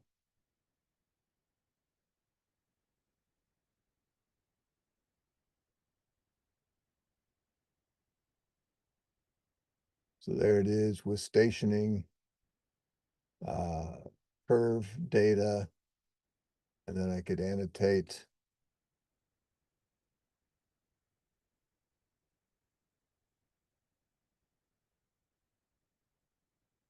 and it puts in the bearings and distances of the tangent parts. It puts in the curve data. So, I need to work on some font definitions and things like that with my defaults. But in any case, you see what happens, and all that stuff gets tied together. And I can even, if I make changes to that, it will update that annotation.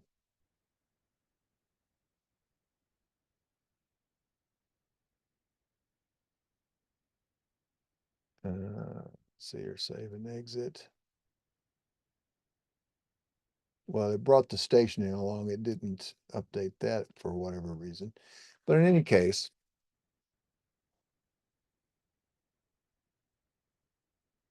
I need that as a 2D element so I can get at the actual curve geometry. And same thing, if I'm going to stake out these backs of curbs, for instance, on a construction project, then I need that also as a 2D. So I would know that I'm 12 feet over to here, I'm a foot and a half, and then another half a foot. So I'm 2 feet to the back of curb from there. So I'm be 12, so 14 feet from the center line.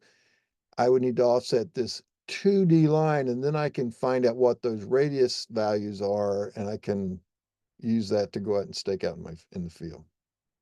So that's a concept of using this dual line work, dual 2D and 3D lines, and we get into field to finish. A lot of what we're going to do, like when I do center line shot for instance, or even edge of pavement, because I would still want to represent the edge of pavement. Let's see, we had that edge of pavement layer. I'm going to call that one also 3D. It's continuous, but if I make another one called just edge of pavement, and let's make it green, and we'll make it, a dash, maybe it's a gravel road. Now these are 3D at this point.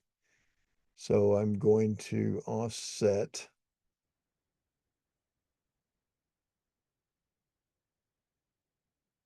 to layer.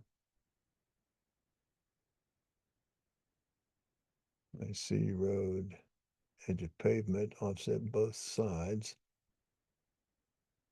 12 feet.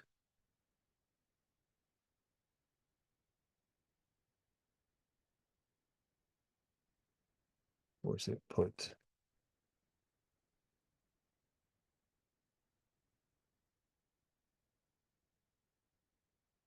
End caps on it, which I didn't need that to be necessarily. And then I would freeze the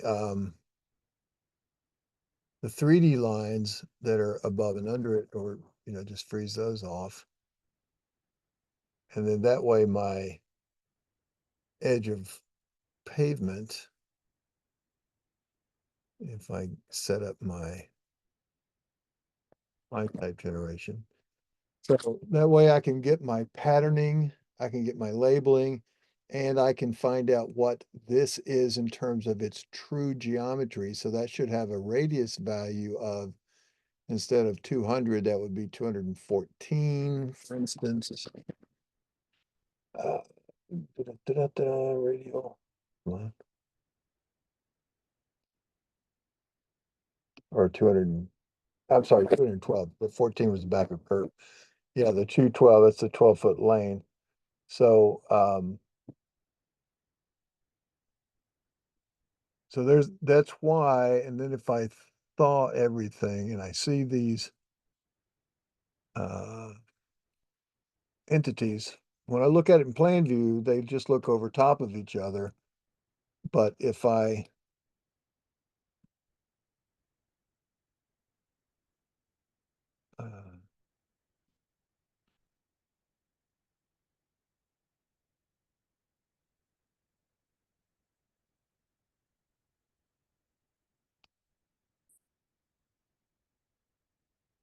want to view everything here, let's see here. View that, and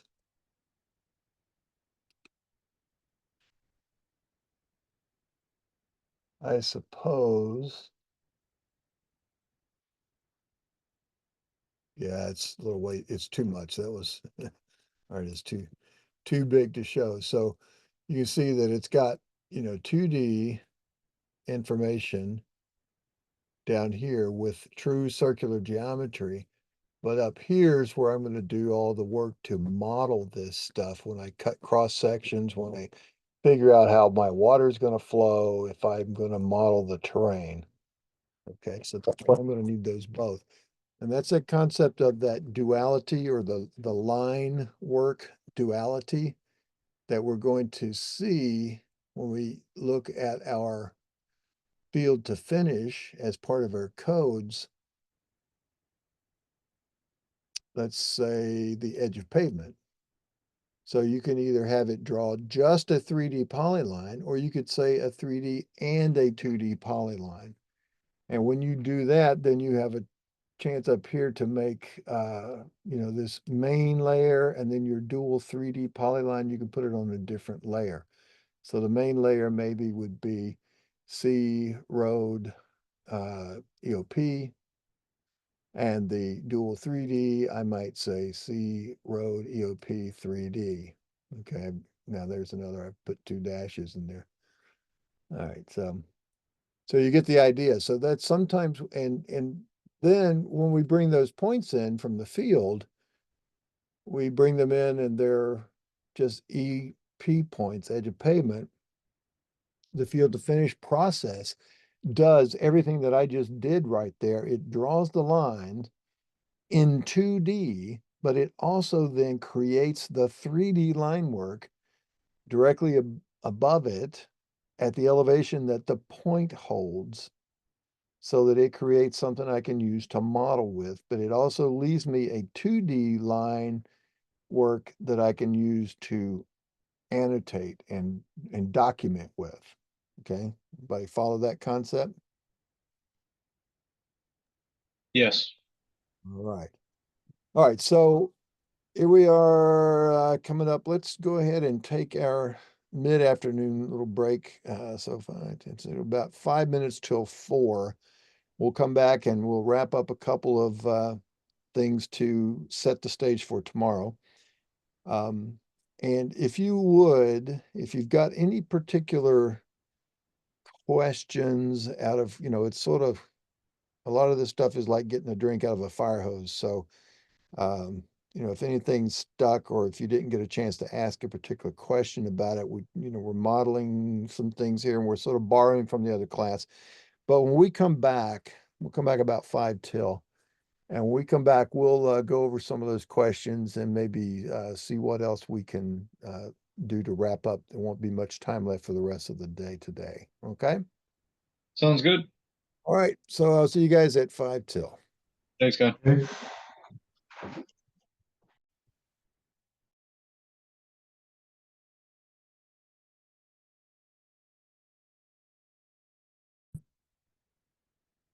So what we're going to look at for the rest of today is we're going to go over a couple of these little tools to see some settings and the effects that they're going to have. But basically what we'll do then tomorrow when we start in the morning, we're going to, if you look on page 58 in the manual, we've got a couple of things to get through. We've to edit and process raw files, and where we can use that to make adjustments to our data if we need to. That's becoming less of a thing nowadays because so many people are doing like GPS surveys. Sometimes it's exclusively GPS. They don't even use optical instruments anymore. Obviously, those who do a lot of survey work know that you need to still. But we're going to spend a lot of time tomorrow with this field to finish because I think there's just so much functionality there that you really need to understand. But we're also going to get into some of these deep processing, some of the tools to help you take the data from inside a drawing file in the office and get it back out to the field. Some coordinate geometry. We're probably, if we've got time, I'd like to run you through this LotNet. But that's for like automatic subdivision design, subdivision layout and design. I don't know that a lot of you guys are doing a lot of subdivision designs as part of your workflows. I could leave that for your own little exercise as you go through this, depending on what kind of time we have started with tomorrow. But up until that point, let's take a look at a couple of tools. Let's maybe look at the coordinate geometry tools. So if, let's see here, coordinate geometry.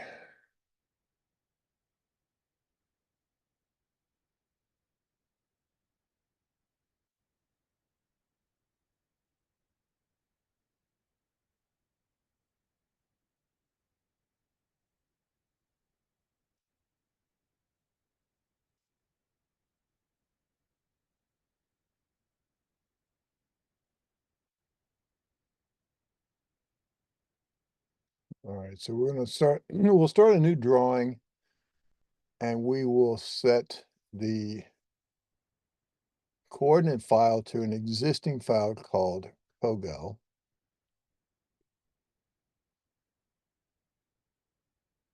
And then,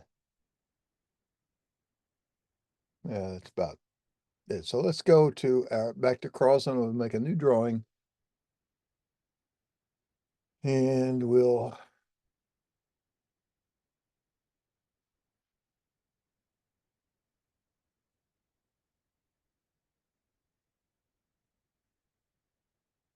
wait till the wizard engages and runs. We'll look for a new drawing name.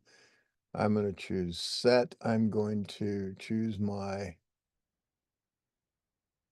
folder and I'm going to call this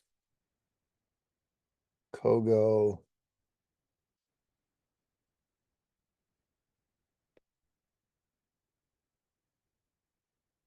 examples.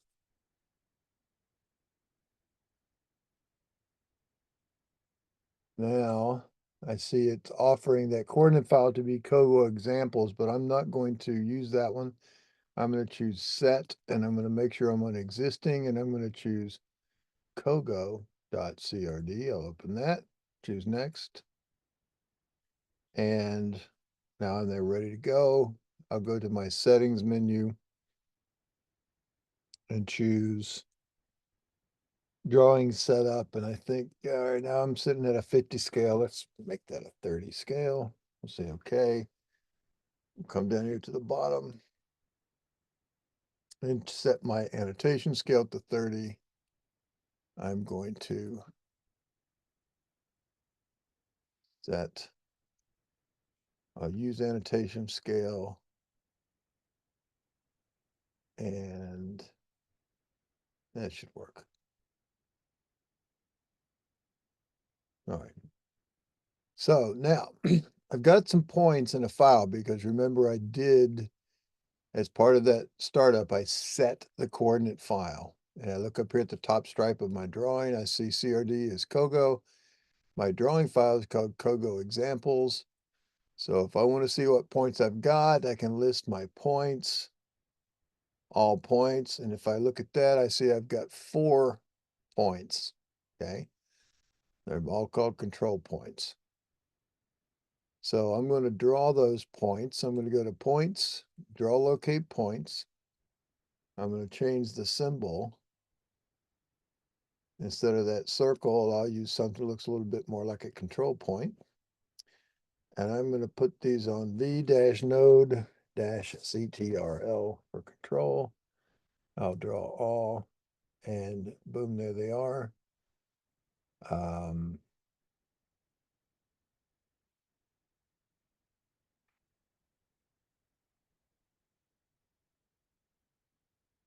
This is not sticking. Try those again, draw.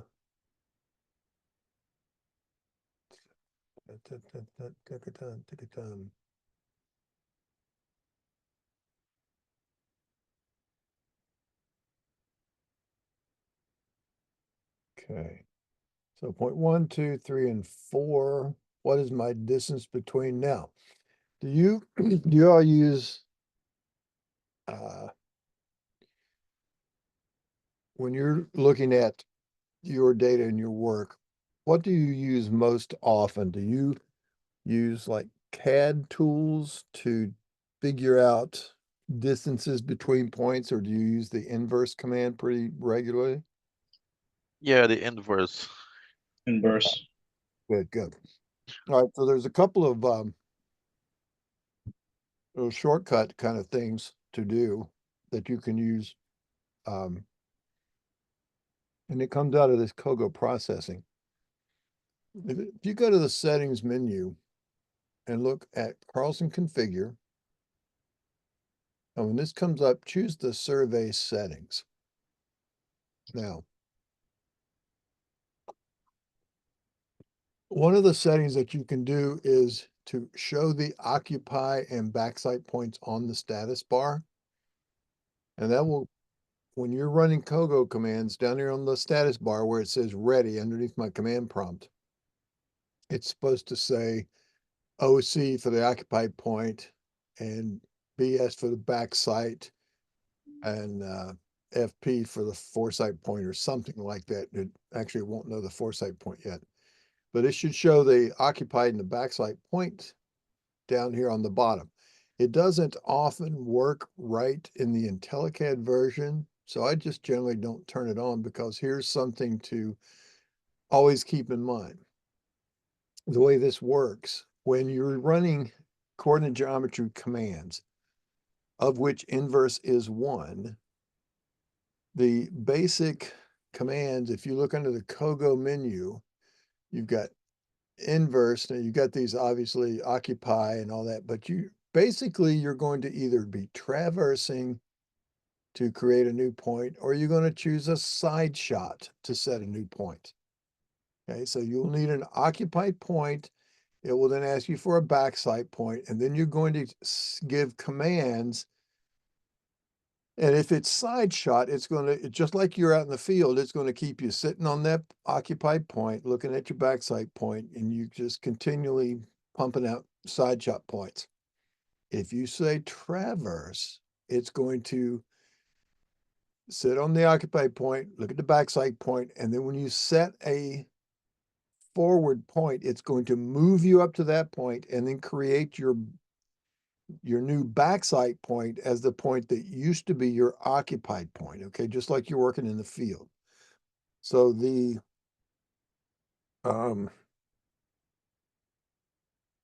little trick that a lot of people don't realize, and in fact, you know, they said in that configuration where it said show the occupied point on the status bar, people ask Carlson to do that so that if they get interrupted with a phone call or they have to get up and leave the desk or whatever, they can come back and look at that and see and realize where they are and what's the next, you know, point that they're going to be doing, you know, just to know where they are. But really, the way the inverse command works is just like traversing. So if you you're doing a bunch of stuff, let's say we're looking at we're sitting on point number 1 and we're backsliding point number 3 and we're going to set some, you know, side shots and we're doing a bunch of work, blah, blah, blah. We get interrupted. Now we come back, we don't know where we are. The easiest thing to do then is to simply type I to inverse. Notice when I typed I, it brought up the little side menus, the sub menus.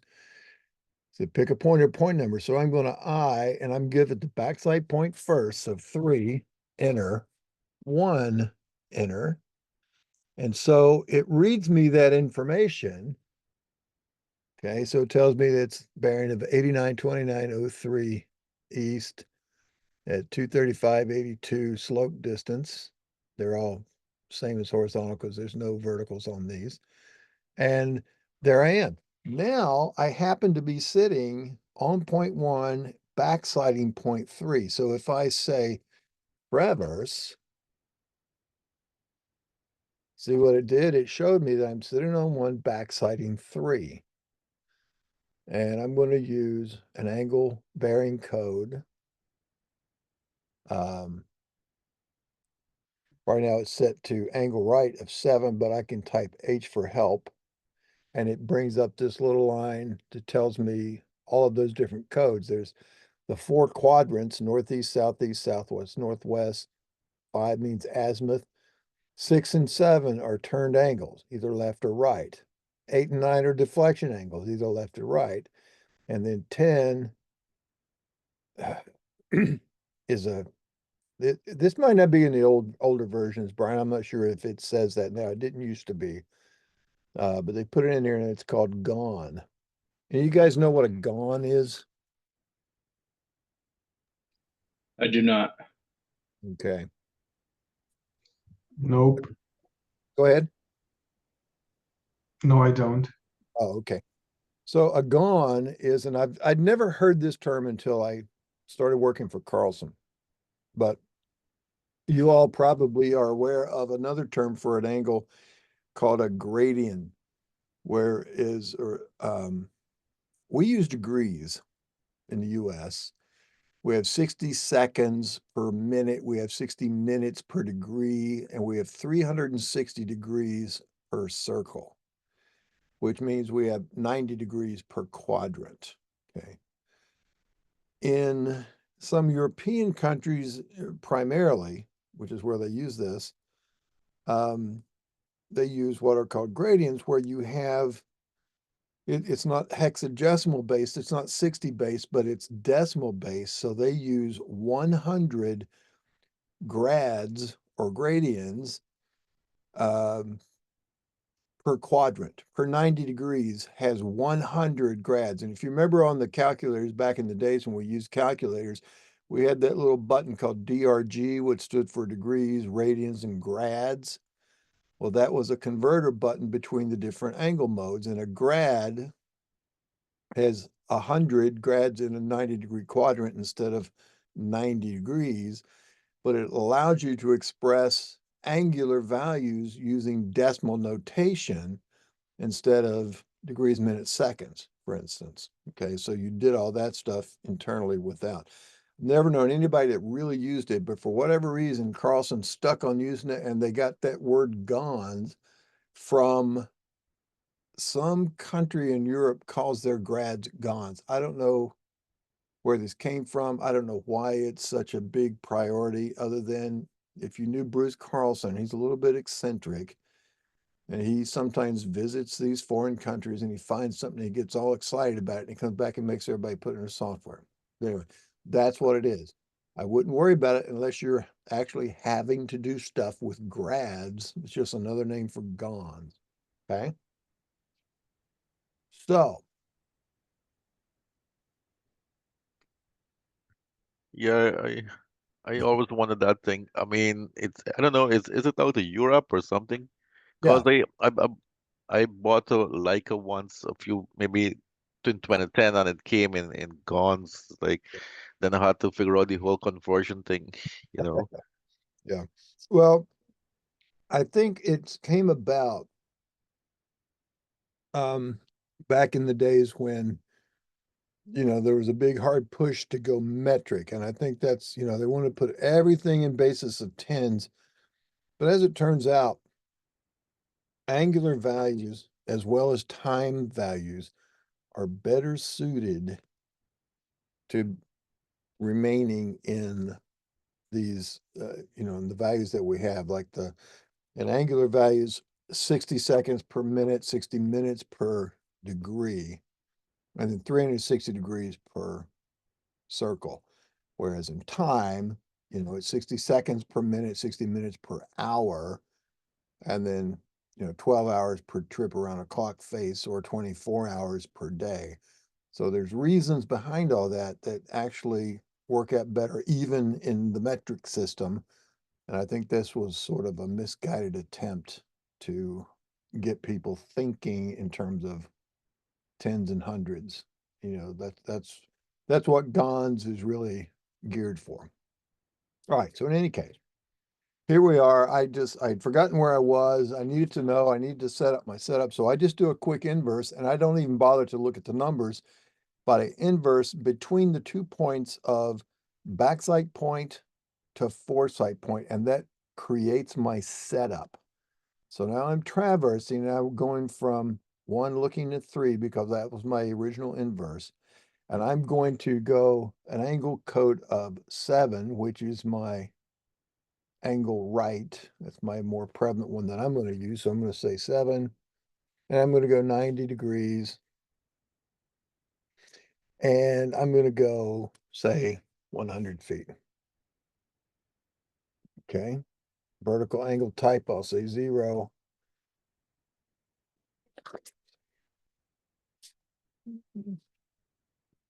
It's a traverse point 1. And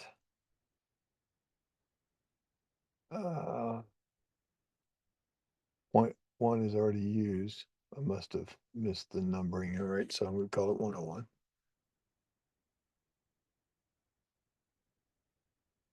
All right, so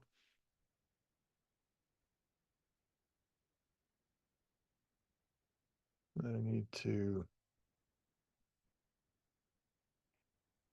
change my scaler in a minute. I'll do it in a minute. So now I'm at 4:1. So if I do now a side shot, an S for a side shot, notice my setup now goes from 4 looking back at 1, because I traversed up to 4. Now you guys are all probably fairly familiar with all this. So I'm now going to do some side shots. So 4 backing up to 1. I'm going to go angle right. Let's say 90. Let's say 200 this time. And I'll just call it inverse. And we'll keep that same thing. Let's go, we'll just crank it around 5 more degrees. We'll say 250 and SS. And ooh, I must have typed something.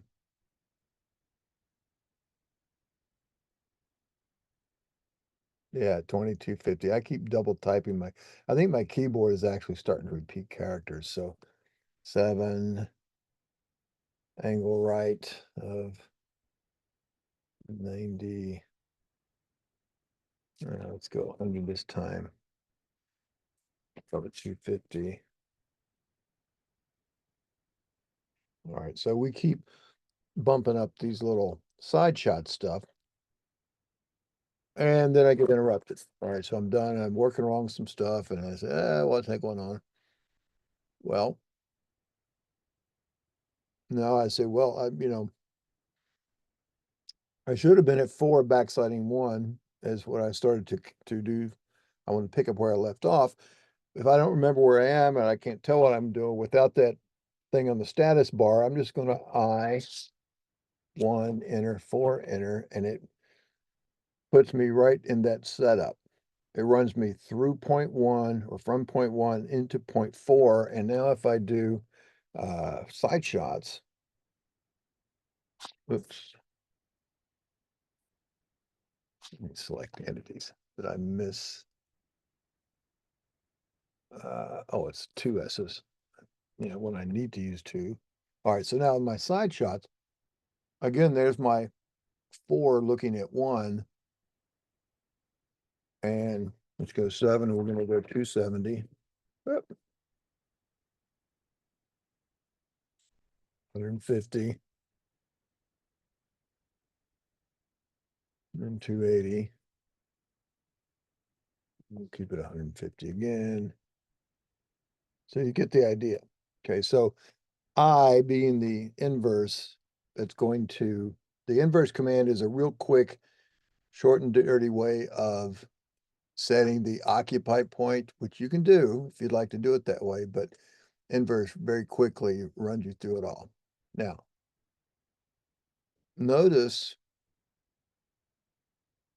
as I hover the mouse, see this little box that comes up? It tells me to point information.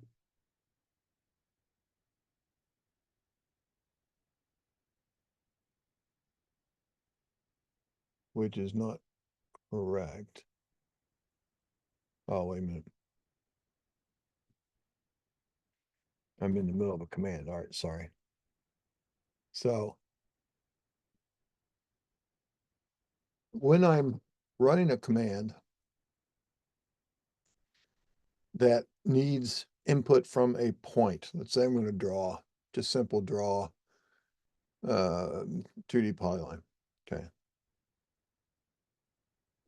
And notice it says pick a point or a point number. So I could type these point numbers, but I'm going to use, remember the settings menu where I had the point object snap on and off. So I'm going to just hover. There's 0.104. And you see the little grip sort of lights up in the middle. And I also get some information about that point. It tells me the point number, tells me the northern and eastern elevation, it tells me the description, it tells me the coordinate file it came from, and it tells me the command that was used to make that point. Okay. If I look, so that was a side shot. If I look at point number 4, when I hover there, it says it was one of my control points, CTRL. When I look at 101, that should be a traverse command. You see that trav, TRAVE, rather. So it tells you what these things, gives you some information about the points here. Bear with me a quick second. I'm going to see my drawing setup. There's a problem. All right, so 103.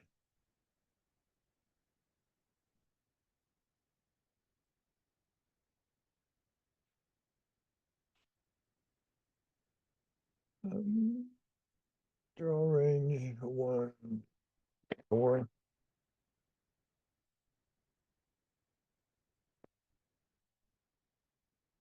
And if I do it again,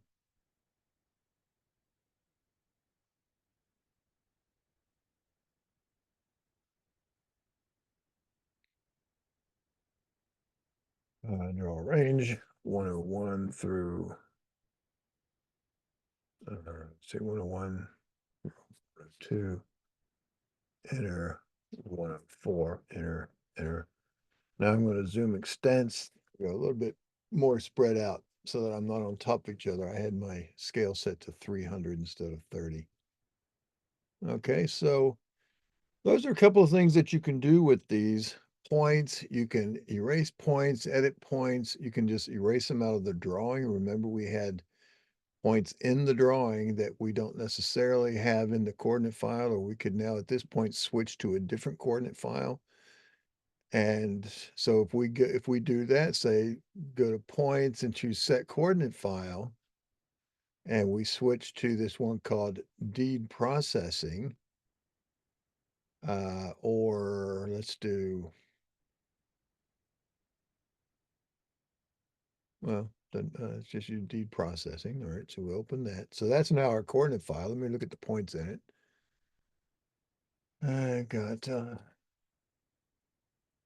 all right, so they start with 1, 2, 3, 4.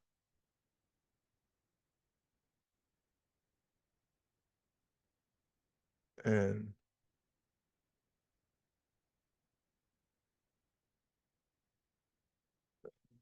so 1, 2, 3, 4 are not going to be the same as our point. So 0.1 is 5004.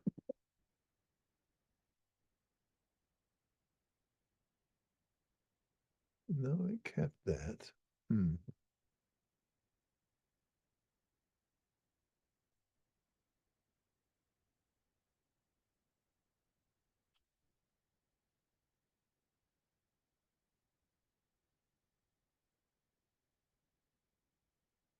No, this is very interesting.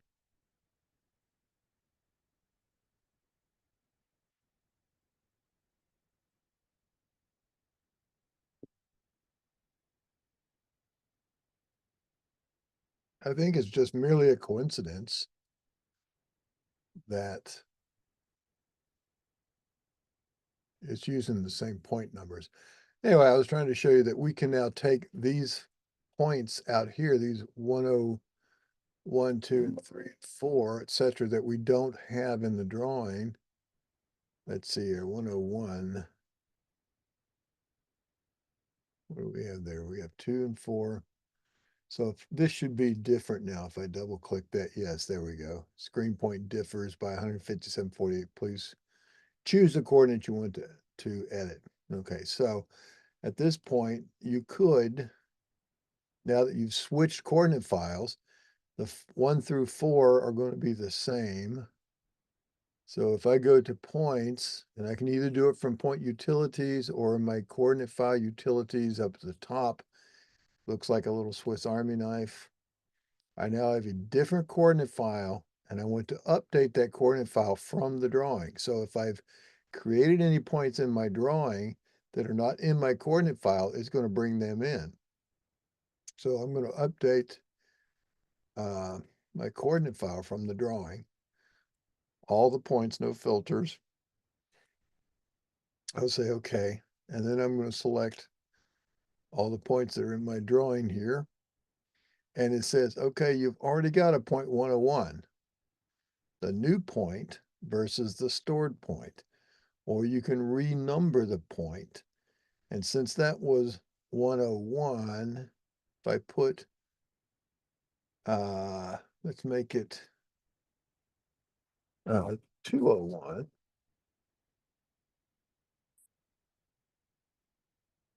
And we'll make that one 202. And then 204. And now when I list my points, I have 1, 2, 3, 4 is my control. 101, 2, 3, 4, 5, and 6. And here are the 2 that I've added. Well, I added, first of all, this one. That was my 101 in my drawing that I made a traverse point out of. I turned it into 201 when I updated this file. And then I've got my 2 side shots here. Now notice I took out the one that I made earlier, which was 103, that was way down at that 2,200 and some foot distance. Okay.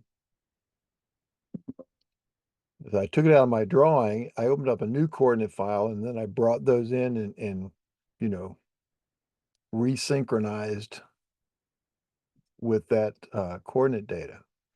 Now, if I wanted to get that previous 103 that I made that was way down off the side here because I typed too many characters, you know, I can, how would I go about doing that? Remember, it was a 0.103.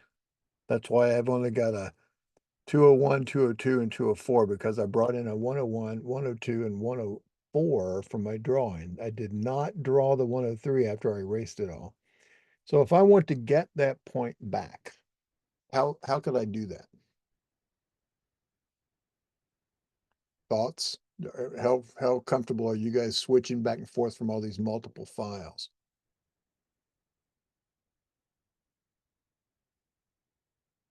Take a look at your import export coordinate points, also as part of this coordinate file utilities. And notice that all of these command buttons, the ones on the left have to do with working on files, different files at the same time, whereas the ones on the right are working on the points, and those are the points that are in your drawing or in your coordinate file, but it usually is restricted to one type of locale. So under my file utilities, I'm going to import because it's going to come out of one file into this file or vice versa. So I'm going to import export coordinate points. So I'll choose that. Now what I want to do is either import points into my current file or export points from this current file. I'm going to import into this current file. And remember the first one that I had been working on right now, I've got CRD deed processing is what's open, but I'm going to choose Kogo.crd as the one I just had open a minute ago, and I'll choose that as open. And what method do I want range? Well, I know that I only have the one that I wanted right there. That was set way off. So 103. Now I've got some of these others as well, but I'll just take this 103 and it found, let's see, target file. And six conflicting points of the two files, but we're only taking this one. And we will store non-conflicting automatically skipped. Okay, blah, blah, blah. We're going to add a prefix to the point names, which would be a 2. I think is what the other one did.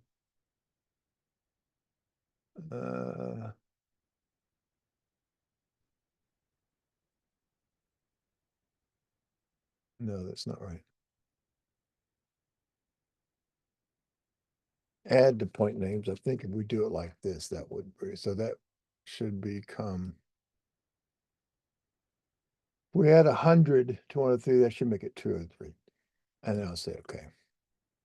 Now I'm going to list my points, all points. And now I've got 1, 2, 3, 4, 1, 2, 101, 2, 3, 4, 5, 6, and then 201, 2, and 3. Now there's the one that was way off down off here to the side.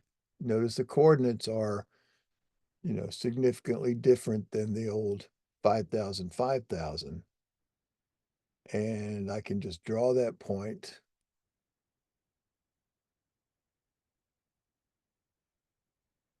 Which was 203.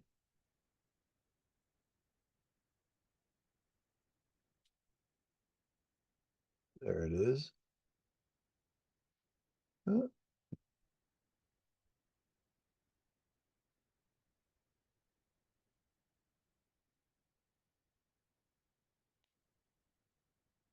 I apparently had my elevations turned off.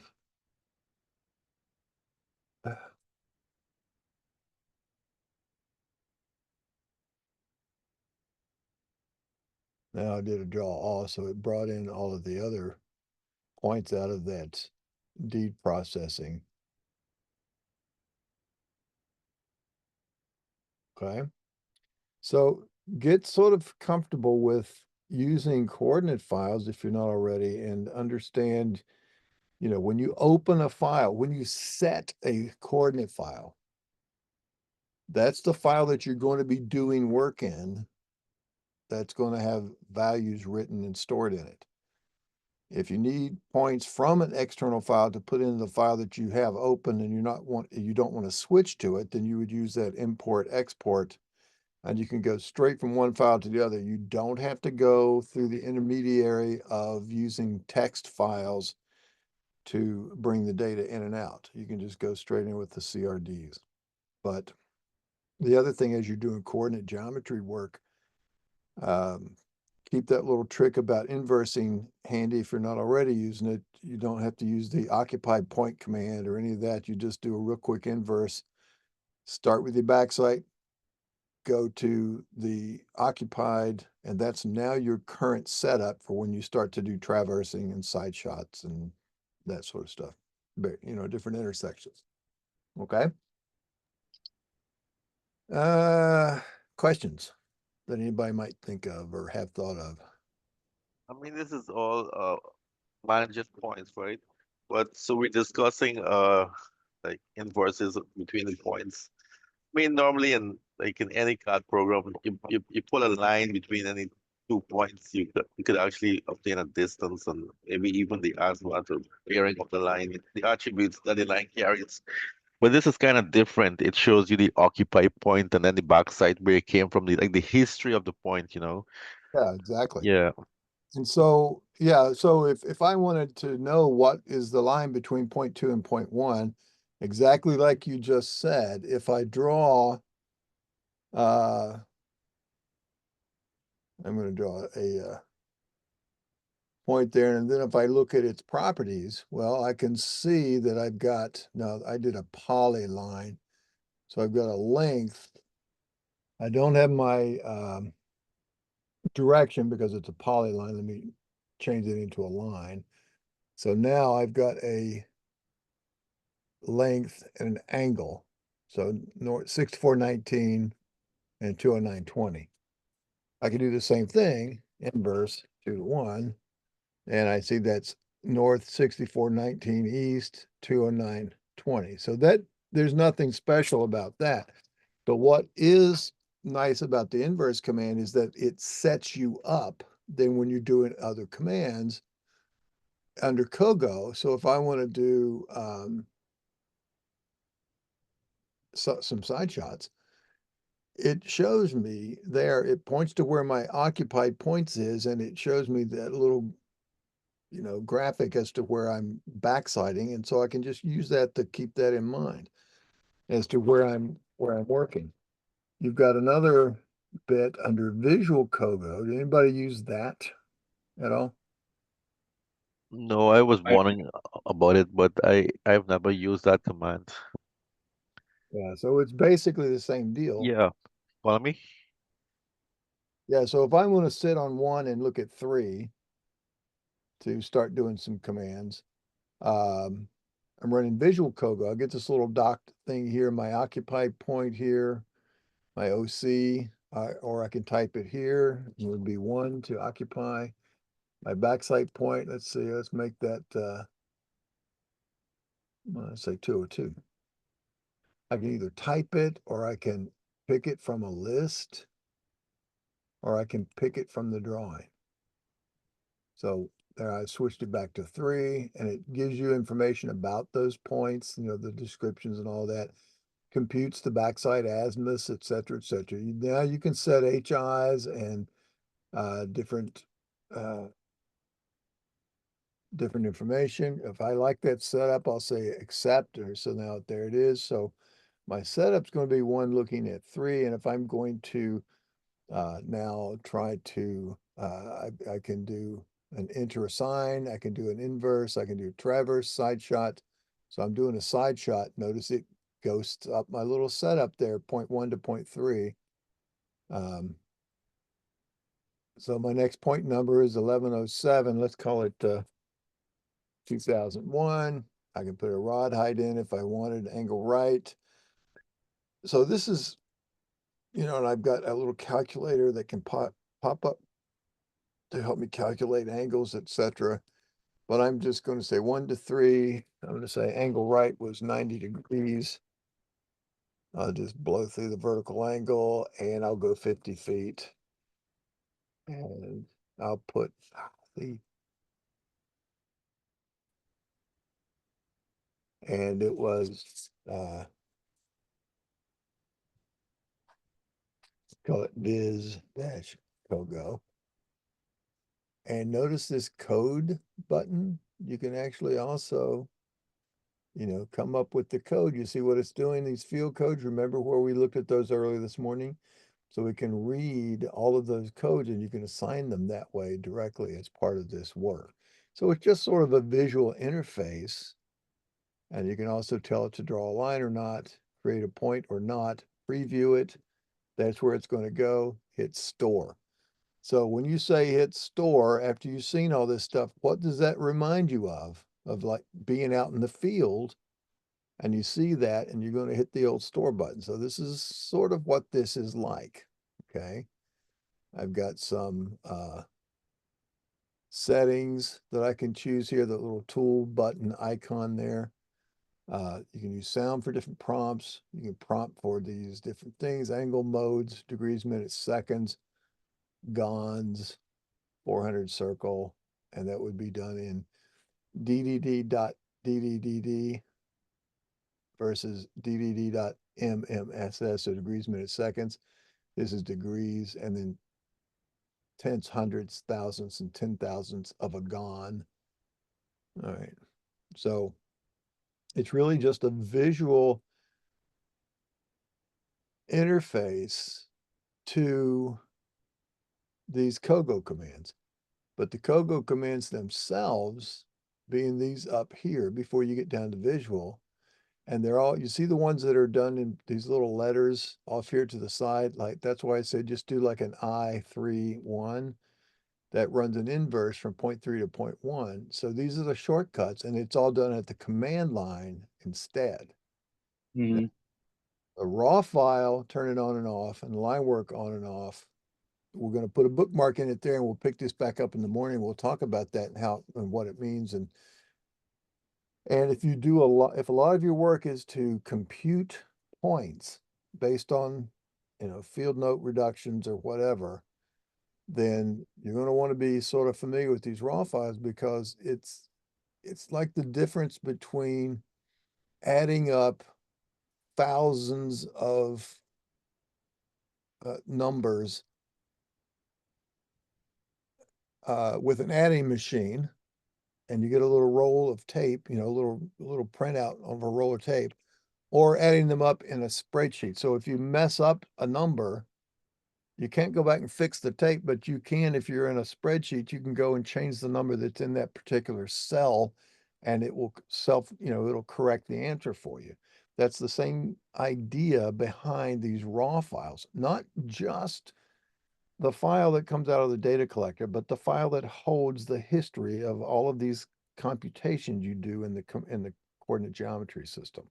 So we'll take a look at that in the morning, and we'll then jump off into some more purely survey type commands. Okay. Sounds good. All right. Any questions occur to anybody, or if they do, jot them down tonight and we'll go over them in the morning. Or if you got them now, feel free to ask now. Everybody. I think the only question I had was back when we were working on surfaces, you kept pulling up a surface model. It was the surface file. It was all green. Yes. While I was writing down notes, I missed how to get to that. Okay. So you've got a surface file probably in your data set now from Yep. that work. Did you get those? Mm-hmm. All right. So let's go back. Now I'm staying in this file. Notice I have nothing to do with that other file. But if I choose view, 3D view, surface file viewer, there's those two files that I had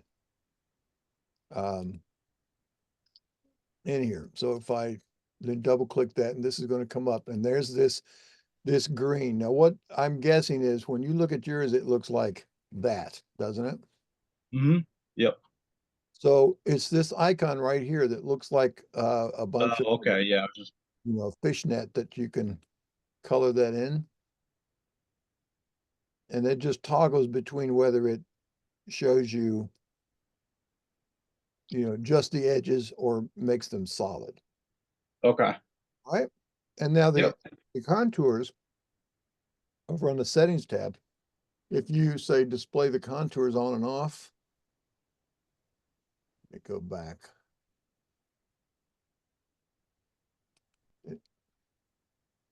I've got it hung up on something. All right, so come back to here. I'll turn these back on. So if I go here now, if I display the contours, these contours that you're looking at are, it's a 1 foot interval. If I make that I can just do this, make it a 5 foot interval. See how they change? I can make them a 0.1 foot interval. And so these are contours that get generated actually on the fly. And this would be the same contours that would come out in your drawing if you go up to that triangulate and contour command and you set to draw contours. Okay. So it's a real fast algorithm and you can look at them or not. And when you do this, the only time these will be applicable is if you're choosing to view a surface file. There's the other viewer, remember, is 3D view. You've got a drawing viewer and surface file viewer. It's really the same viewer, but Yeah. the drawing viewer prompts you for selecting things in the drawing, which you would do. Yeah.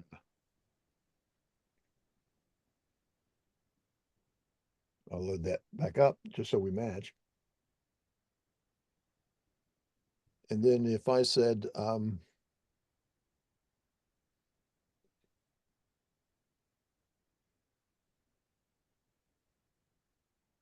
3D view, drawing viewer, and I selected some things like this. So these are all the things that are in my drawing. Let me turn this,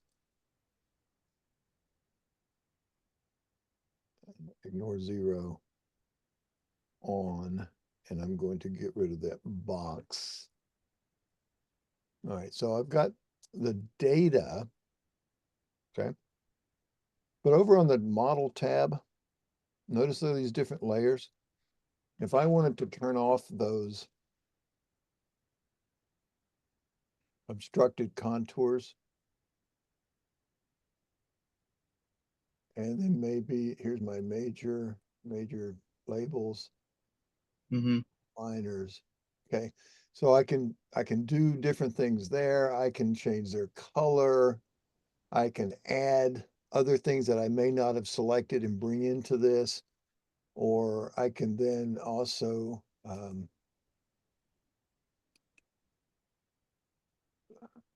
see, these are all the different polylines that you can turn on and off individually, not just the ones by the whole layer.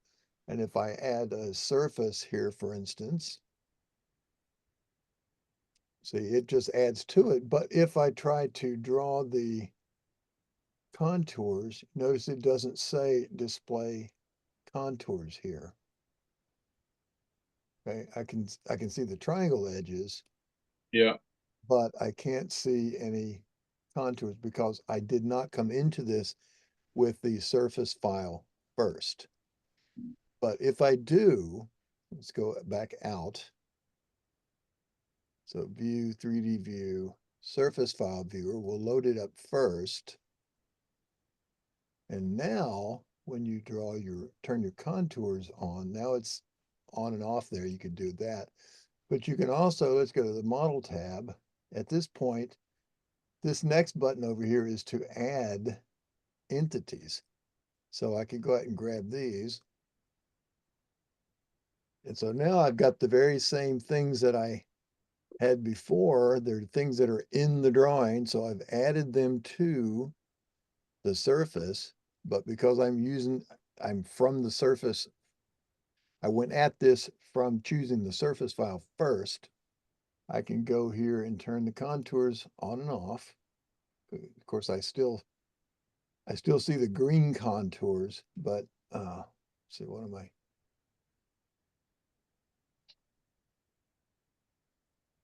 Getting my text labels. Major ident.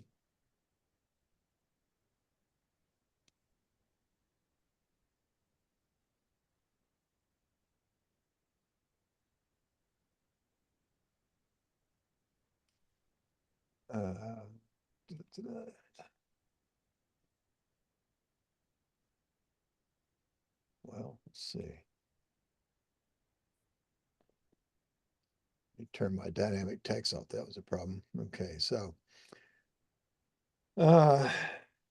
yeah, so I can look at this now and I can see these contours.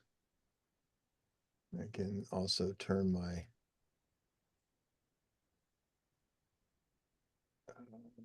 fill on and off. I can add multiple surfaces to it. In fact, if I add a second surface where I do that toggling, I can set the individual colors differently and all that. However, when I choose draw contours, it's only going to draw to that first surface that I loaded in. Now, the differences in these two surfaces were right up here at this curve where I made one of them vertical and one of them not. Okay. So I could then open up and turn off. Did you create a new surface file, or is that one saved in like the data set? Yeah, that was, remember I said to write the file and I saved it. That's why I was Yeah. able to do this from that coordinate geometry file. So all I have to do is have access to the file. I did not recreate it. It's not doing this on the fly. It was saved back from our previous exercise, okay? Yep. And that's why that, using these files is so, I don't know what the word would be, advantageous or whatever, because as long as I have that file, I can do pretty much anything. One thing I cannot do is I can't recreate some things.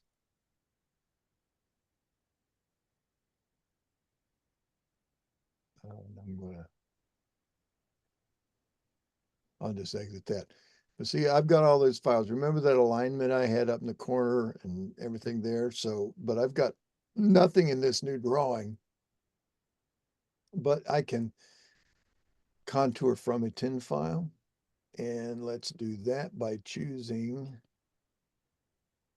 our surface file that was saved. I'm going to go to my contours. I'll draw the contours. I'll label the contours. 1s and 5. I think that's okay. Distance every 300. Can you show the contours like every maybe closer intervals as well, and spread them out? Yeah, right now they're 1 foot contour intervals. Okay. I'll go ahead and show you those. So it's now down here drawing it. When it gets done, it should pop it up here. Now I have to zoom extents. So there are those contours. I'm in an empty drawing. I've got my labels, and one thing that's kind of cool about these labels, if you do it that particular way under surface contour utilities, you're going to move the label along the contour. Every 5 feet. Yeah, so it's just gonna, I can put it and it just walks along that. Nice. Yeah. Figure out how to rotate it and stuff like that. Now, if I don't like that arrangement, and if I wanted to say do 5 foot contours instead, then I'm going to contour from a tin file. I'll choose that same file. I'm going to go to my triangulate tab and it says erase previous contour intervals. I'll say, yeah, go ahead. And now under contour, let's make these 5 footers instead of 1 footers. I will say, okay. So it erased them all and then it redrew them and relabeled them. I could have said, 0.1 or 1 or 2s or whatever. Let's do the same thing, but maybe make them 2 and 10s. So very quickly, you can do all that stuff. And if you have the controls set to where it's going to erase and redraw and make sure you're doing what you want to do with it. So let's make these, say, every 1/10 of a foot.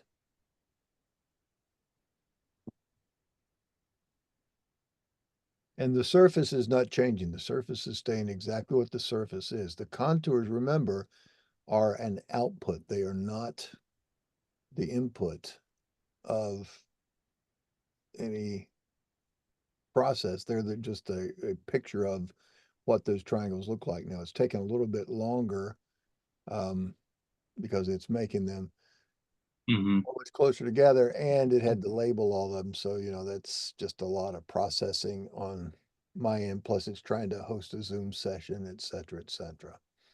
Okay. So, so that was something that I could have done. I can also go back to my center line. I can draw the center line file and choose to edit that. And I'll choose that one center line, which was my entrance road. Up there it is. There's the stationing along it. Now, I don't have those offset edges because that was just drawn geometry in that other file. I don't have the elevation of that one that went from 1250 to 1300 to create that 3D polyline. However, had I done down here in my profiles, if I'd made profiles of that, say starting at 1250, going to 1300, and even use some vertical curves along the way, then with that profile file saved and stored, I could get access to that and recreate the 3D polyline that represents the profile of that road, out of thin air. I don't have to even be in that original file that I created then, and in case something happens. That's why these external files are really handy to have, to be able to dig the data back out of, whether they're surfaces, coordinates, center lines, profiles, pipe networks, parcels in a parcel database, like a subdivision. So all of that information is always there and always available to us. Okay. Yeah, that's great. All right. Anything else anybody think of? Yes. So what you're basically telling me or us today is that once I import the topographic survey, I can just go ahead and turn on these, just click and we get the surface and all these things by just clicking on them or turning it on. For example, the surface and the contours. I don't need to process and build anything to Oh, create no, this. no, you still need to build the surface. Right, That's in this command, triangulate and contour. right, And when you do this but what you have to do is to write the triangulation file and save the file. Now, once that's done, if that file's already built, then, and same thing with the center line, then all of these things can be completely missing. But you could say at that point, and then go to surface and say contour from the tin file. And so it's going to read that file. Right there it is. And I'll put this back. To a 1 foot contour interval. And I'm going to set these labels up to say a little further distance. So now,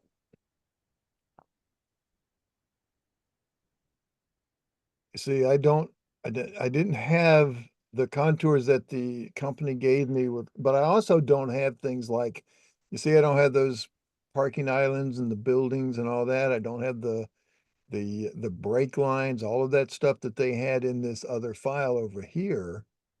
You see, I don't have these things drawn. I don't have these inlets and posts and stuff like that. But I do at least have this, and I've got the information, all of the elevation information is available in that file. Was that your question? I feel like I didn't understand your question very well. Yes, well, maybe I'm outdated with the technology, but like the before to build for me to build the surface and thin and all this stuff just to get to the contouring, I had to go through a process of, creating all this stuff before, but now I'm seeing it looks like just a click away. Oh yeah, it's very fast. It's very very quick to do. You don't have to do a lot of setup. Right. The only thing that but what you do have to do is, if you remember when we were over in this file and we had limited our data sets was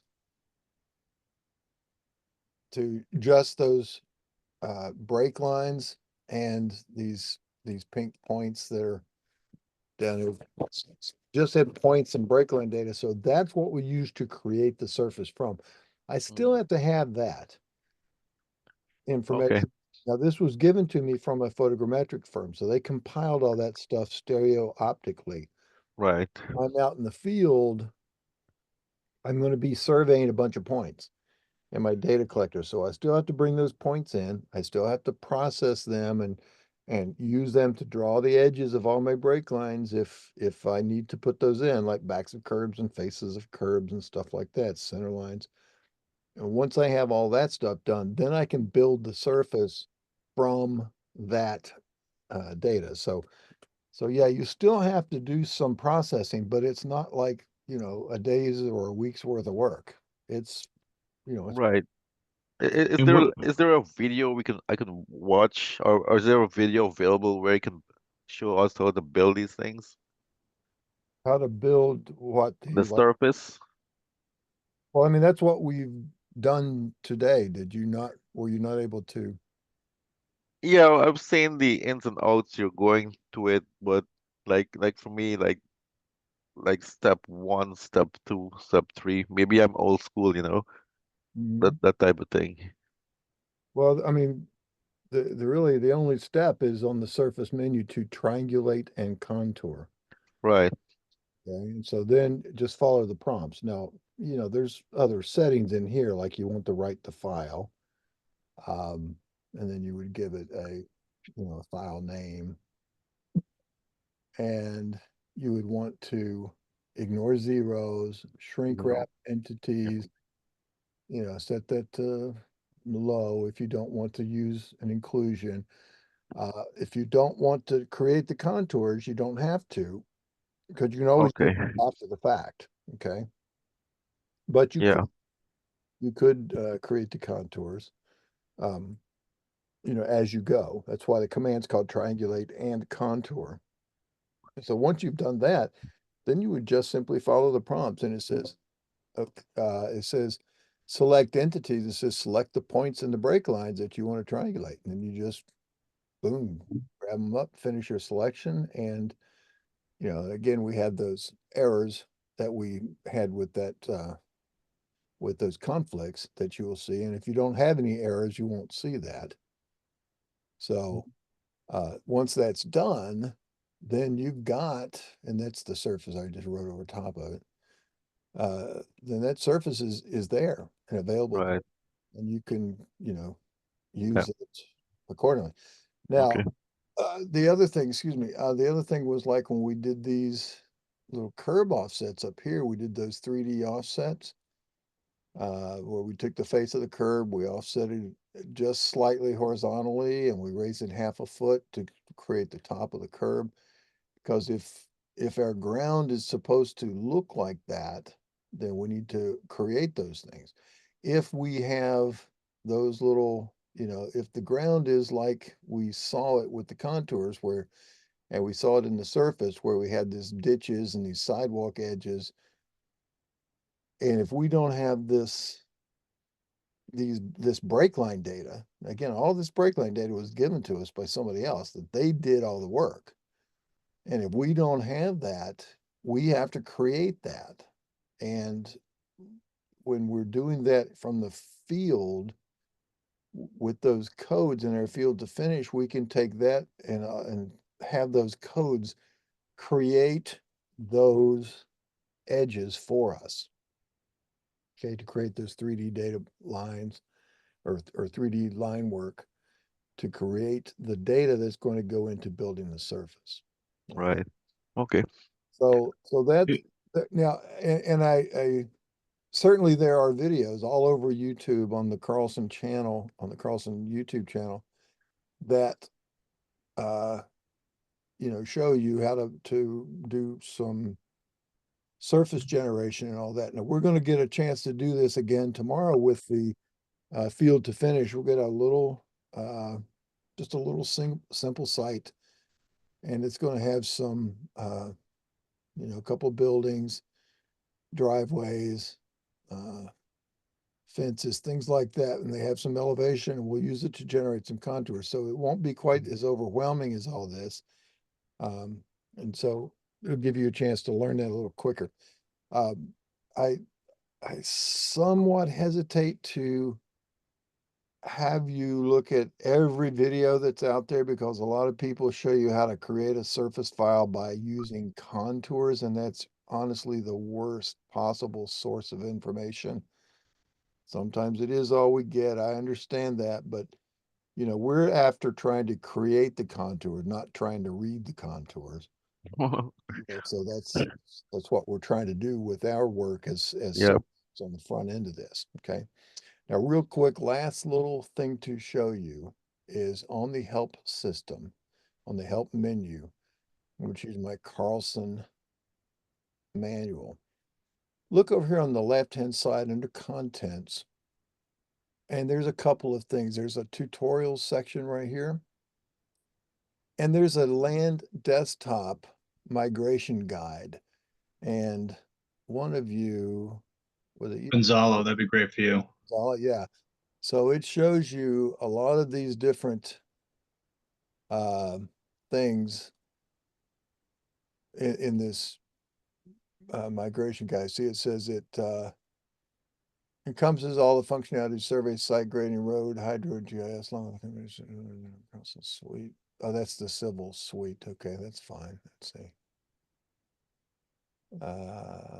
So data file types and storage. So this talks about, coordinate files, raw files, center lines. It really tells you all about this, cul-de-sacs, grading, land XML data transfer, pipes, lots, north rotation. Carlson Civil does not, and when it says civil, it's survey as well, does not support the concept of a secondary user coordinate system to define and store north as is done with land desktop.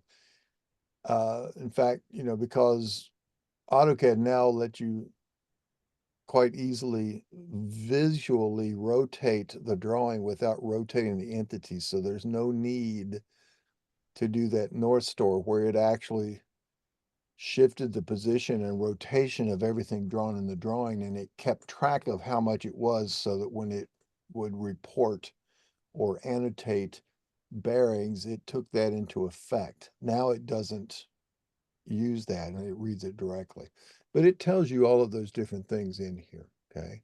Now for the other question in terms of these tutorials, right here, there's some things on CAD basics, some, if you need some help with some of that, entering a deed, making a plat, field to finish, and this, field to finish for faster drafting. Well, I mean, look at how big this section is. It's not, it's not a trivial little thing. It's a huge sort of tutorial, and it steps you through all of this. And we've got some things to look at with that as well. All these individual things, intersections, subdivisions, ServNet, contouring, DTM, and design. So this is what can really step you through using, the process of creating these surfaces. Okay, gives you some extra practice. Contouring, break lines, stockpiles, etc. And this one right here, a dozen tools for surface design. So you're gonna draw 2D polys, you're gonna do design pads, you're gonna do bench cons, drawing 3D polylines, you know, all of these different things that you might get into if you're creating surface information. And they'll show you, you know, different examples and pictures. There's, for instance, you know, a building pad with or maybe a pond or something.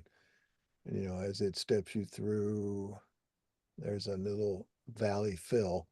That's a valley, and they built a dam across the valley, if you want to think of like that. And then, you know, they're just going through and creating all of this stuff as three-dimensional geometry, and then using those to build little independent surfaces, and then merging those surfaces into the other surrounding surface. Okay, so it's a really nice little set that's always there, and it's on that help system. Okay, so don't lose track of that. Don't lose track of also on help is the online training movies. That'll take you right straight to this Carlson software channel. You get videos. You look for it by category. You can search and just look for if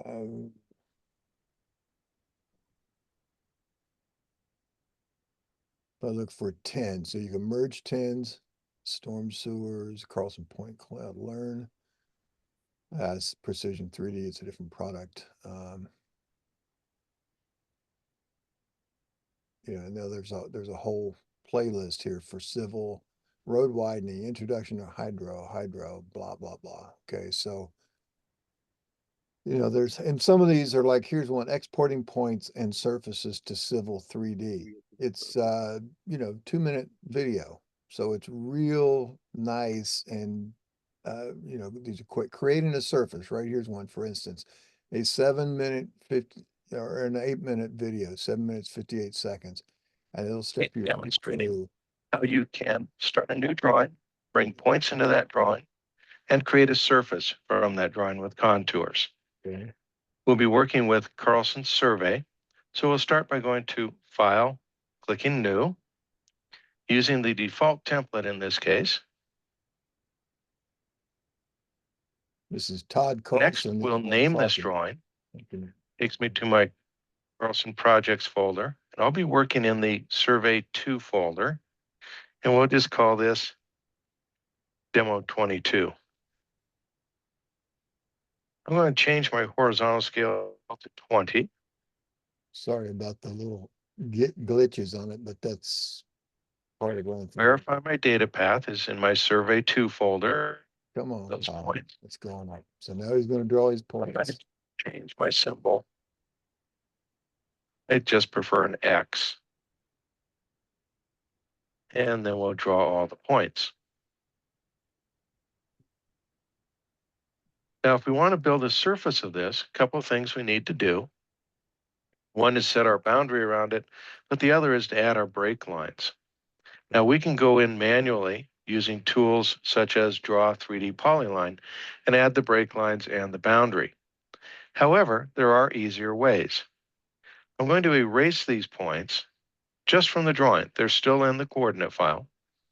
Then I'm going to use, instead of Draw Locate Points, Draw Field to Finish. Draw Field to Finish will look at the codes in the description and use those codes to determine what layer the line work should go to, what symbol should be used for it, what line type, if any, should be used with it. So we'll go ahead and simply draw this information.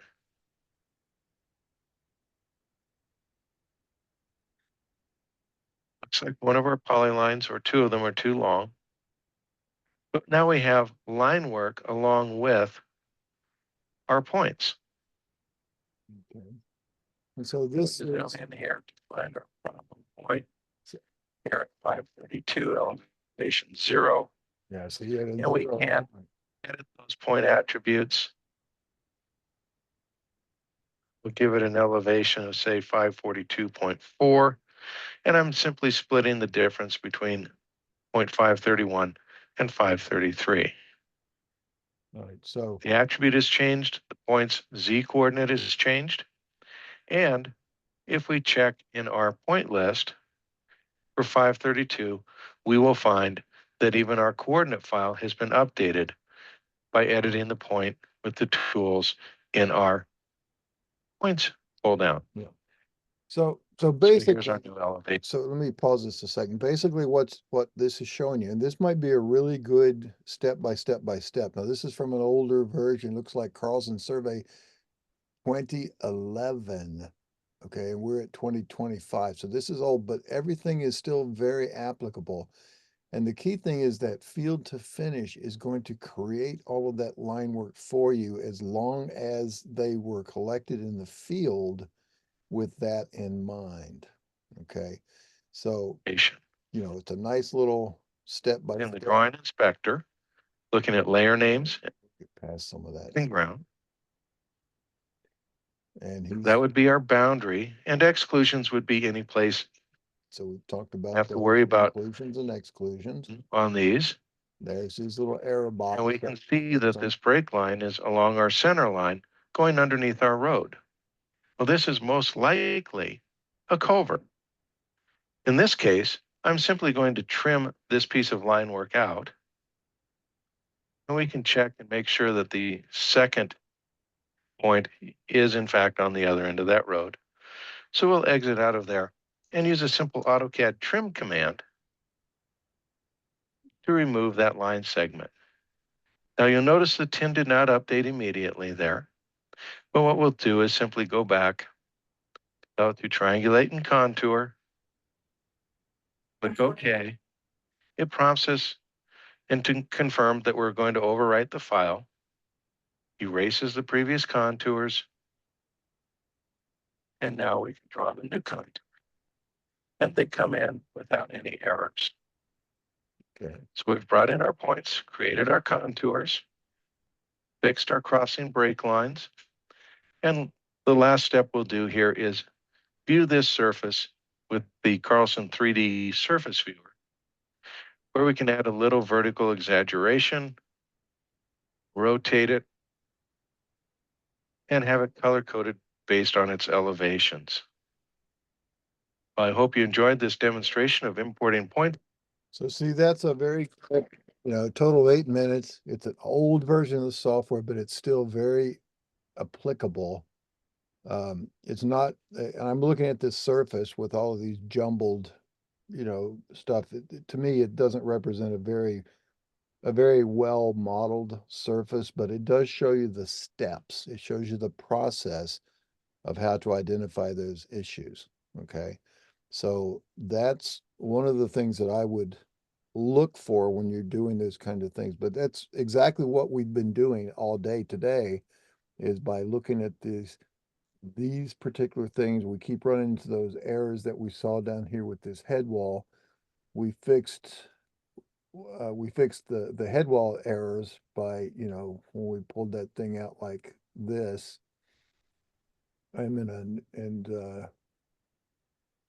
Pulled that away from there. So we fixed that error. Now there's still some vertical edges over here. There's just a little, like a 1/10 of a foot drop on a sidewalk somewhere. So we'd have to go and fix that. We had that little overlap right here. Where is it? Right there.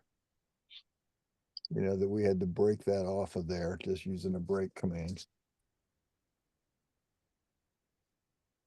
You know, so we could go through and clean all that stuff up, and then when we build the surface, that's all you do, is you just create that, you build the surface, look at your surface, make sure it's good, and you're good to go. But now creating all of this line work by yourself without any guidance is going to be tough to do. That's why we use field to finish, and based on the code of the point we're collecting is going to tell it whether it needs to draw these lines or not. And usually, like I said, if it's an edge out there on the ground, like the face of a curb, top of a curb, center line of the road, edge of the pavement, any of those types of things, top of bank, bottom of bank, any of those types of features, it's going to create the line work that connects all those common points of those same descriptions, and that will then be those break lines that we're going to use to model the surface. Okay, make sense? Yep, a lot of sense. Thank you. Okay. All right, I think, yes. I remember hearing him say earlier that the company had just got into using Carlson. The first step you're probably going to have to do is get your featured code list in your AutoCAD and in your data collectors that match up. That way you can do the field to finish. That'll get you to this base model, and then Oh, the yeah. surface after that seemed pretty, what we went over today. Yeah, well, yeah, and that's what we sort of looked at early with the, we did, let me just, oh, I don't care what coordinate file they use, but when we did these code edits and we did this import serve PC with the, right now we've got an FLD file and this is your FCL file. And I have no idea where there it is. Yeah, so this one, the one that had all of those codes like hub, IPS, blah, blah, blah. And that's what created all of those in here. Now, if you're new to this, if you're just coming into Carlson and, like Brian was saying, you don't have these code lists yet, but if you've got one on your data collector, but you don't have it in your computer, that's the way to do it is choose this import Serve PC or Serve CE if you're using Carlson field software, Yeah. or in Trimble, or if you're using Land Desktop or C&G, all these different ones, you can bring those codes in to help you build that library. Likewise, if you're not doing anything in the field other than, maybe maybe you're still using paper field books. I doubt it. I don't think anybody is, without a data collector. But you have a nice code library in the office. Well, you can export, right here's your export serve PC, serve CE. You can take your codes and create those codes to be able to then load back on the data collector so they all stay synchronized. Okay, but we'll talk about some of those things a little more detailed tomorrow. This code table and they're going to look at special codes. Here's one thing where they can possibly get out of sync as well, even with those same files, but you need to do things like where you begin a line. If you use BEG and END, then that needs to be the same. Some people use, B and E, or they'll use +7, -7. They'll use some kind of different code. So these things all have to match. PC and PT to start and stop a curve. So and they can be anything you want as long as they match when you do it in the field and you do it back in the office and you come back in. Okay, so we'll go through that. So yeah, it does take some setup to get those in proper form, but then once you have it, it's life. Yeah. So I got it all set up in the data collector, but I don't have it set as yet in on the desktop, Oh, like we are just showing me. So yeah. So that would yeah. be the way to do that is to import that from the data collector. And so when we get into the draw field to finish tomorrow, I'll make sure that you understand that step. Yeah, that's so important for me. Okay, Yeah, thank you. you bet. All right. I guess we'll see everybody. I'll send everybody a link sometime before the class starts, sometime tonight probably, and we'll start up in the morning. Okay. Sounds good. Okay. All right, gentle folks. I wish you a grand day. All right, you Thanks, too. Thank you. Okay. Thanks. You too.